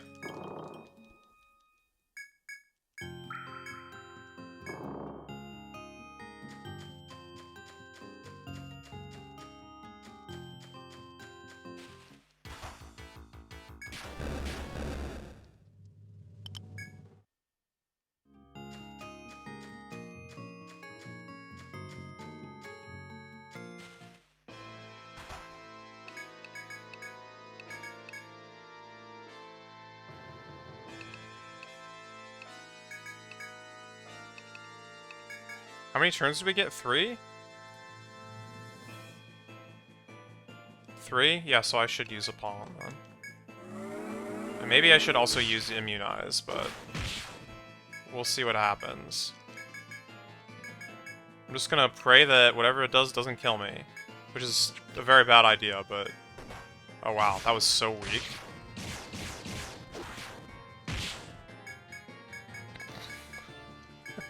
Well, Apollon is killing it at the start of the turn. Yeah.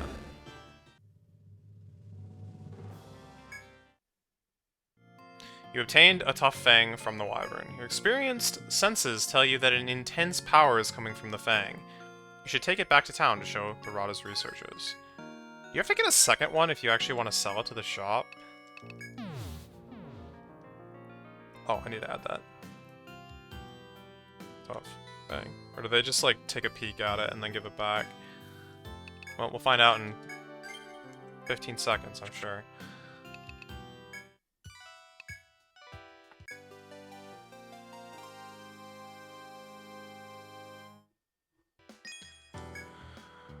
Okay, so you think this tough fang was the cause of it all. Well, if you say so, who am I to argue? Let's hand this over to the... No, no, no, give it back. Thanks for your hard work, and I'll be sure to let you know more when more requests come in. Okay, the Dread Worm. Will you try your hand at it, sirs? You remember the wyvern you defeated before? I do. An investigation team from the Rada took the tough fang back to its nest. They tried blowing into the fang like a horn, and a gigantic red dragon suddenly appeared. The wind from its wings was so strong that they slammed against the trees. Fang ended up broke. No! They said that the red dragon tried to take over the wyvern's nest, but couldn't get near it. It most likely was driven away by the sound from the fang. But since you beat the wyvern, I guess the red dragon saw its chance to take over. Supposedly incredibly strong. The investigators had to run for dear life. We can't leave a dragon like that alone, so I want to see if you can defeat it. But it's definitely going to be a dangerous job. Don't do anything rash, okay?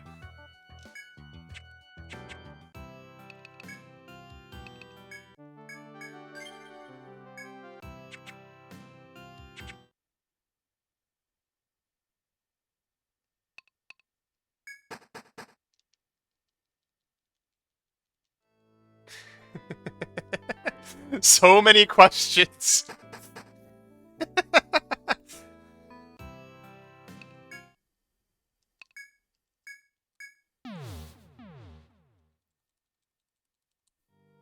We may never know the truth.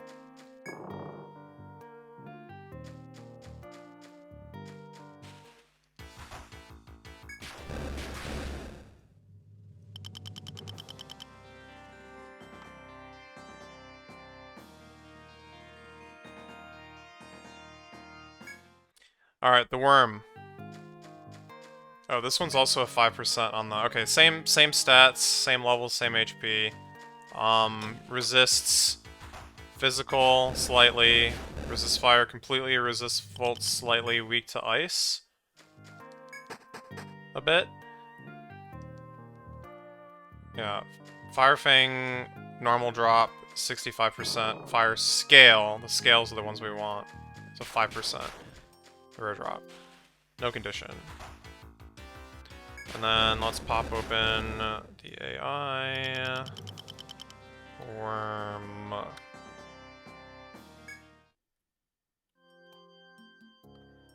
Okay, let's see. It checks for binds. And then it sees if the turn is divisible by 4. If the turn is divisible by 4, it uses Searing.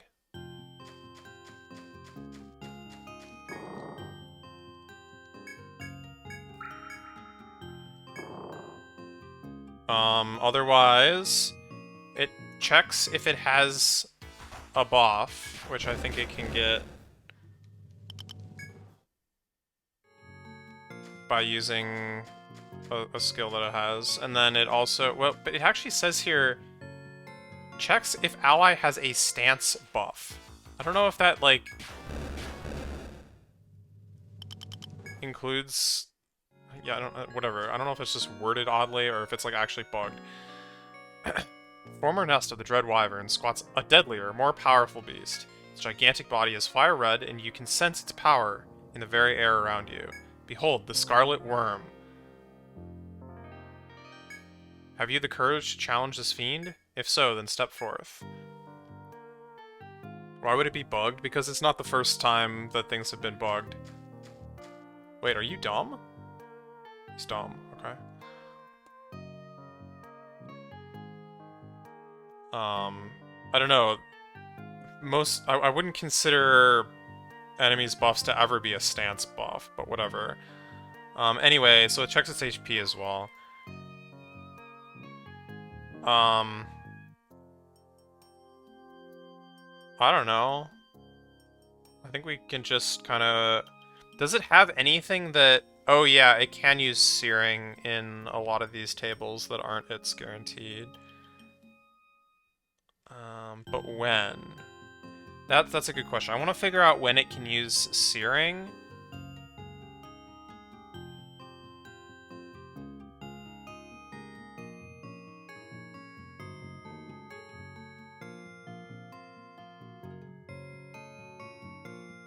When it can use Howling... whatever, I'm just gonna fight it.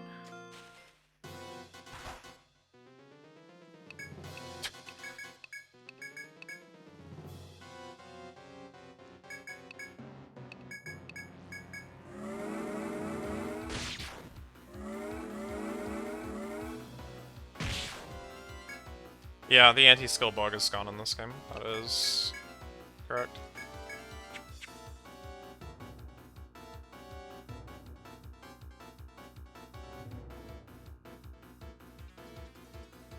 I think it's going into table B. You can use Howling, Tail Whip, or Strike.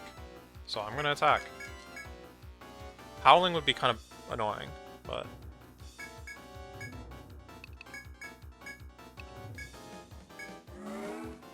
Huh.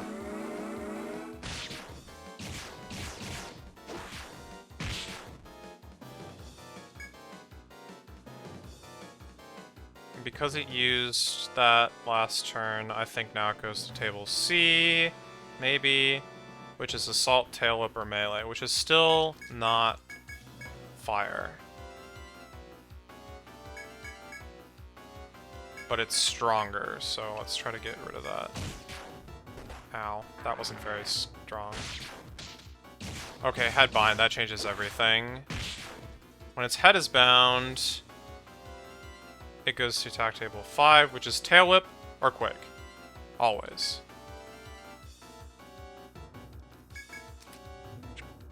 Which is convenient for me, because that means I can keep putting in damage.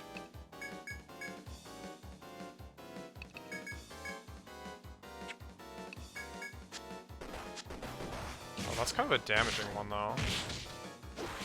Oh, okay. Now it's got 2 binds. What does that mean for me? Arms and head. If its arms and head are bound, it does attack table 2, which is Tail Whip, Quake, or Assault.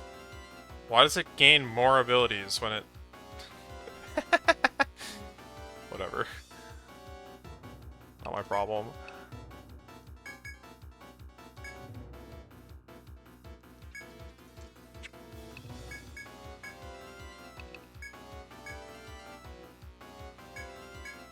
Oh, but its arms are bound, so it didn't gain more abilities. It gained the ability to be dumb. Very cool.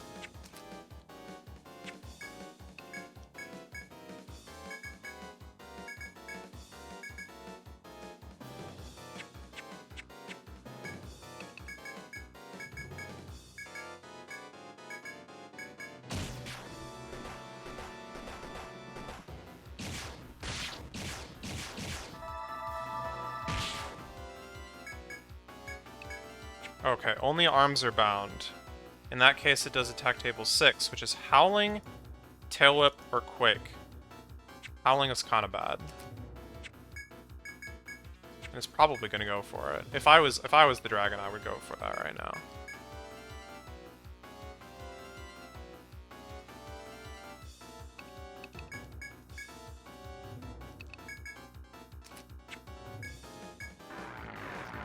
Yeah.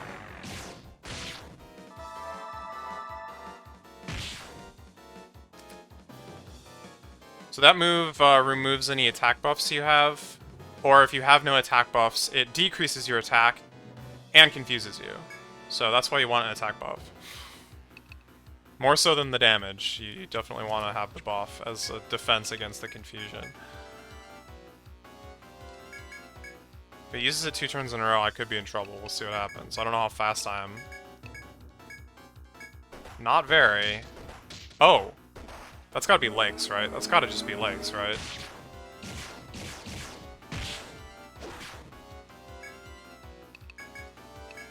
Okay, nothing is bound.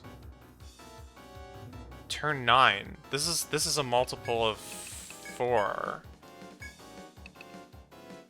Because math. Because turn 1 is turn 0. That's why. Oh, I should use Immunize.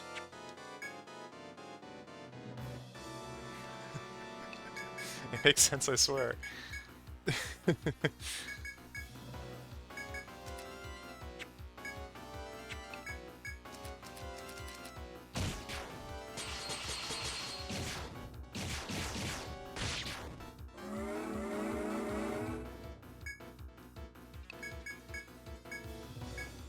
and its HP is like low enough now that I'm like not taking any chances, because I think it can just start doing weird stuff.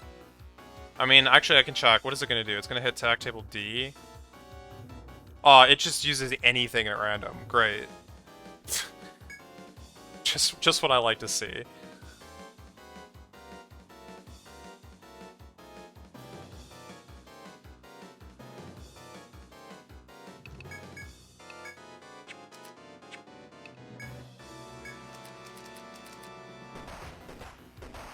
Wait, that's kind of strong.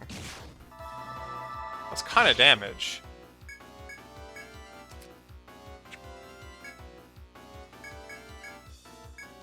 Okay, now it's below 25, so actually I think it loses the ability to use Searing, but... which is weird. So yeah, it's pretty strange.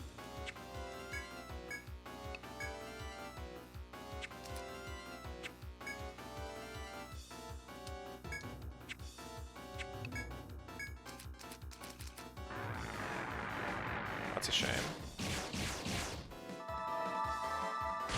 Gives me a chance to heal though. Oh! Oh, okay, what does that do? That puts it back to... attack table 5, so it's only using Tail Whip and Quake now? I say only.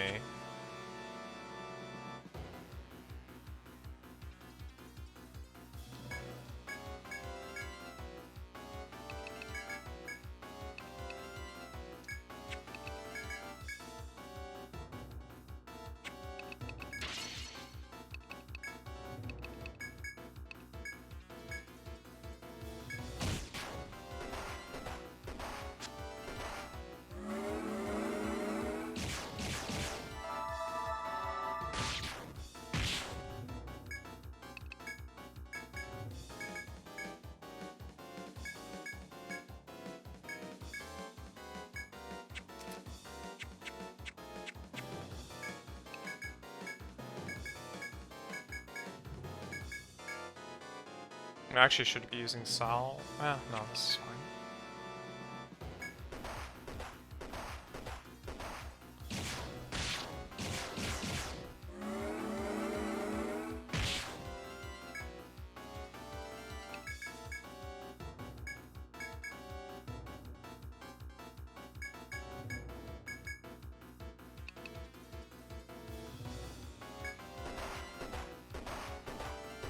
Dang it. It's fine.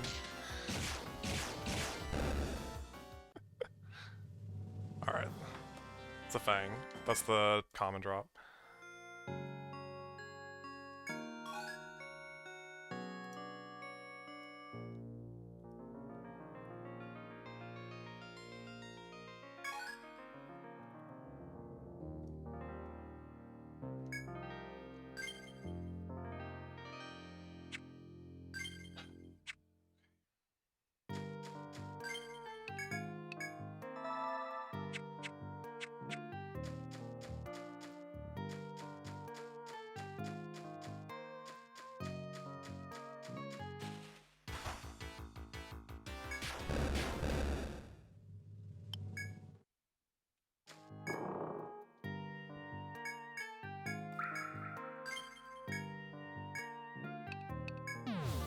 Being able to...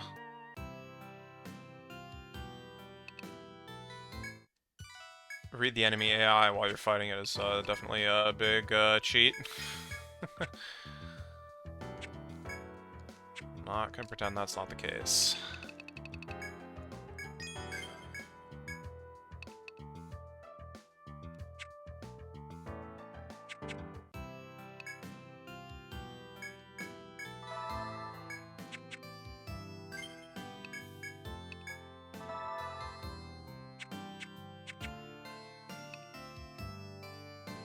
Yeah, I don't know, it's either the worm or the Drake. It's definitely not Dragon. Dragon is a joke.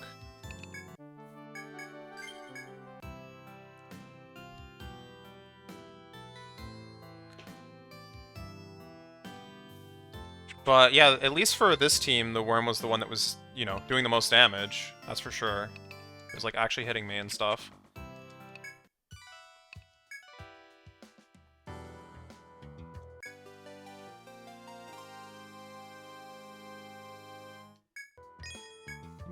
Money! Thanks so much for getting rid of the worm. I knew you guys could do it. You're amazing. That's the only word for it. I'll let Radahal know about the worm's defeat at once. But you will not tell them that it's coming back in 14 days, right?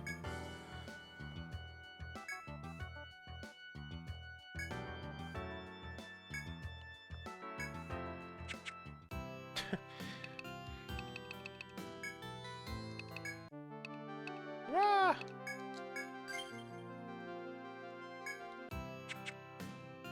And now the wyvern's like relocated, right?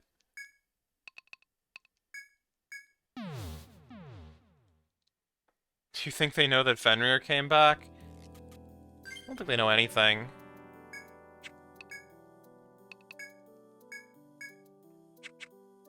I think they only know things when promising adventures that they want to kill start showing up.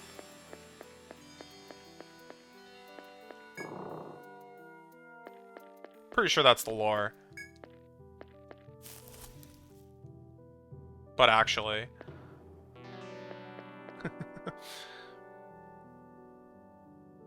Okay, I definitely missed a room over here. Let's see if I can figure out how to get into it.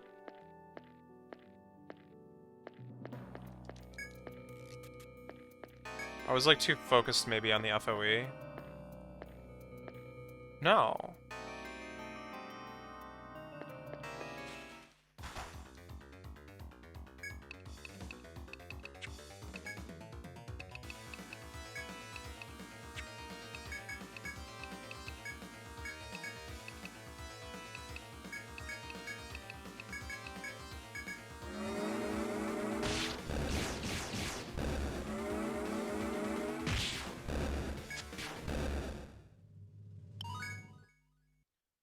Bug scale. Dun, dun.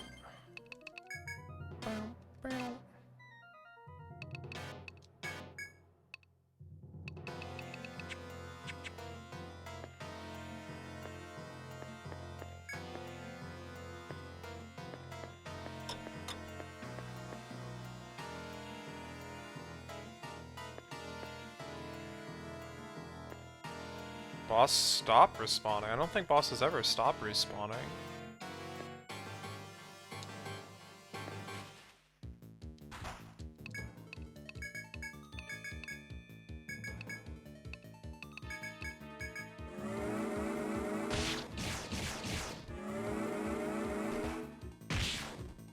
Pretty sure you can farm them very much forever.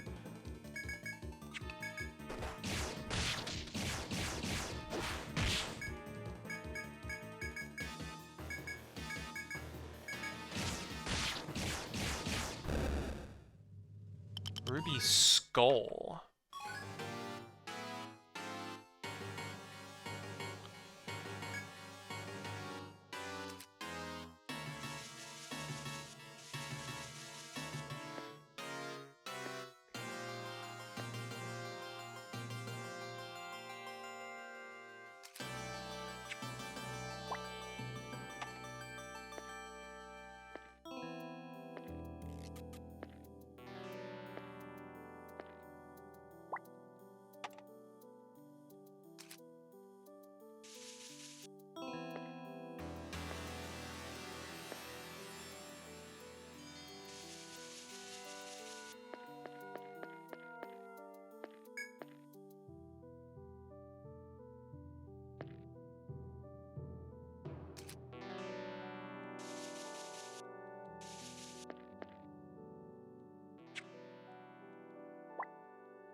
Gross.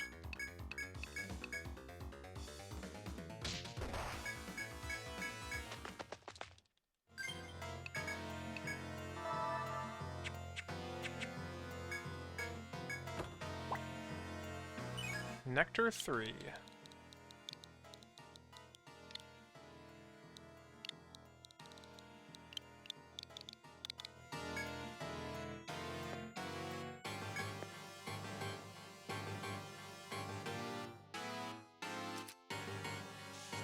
Just gonna assume that this is kind of shaped like this. And when it's not, I'll fix it.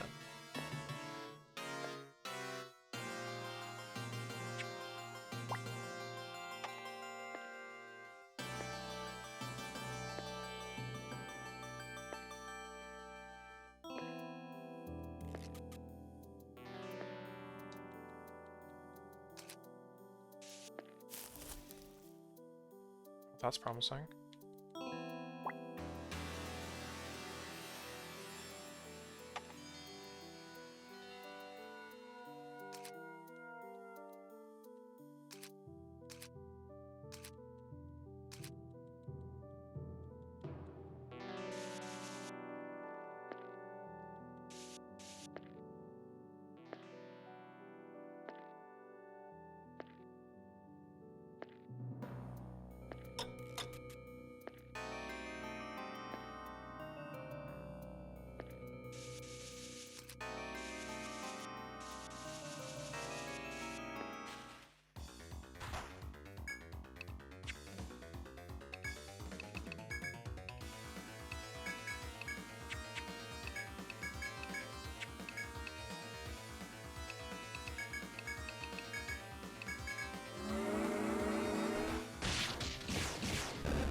Smack.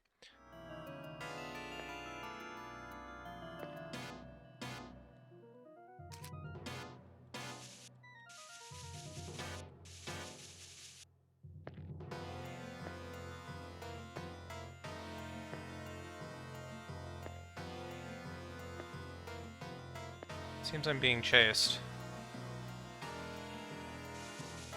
Oh, shoot.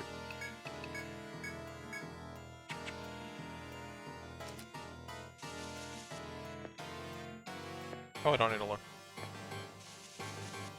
Okay, this is tempting. This is very tempting, but I'm not gonna take it.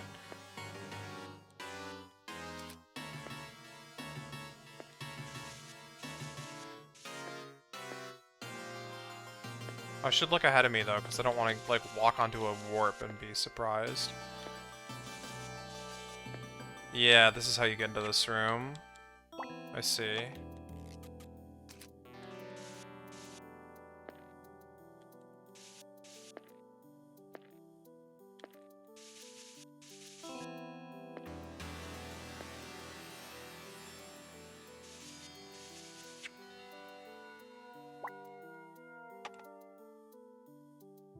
What even is this thing? Is this just a songbird? I think I want to fight it if it is, because I'm still missing its normal drop. I guess I should try killing it with fire. Somehow.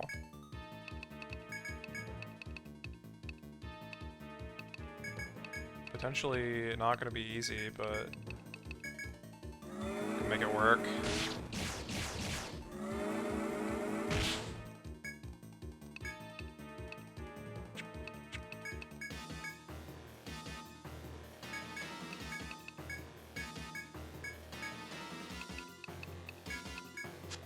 Oh!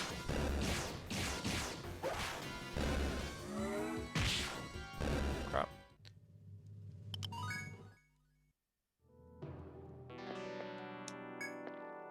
Dang it! Dang it!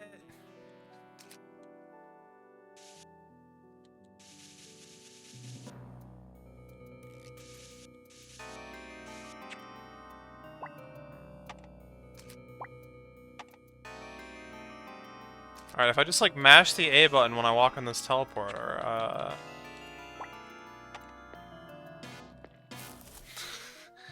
it'll take me downstairs, right?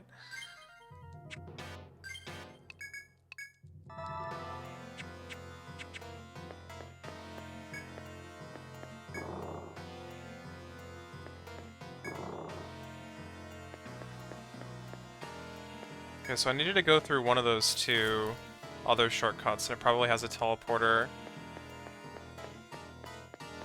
to the space between worlds.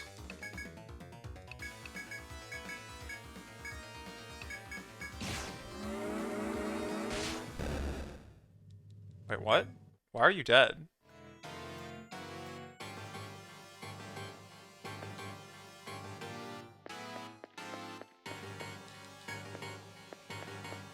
I did 2 standard attacks on it. How little HP does that thing have?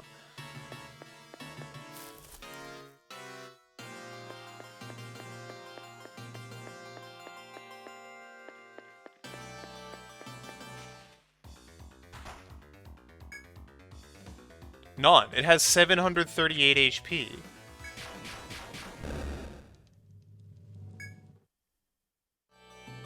That is why 2 attacks that did 400 damage were enough to kill it.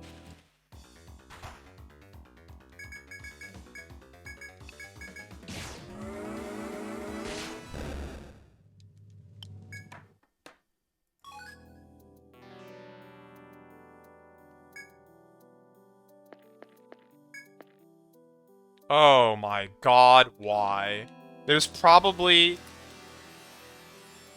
just as many warps in the other room as well. Alright, what is the... Always pick 3, right? Human psychology. Attack buff is a waste of TP.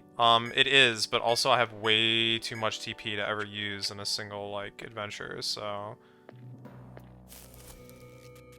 Oh?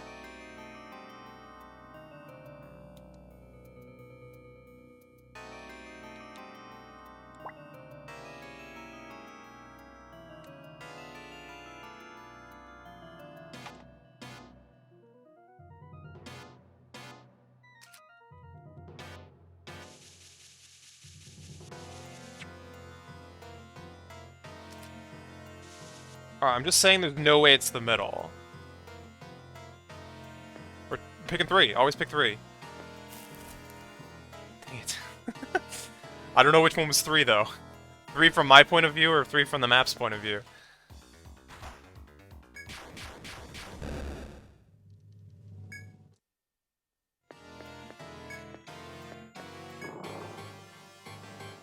I, of course, don't even know for a fact that that is actually the correct room.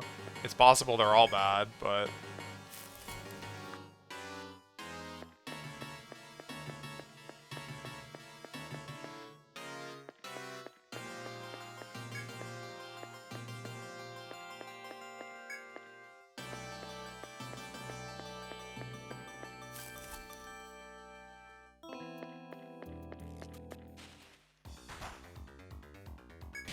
Wait, why am I auto-attacking? This is probably not actually going to get me through this fight safely.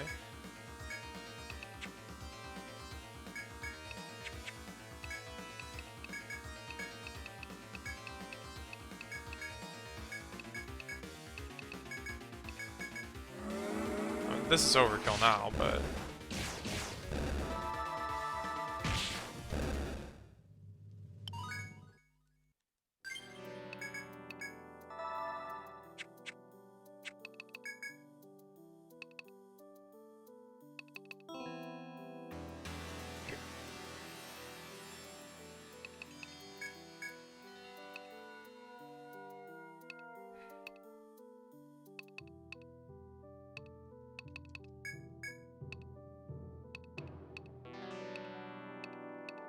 Okay, well, apparently I was able to get through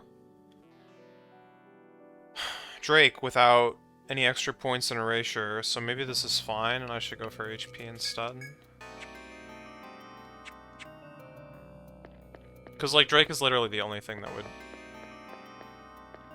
benefit from that. I mean, I guess I'm not done with it yet, but... They think the middle is too obvious, so they're gonna make it the middle. That's what I'm worried. That's what I'm worried, but... We all know I'm gonna pick the other side next.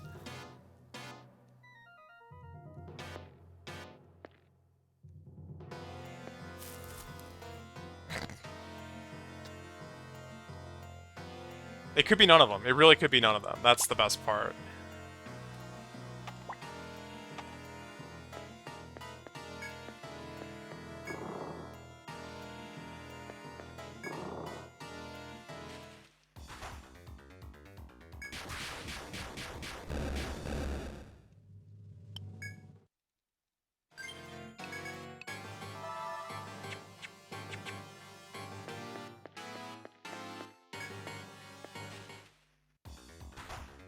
Wow, this fight sucks.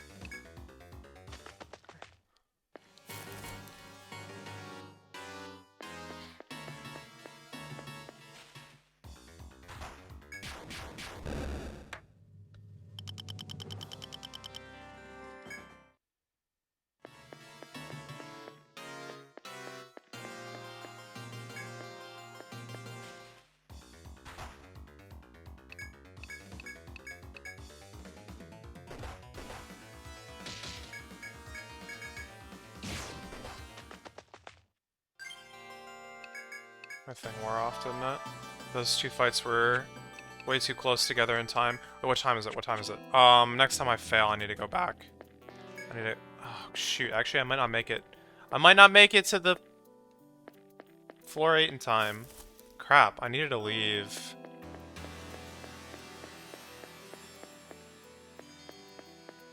Yeah, well, that's daybreak.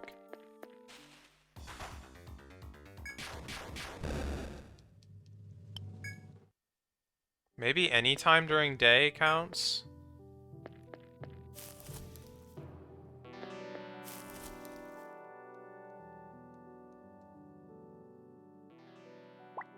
It was the metal one. These map designers are geniuses, I tell you. They're too smart.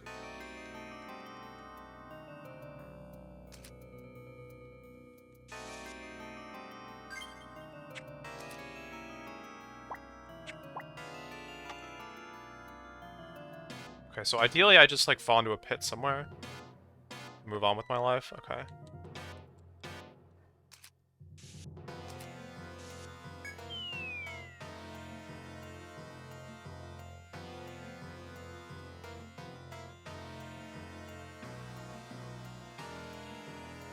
Okay, so that unlocks 2 more floors.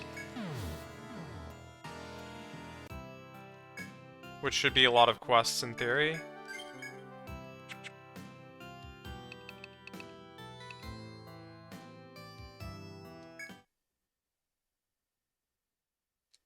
Should sell my junk.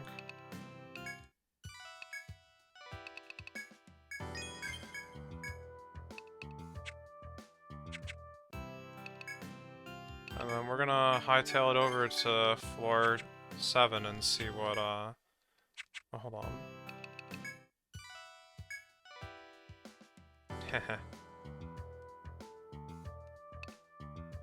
Oh yeah, this is super done.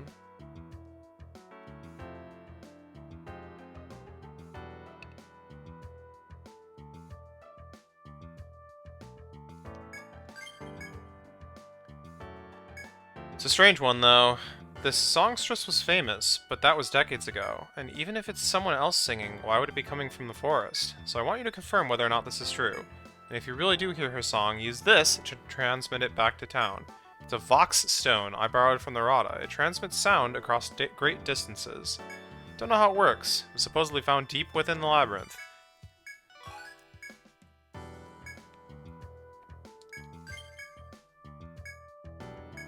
Give us 3 tri-stones. Got it. Thank you. Finding 150 unique items sounds tough. But it'll happen before you know it. Oh, right, but I have to actually report them. Boo. No, like, mass report wave at the end. I mean, I could hold it. It is 40k, though. Alright, if I decide I need the money, I'll finish the quest, but... until then, I'll hold it, and maybe that'll be the last thing we finish. Unless it's a prerequisite for something, which would kind of suck.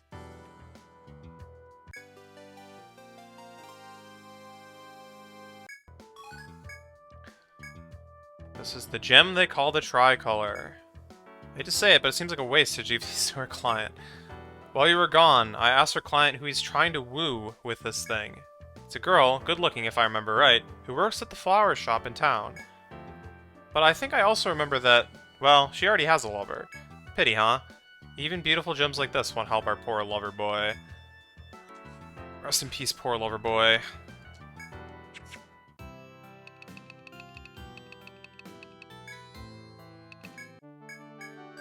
Me, racing to floor 7. At the speed of sound here. Oh, god dang it, man. I'm so fast! My god.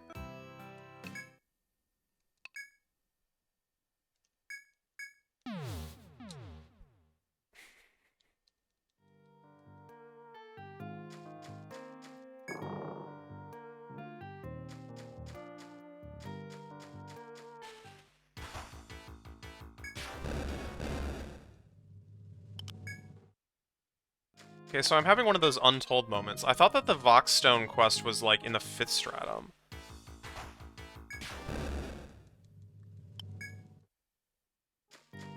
I'm, like, worried that it still is. That they want me to go back and explore it again. Because that would be a problem.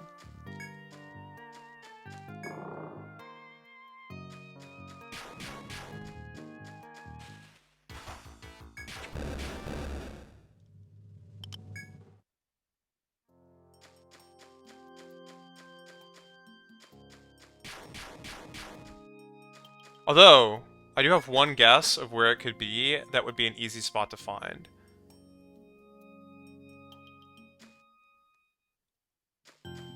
They're not impressed by my arrival. Do I just burn more time in the labyrinth, or... Crap, what should I do? Could go back down to 20, or whatever, or 27.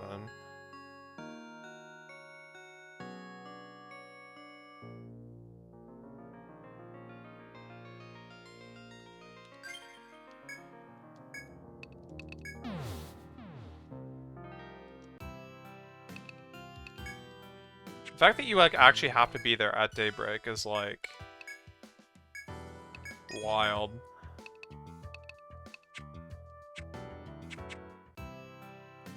Because that means ultimately you're spending more than 5 days there. Probably.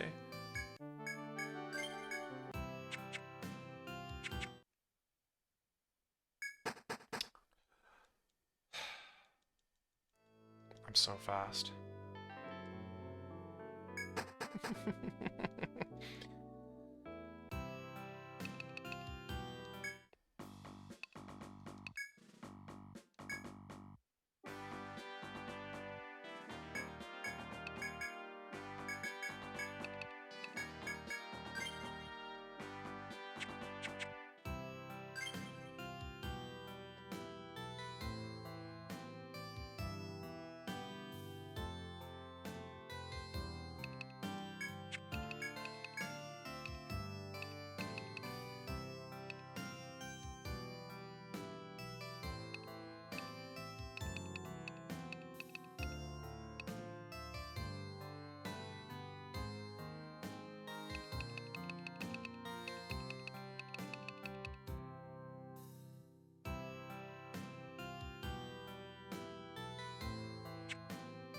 This is quite possibly that part, yes. Although we need some levels from something. Is anything, like, alive yet?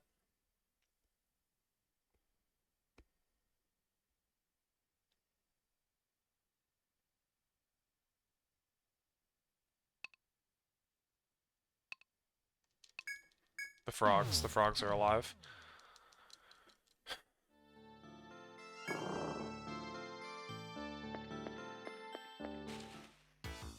What's up, bud?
Guys, definitely summoning a lot faster today than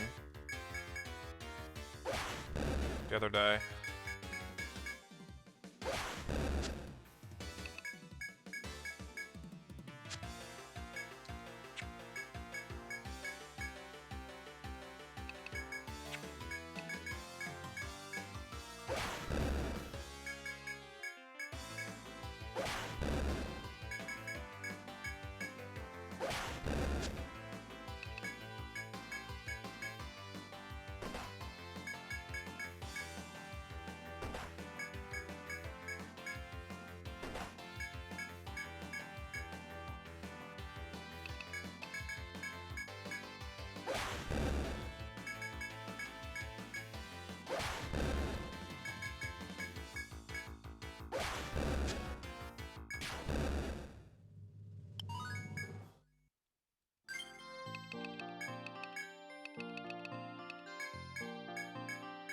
What is happening?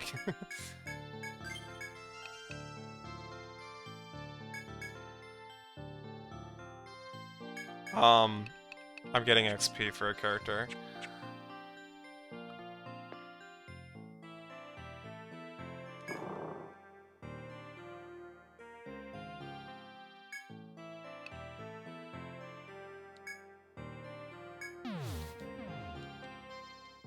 Unlocked site, which, yeah, you'll see in a bit. If I can get there without, like, dying.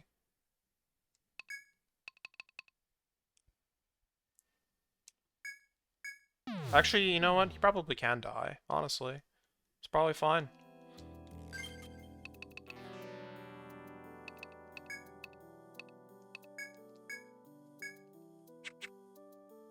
Knowing this game. No, actually, you probably can't die. Yeah, it's gonna make this hard. Well, I'll just revive him. I don't know, you can gather while dead, but you can't use skills. Because, you know, gathering isn't a skill or something.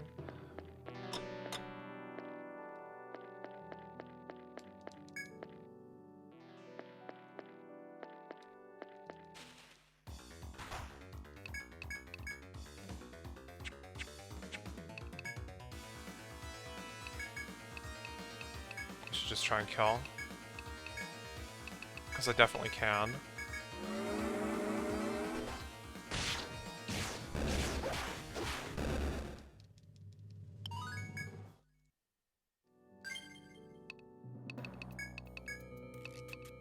This isn't going to make much of a difference, but... Oh, actually that does actually give me one more cast.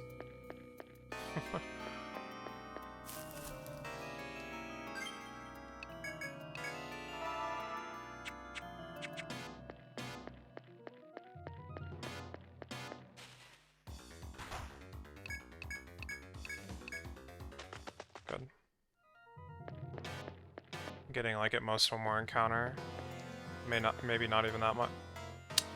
Okay, well, yeah, if you take the wrong door, you're gonna get another encounter. Idiot. God dang it.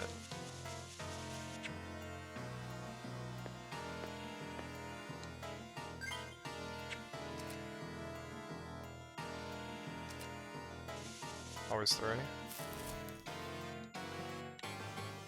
I think they're all wrong.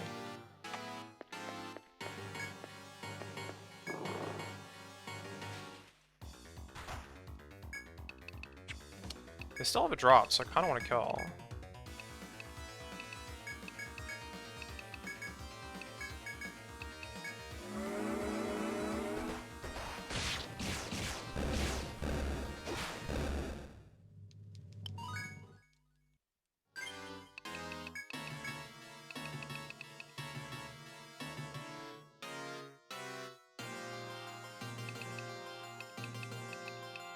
Maybe so.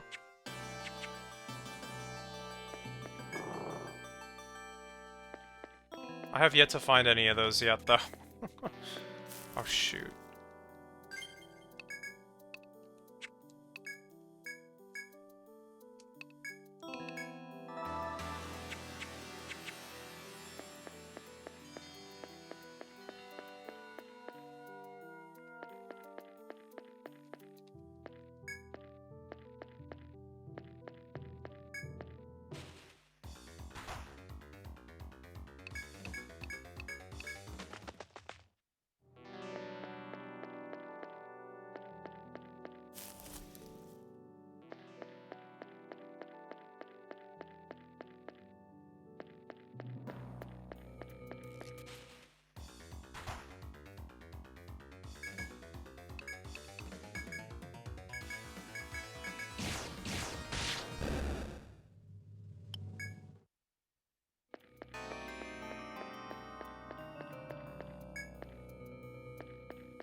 Okay.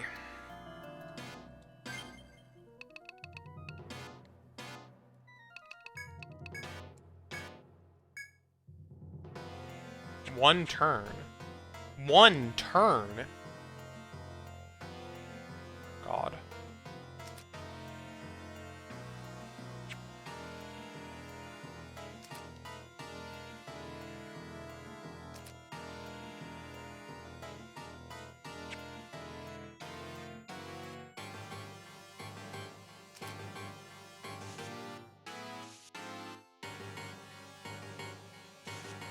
Wait, maybe I label this like yellow, and then once I walk on it, it changes to blue? Wouldn't that be magical?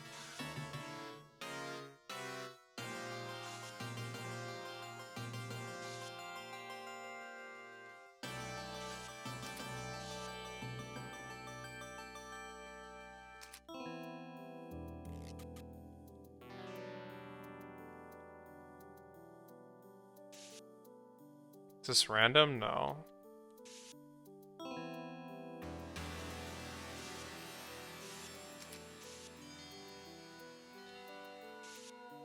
Yeah, so this floor is just a gigantic pit. Except for a few tiles that are like paths.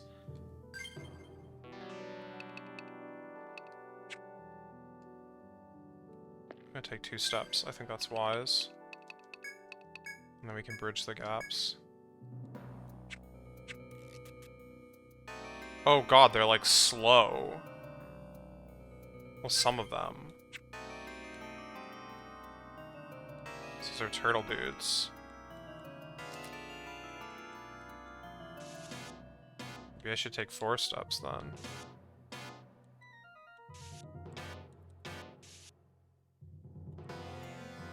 Just if they turn, I'm not gonna know exactly like where they did it.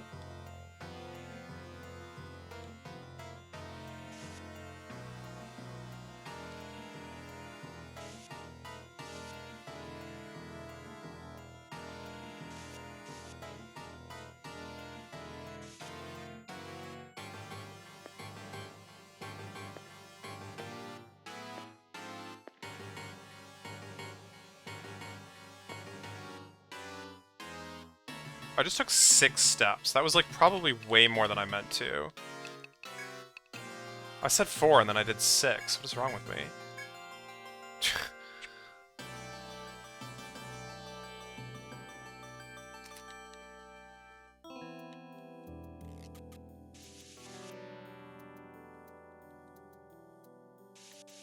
Okay, that one we can say for sure. That one we can say for sure.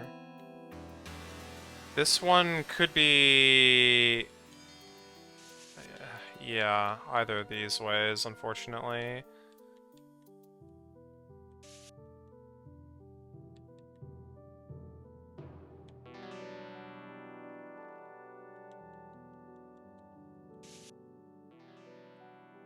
Oh, wait, no, actually, no. This one isn't even guaranteed this way.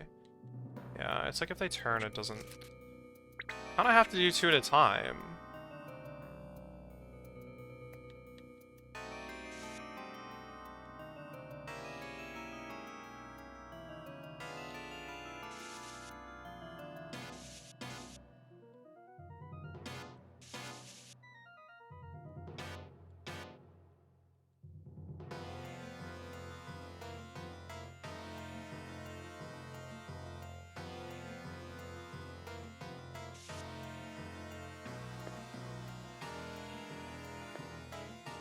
Doing 4, screw it.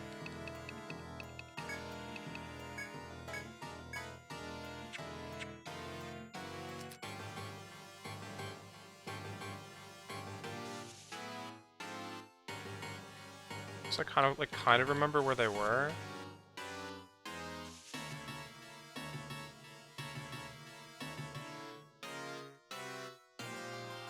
Wait, why is this one here? I took 4 steps. It's only moved 3. That's interesting.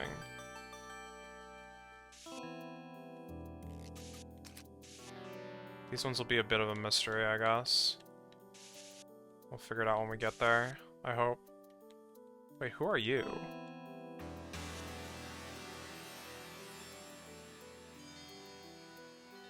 Where the heck did you come from?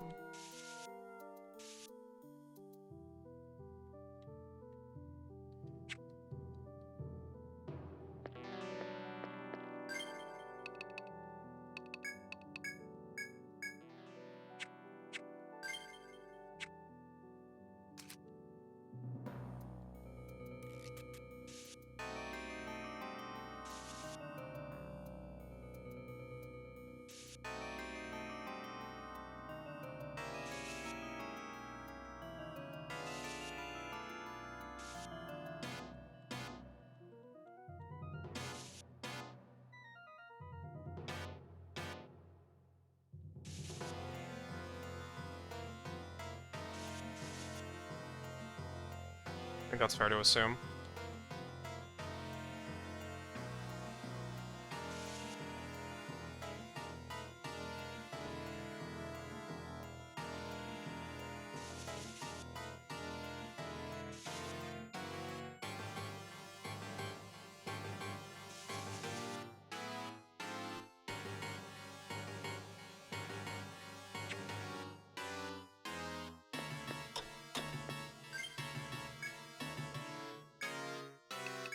This is kind of depressing.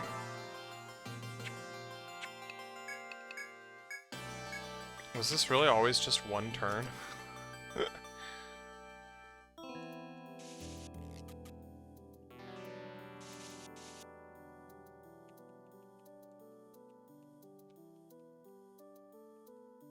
Oh wait, did these guys take a turn to turn? Is that what's going on here? That would explain why they're like one tile off from where I would expect.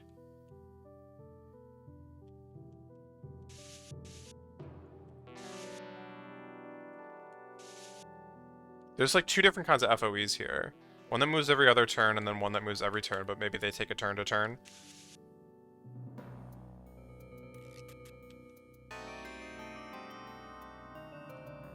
They seem to be going in like squares, maybe? Like this one here. And this one here. Whoops.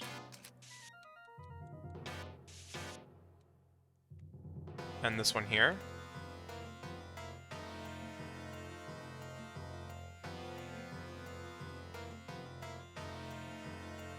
It's more of a rectangle and a square, huh? Oh, hard to tell. I don't know, I'm bad at counting. No, it's a square. Yeah, they took a turn to turn. I watched.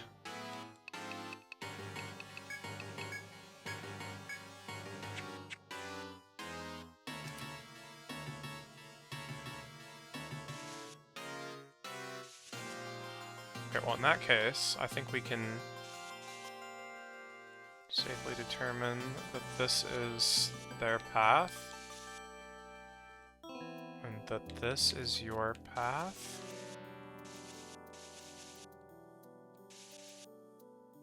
And that this is your path, and that this is your path.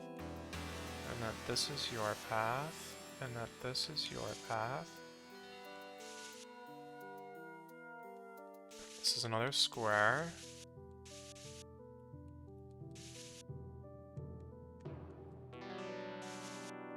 I don't know why this one, like, wasn't on my radar before, though.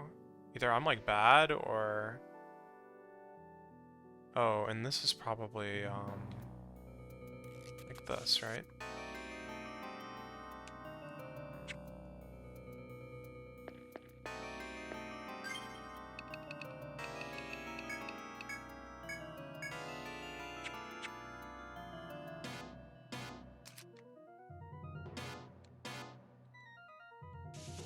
Unfortunately, until these things start connecting, we're not really going to have a good idea of how to traverse the floor as a whole.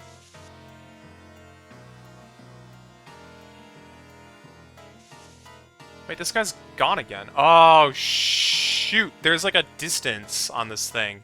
It said full floor, but I think I've been lied to. Crap.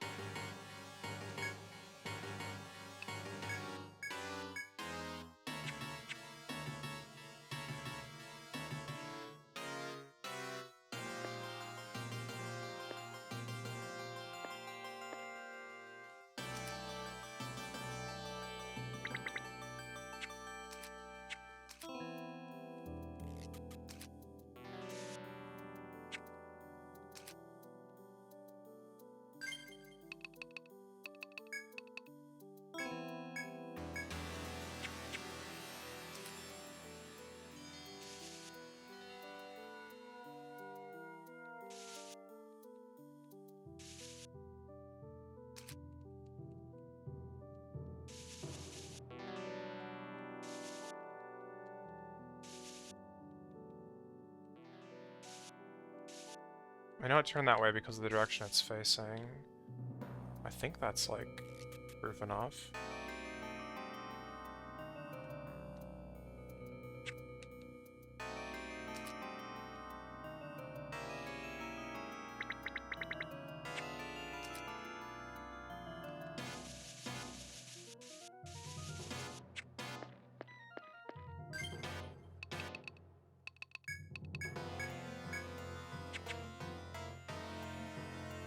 Okay, this guy up here turned around.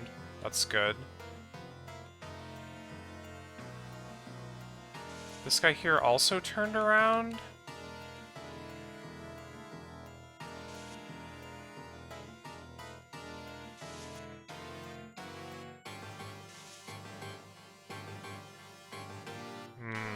Revealing a new one out in the distance there. Seems like maybe I should have taken some steps inwards after all.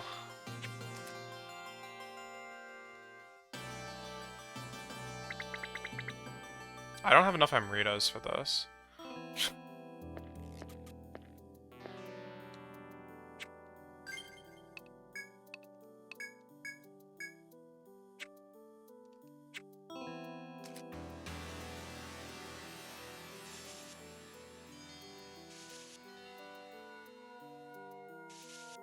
You're new.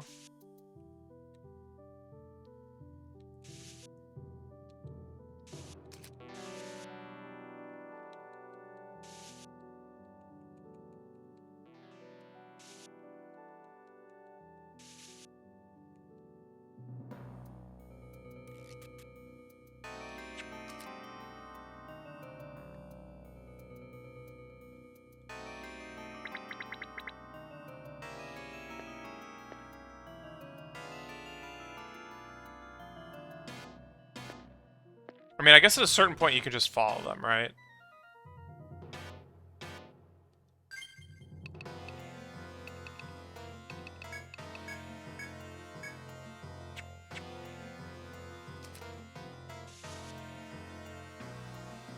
This is more convenient.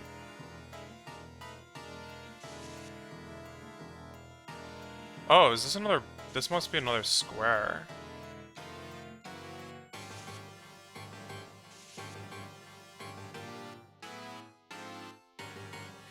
Did I do this right? That looks funky.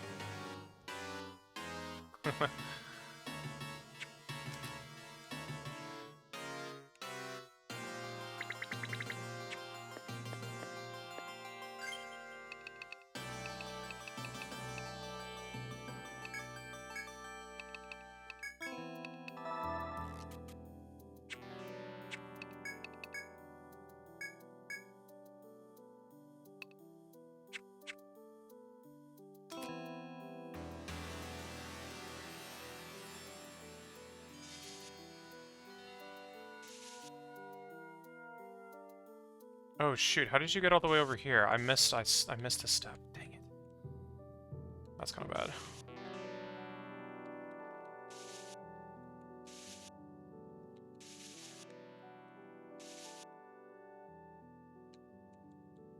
I mean, it's one of two ways, right?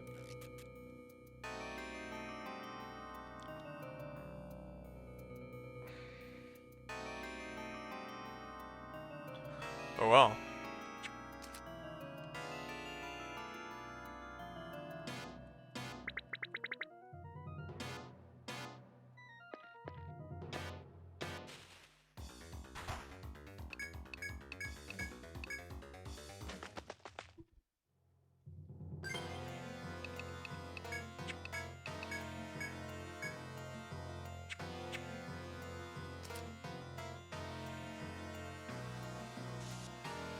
Wait, did I really take 4 steps? Seems like I only took 2. Oh, no, I didn't because...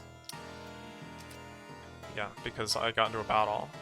So I took 3 steps. How annoying.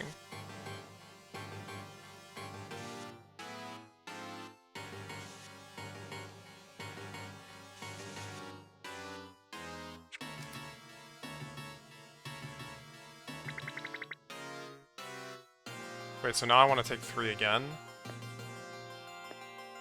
Yeah. Oh, there's a bridge. I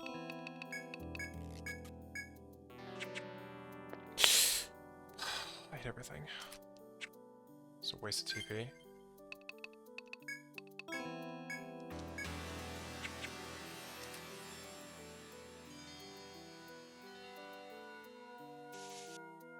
Wait, it must have been here then. Okay, that one also bridges.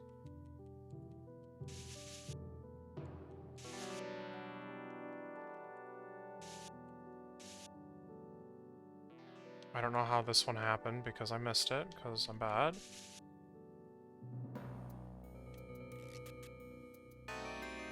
This might also bridge? Unclear. Unclear if it even matters that it would.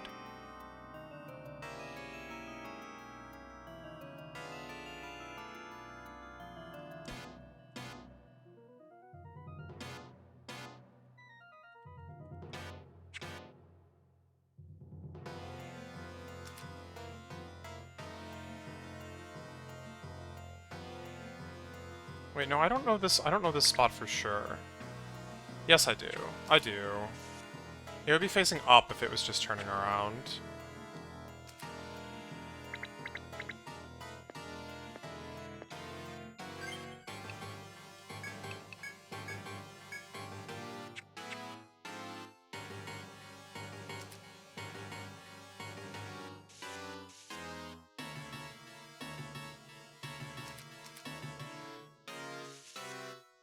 Okay, well that locks this in.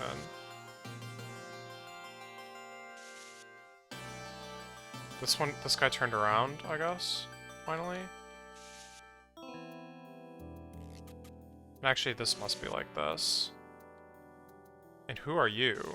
It's new. I'll assume that loops like that. Okay.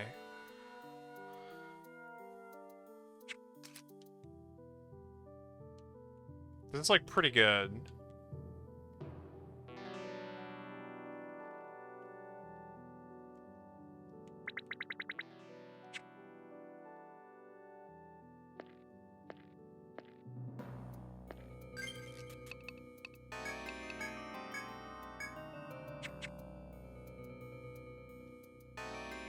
Okay, that guy just turned around on the spot, as did this other one, as did everyone. Yeah, I think I've basically reached the limits of what I can learn from these guys at the moment. So there's a few spots now that we just need to kind of experiment. Yeah, okay, fair enough.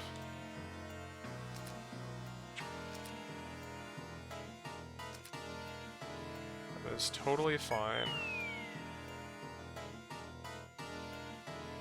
After all, I want to find out where I need to drop down here as well.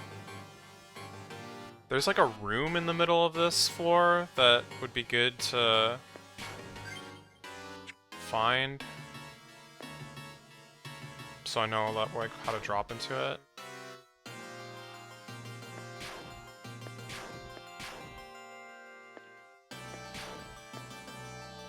Oh right, these guys. Oh right, these guys.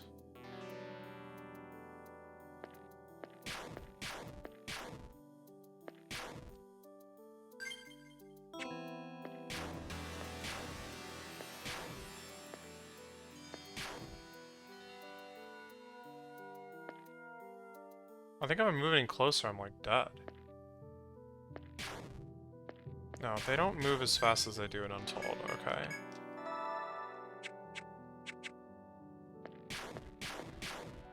Are there holes above damage tiles? I think so.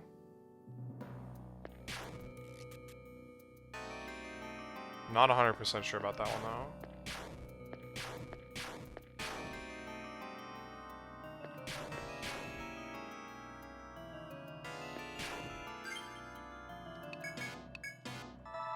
I mean, it kind of looks like it, right?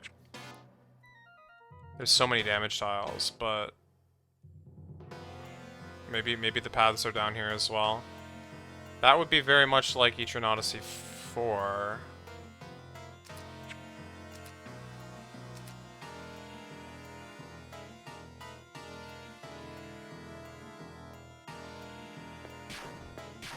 Okay, this is like D2, D second column. Yeah, no, this is... Wait.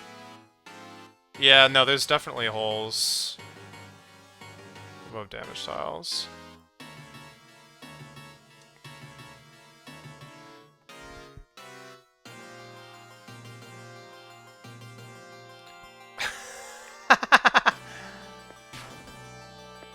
I mean, hey, whatever works.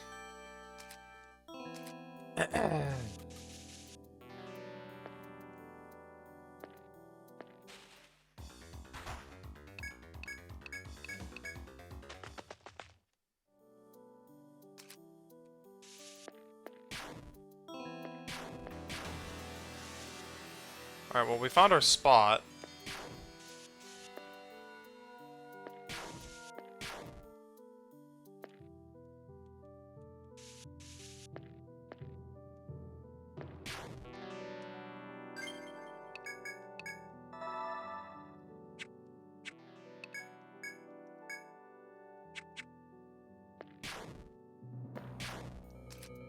Oh, and they're like all after me now. Love it.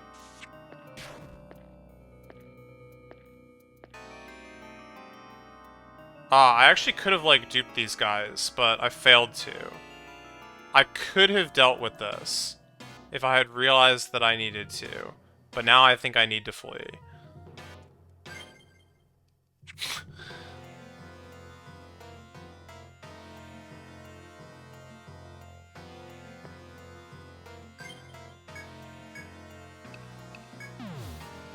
Goodbye.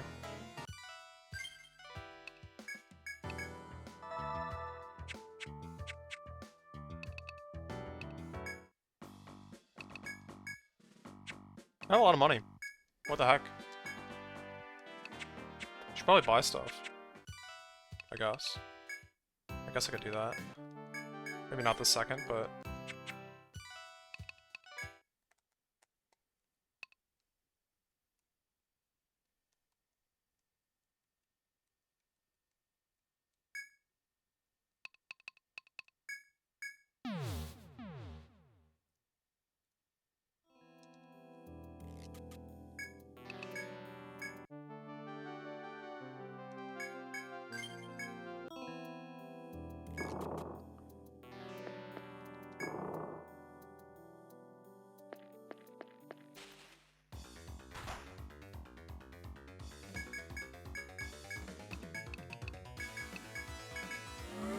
Okay, I just need to be cognizant of the fact that it takes a couple hours to get down to 7 from the geomagnetic pole.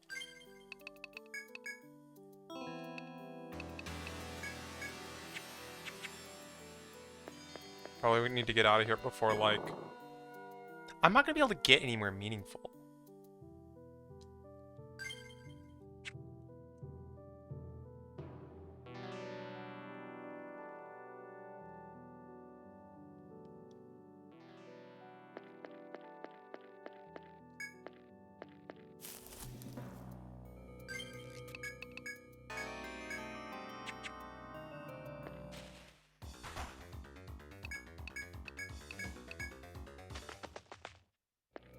Because, like, unless I can get down to 29, like, have I really made progress? I don't think there's any shortcuts. Pretty sure there's, like, 0.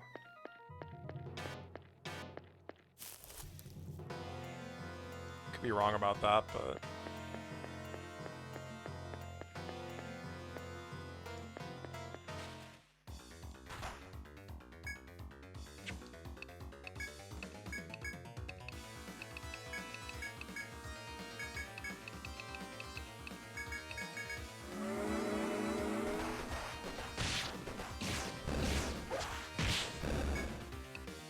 Bad luck.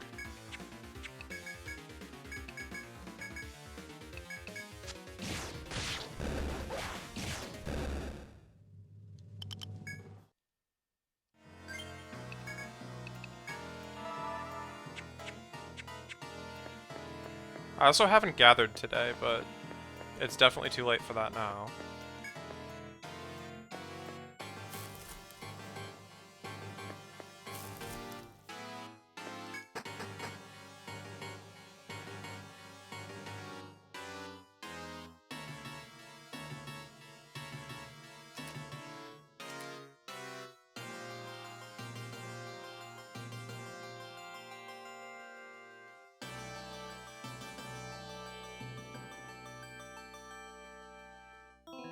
Hold on, phone call.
Okay.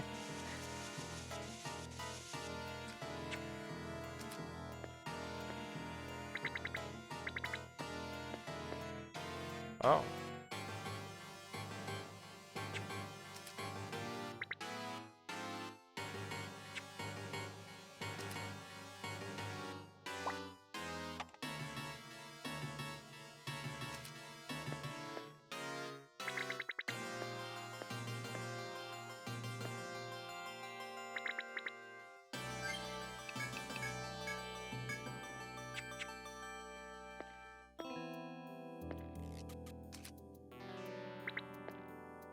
Alright, this is a risk, but...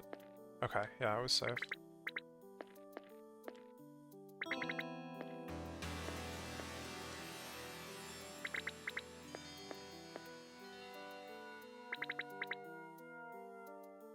I don't really want to kill you, though. But you're kind of in my way now.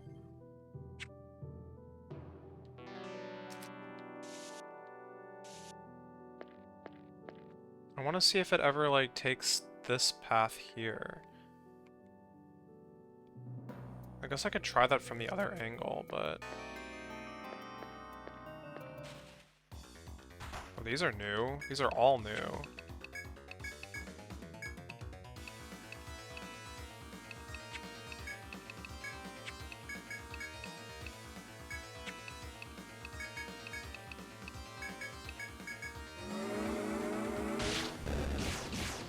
They're all dead.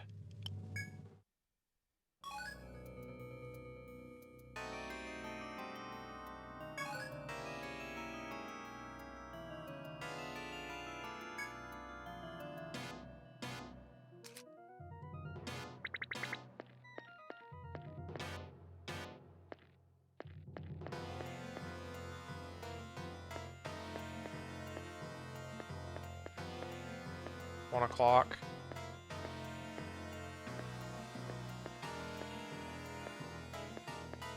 Two o'clock.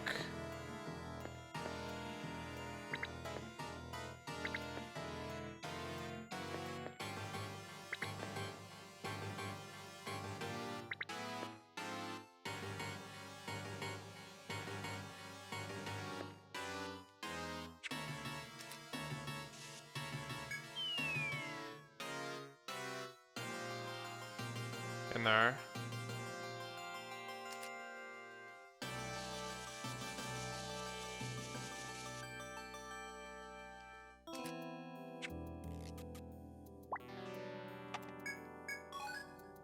No.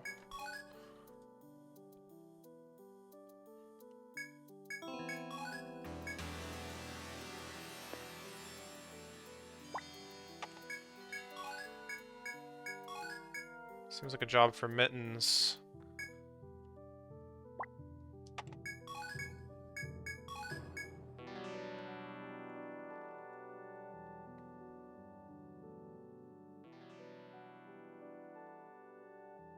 Yeah, we're looking for leg root, head root, arm root as like the remaining... Oh wait, no, but the arm root is only on... There's a different spot? In F7, apparently. Well, we're nowhere near there.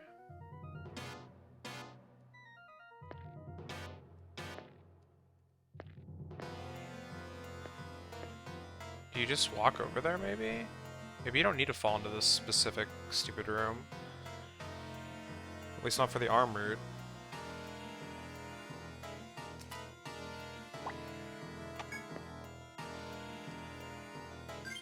Good enough. Alright, we're making our way to the endless adventure.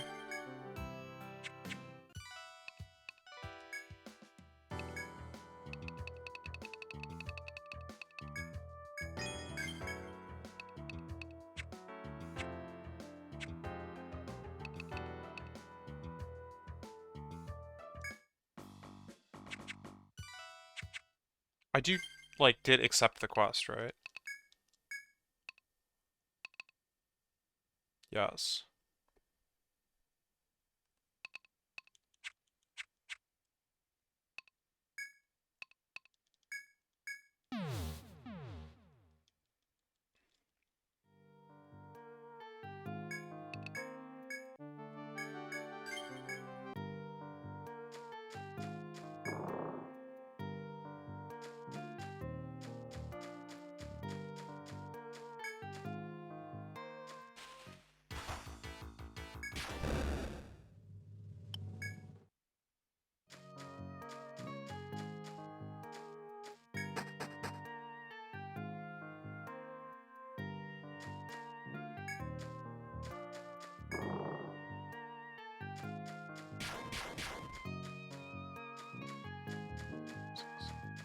Uh-oh, am I gonna make it? Am I gonna make it?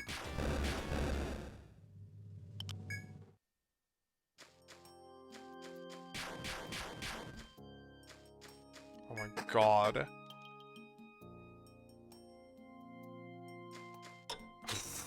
Two steps! You walk through the forest. For the next 5 days, you may not leave B8F of the labyrinth. You mark it on a scrap of paper you brought. 5 days remaining. Alright, we get to try out a new feature.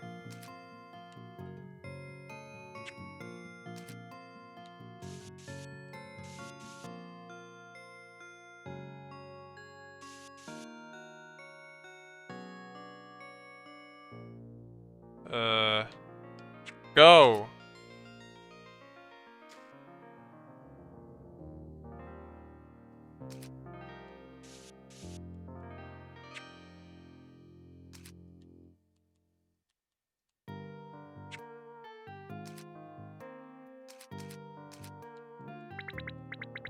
Oh god, what have I done?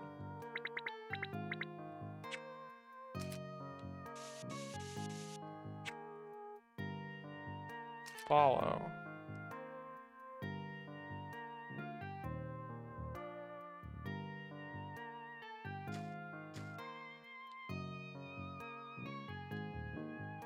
What is the difference between these two things?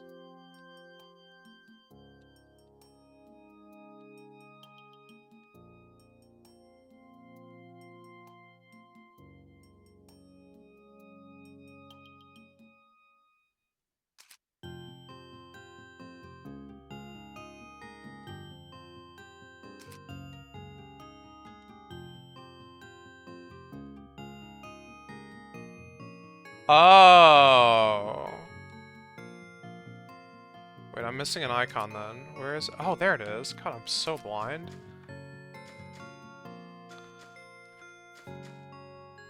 Alright, I'll be right back. Have fun.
Alright. So unfortunately this isn't even efficient. So we're gonna do it manually while I'm like actually sitting here. Oh my god, only not even half a day passed?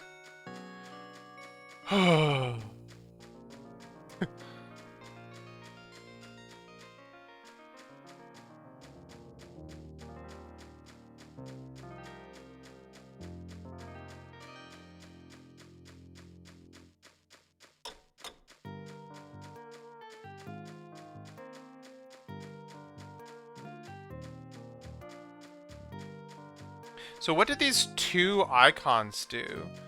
There's like the one with an E and the arrows, and then there's like one with a minus and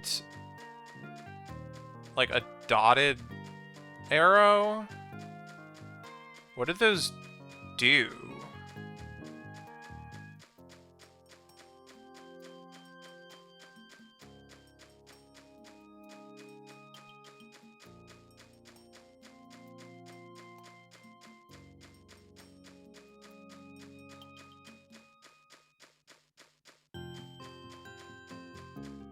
Okay, E is an extend. Okay. That makes sense. That makes sense. I like how this is actually like more than twice as fast.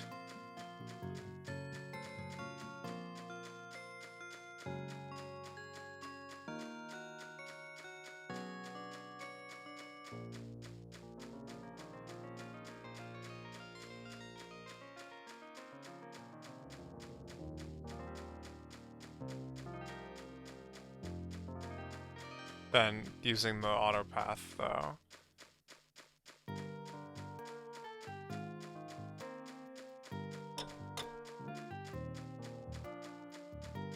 Oh, I was expecting there to be like a message that popped up, which is why I rushed back. Telling me like, yo, a day has passed.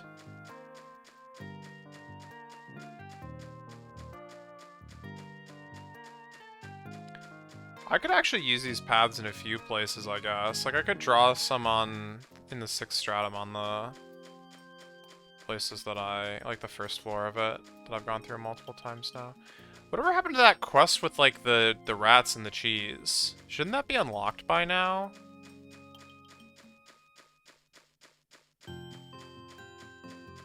Like, I was waiting for it before trying to, like, fully explore 26, but how much do you want to bet it's, like, actually locked by this quest?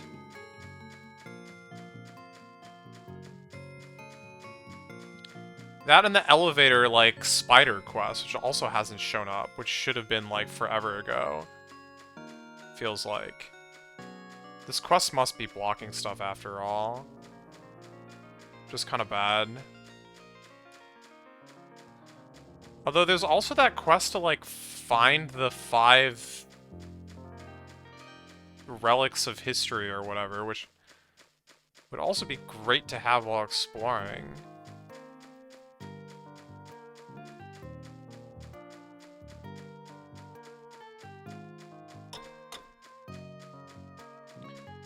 Do I plan to play the other 2 games? Yes. It may not be the next thing that I play, though. But I definitely will get to them.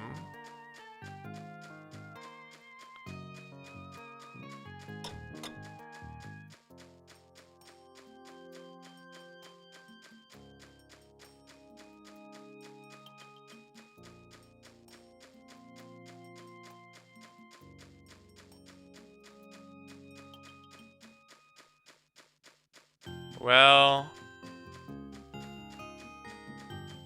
Tevi is coming out near the end of the month. I don't remember what day it is exactly. I definitely want to play that. And I'm not sure I can finish another Etrian Odyssey game before then. Because any other Etrian Odyssey game I play, I won't have the benefit of, like, knowing way too much about the game. And having, like, plans and routes for classes and knowing how to fight bosses and all that stuff. So the games will probably be like at least twice as long.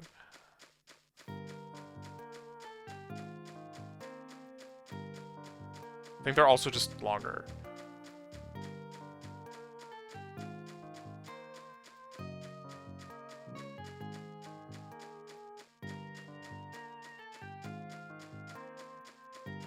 So basically I want to have like enough time to play them. I don't know if I do.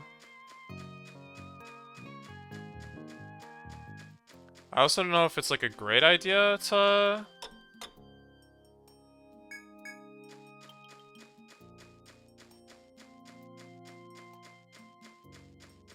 just binge all the Etrian Odyssey games.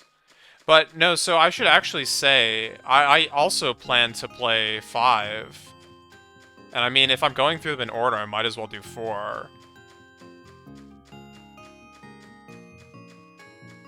But I don't know, I am actually like pretty motivated to play 2. Like, right now. Like, I kind of want to play it, I just don't want to get into a situation where I'm like not able to finish it. Or have to like make a decision on what to play at a certain point. Because the last time I played EO2, I like didn't finish it. I like streamed it and I only got like to the 3rd stratum or something and I just dropped it.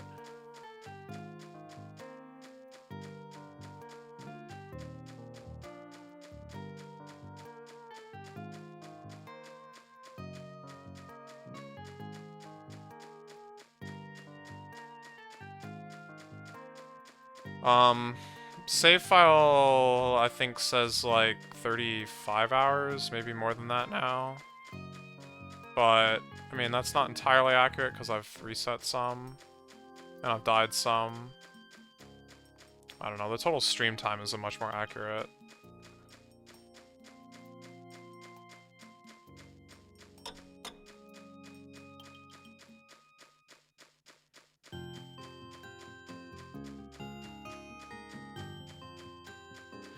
Yeah, I think I want to do that. I think I want to, like, research the game some. Etrian Odyssey 2, that is. I think 3 I might go in... I mean, blind is the wrong word, but... without doing any, like, real... Well, I don't know.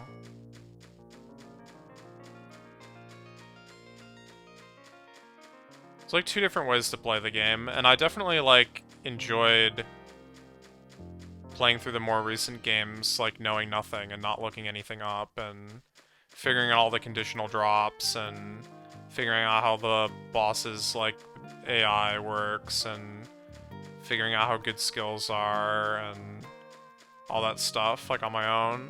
That's, like, a lot of fun. But... Once you've read it all, you can't go back, I feel like. It's like, this game I've already ruined it for myself or whatever. But at the same time, like, knowing a bunch of stuff and, like, routing it and, like, being able to blast through the game using, like, knowledge and stuff is, like, also fun, so...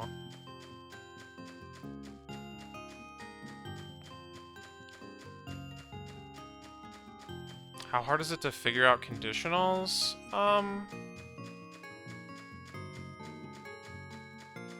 It's not that bad.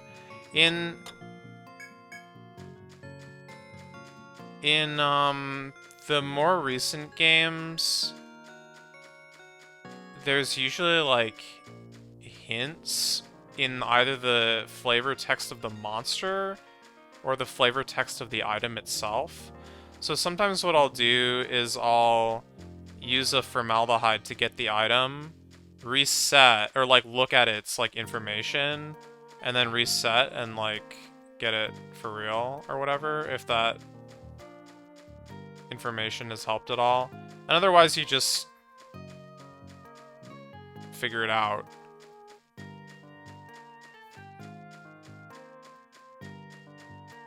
By, you know, trial and error.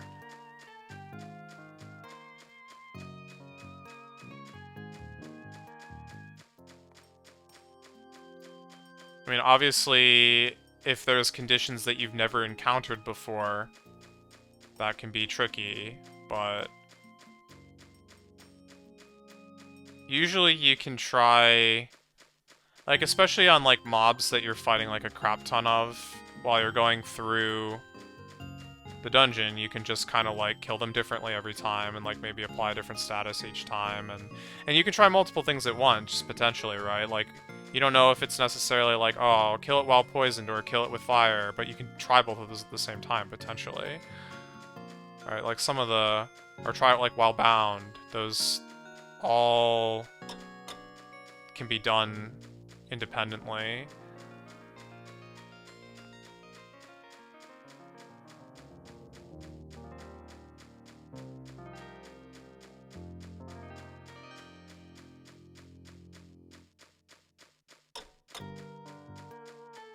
And then, like, if you need more of it, you can narrow it down from there. You know, you just go back to how you killed it and, you know, either drop a bind or drop an ailment or don't use fire or whatever, right?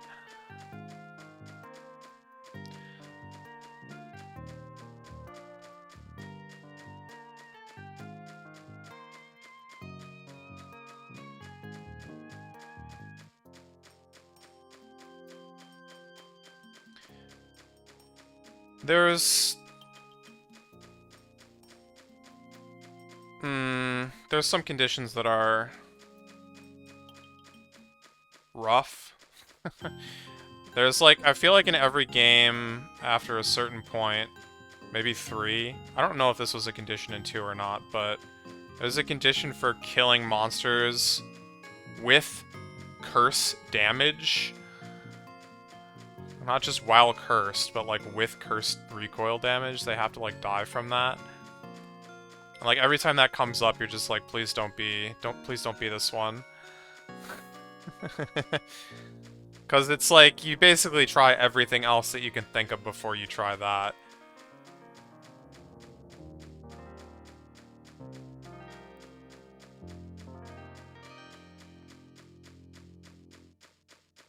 There's also like occasionally a few where it's like kill with poison damage instead of just kill while poisoned.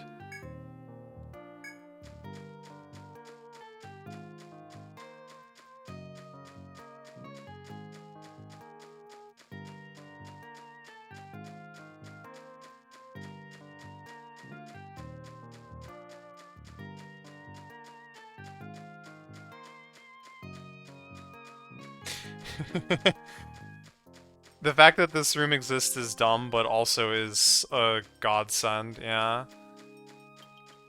In Etrian Odyssey Untold, the room with the wyvern is way bigger and also doesn't have encounters.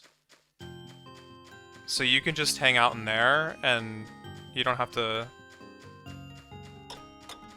turn around quite so often. I mean, it's still basically the same situation, but frankly, I don't know why they brought that quest back. Although it is a bit easier because I believe that if you go back to this room here, you can actually like rest during that quest and it like skips the night. So it's like half as long. And then in addition to that, in story mode at least, there's like special character interactions during those like nighttime sequences. So I guess they did with it what they could, but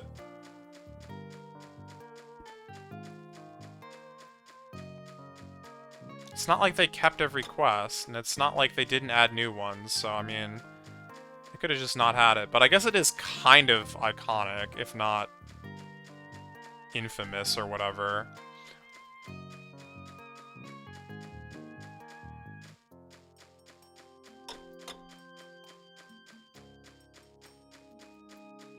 The rest periods only exist for story, yeah, I believe it.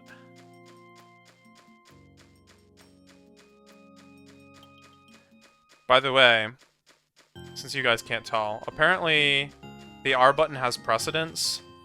So what that means is I'm actually just holding the L button right now, and I'm pressing and releasing R.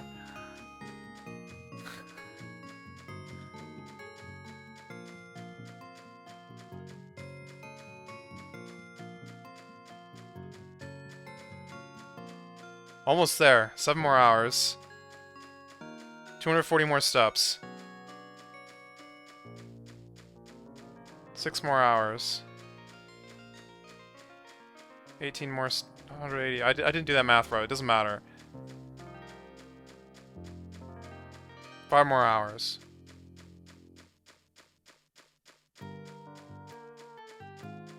4 more hours. 3, 4, 5, 6, 7, 8, 9, 10.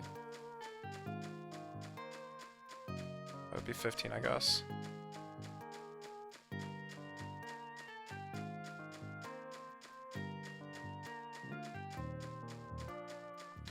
4, 5, 6, 7, 8, 9, 10, 11, 12, 13, 14, 15, 1, 2, 3, 4, 5, 6, 7, 8, 9, 10, 11, 12, 13, 14, 15. Alright. The satisfaction that the difficult ordeal is at an end. You have completed your 5-day survival training with flying covers. Flying covers. I should have brought Mittens with. She missed out, man.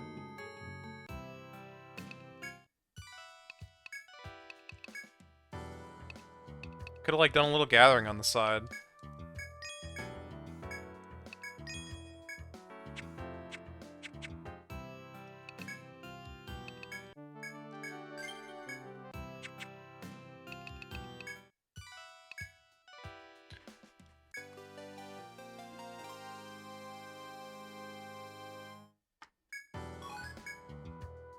Has it been 5 days already? Nice going. You have no available requests.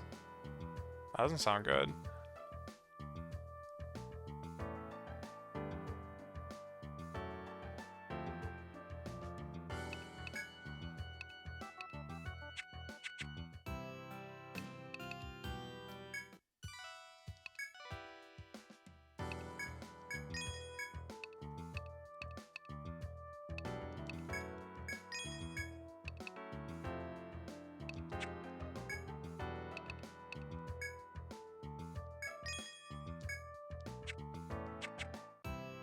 Yeah, it's possible.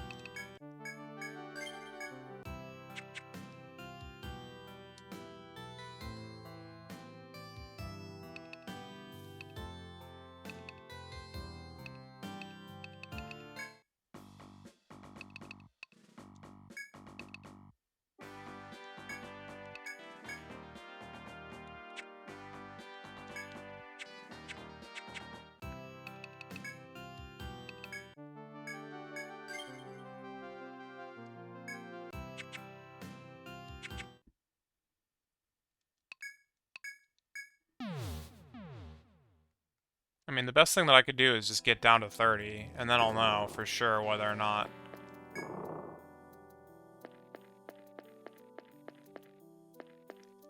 Crap.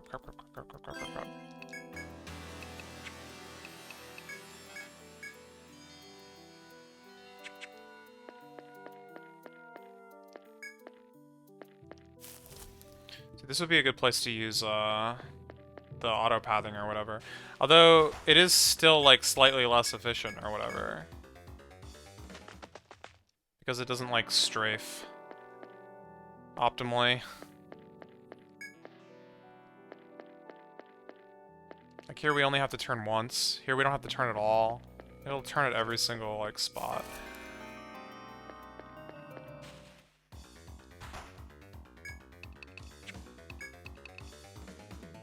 Hit the overlay? Yeah, thanks. Who's gone? Flynn. Mittens it is.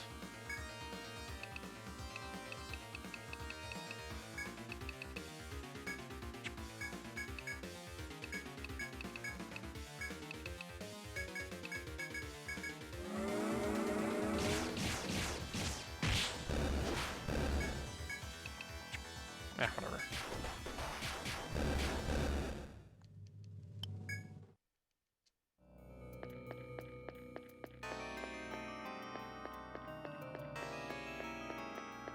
Wow, this FOE sure came back fast. Except wait, it's been like 5 days.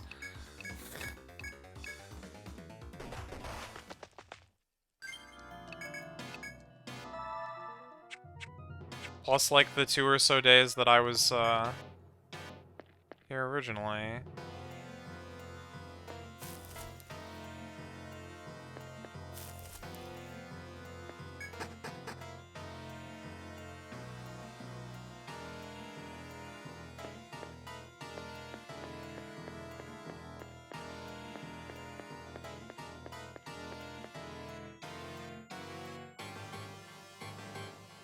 Okay, so I want to check the mining spot and the take spot. Imagine this floor without FOEs.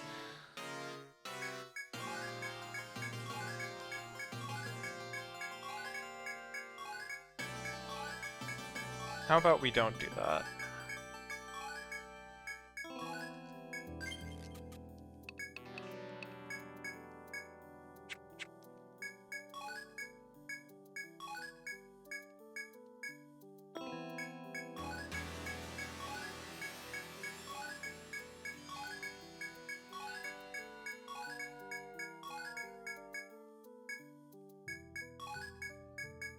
Got it. Okay.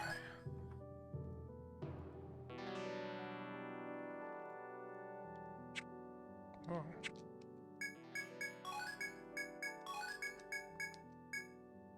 Okay, and then there's another spot, apparently.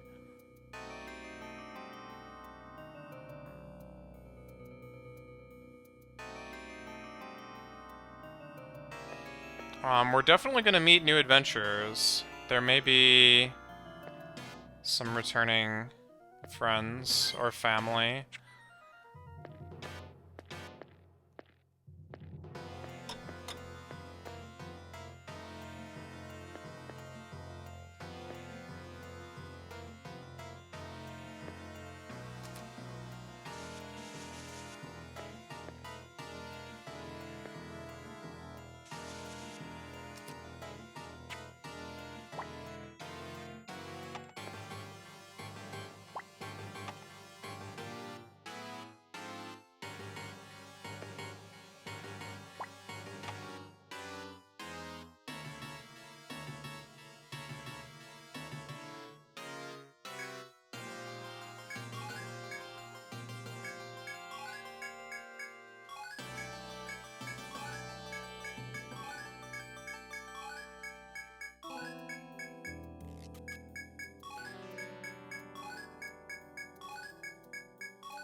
Wait, how much that was worth? Holy crap!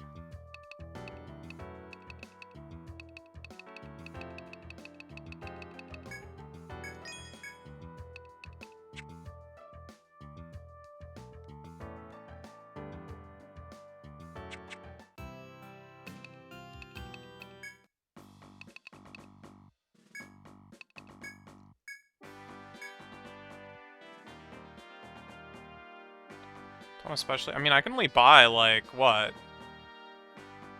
3 or 4 ultimate weapons with what I have?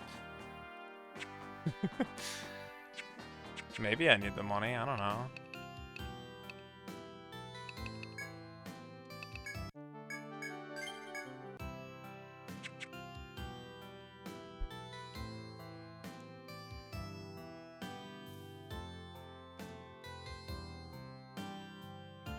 Alright,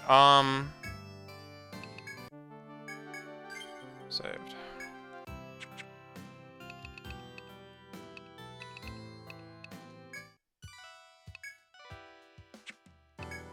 There's like one spot I wanted to check real fast, and then I think I'm gonna go eat lunch.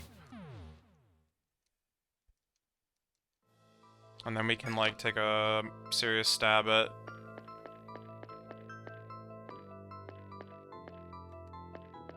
the 6th stratum.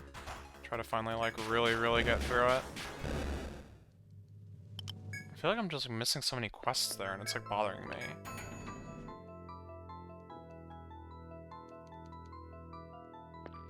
This is not the spot. Fair enough. Why have I done this?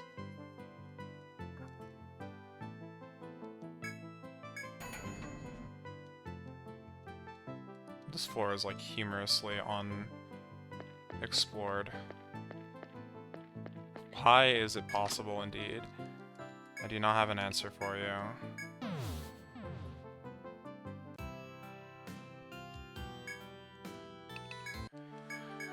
Alright, I'll be back. Thanks for watching. I will see you guys later. Peace.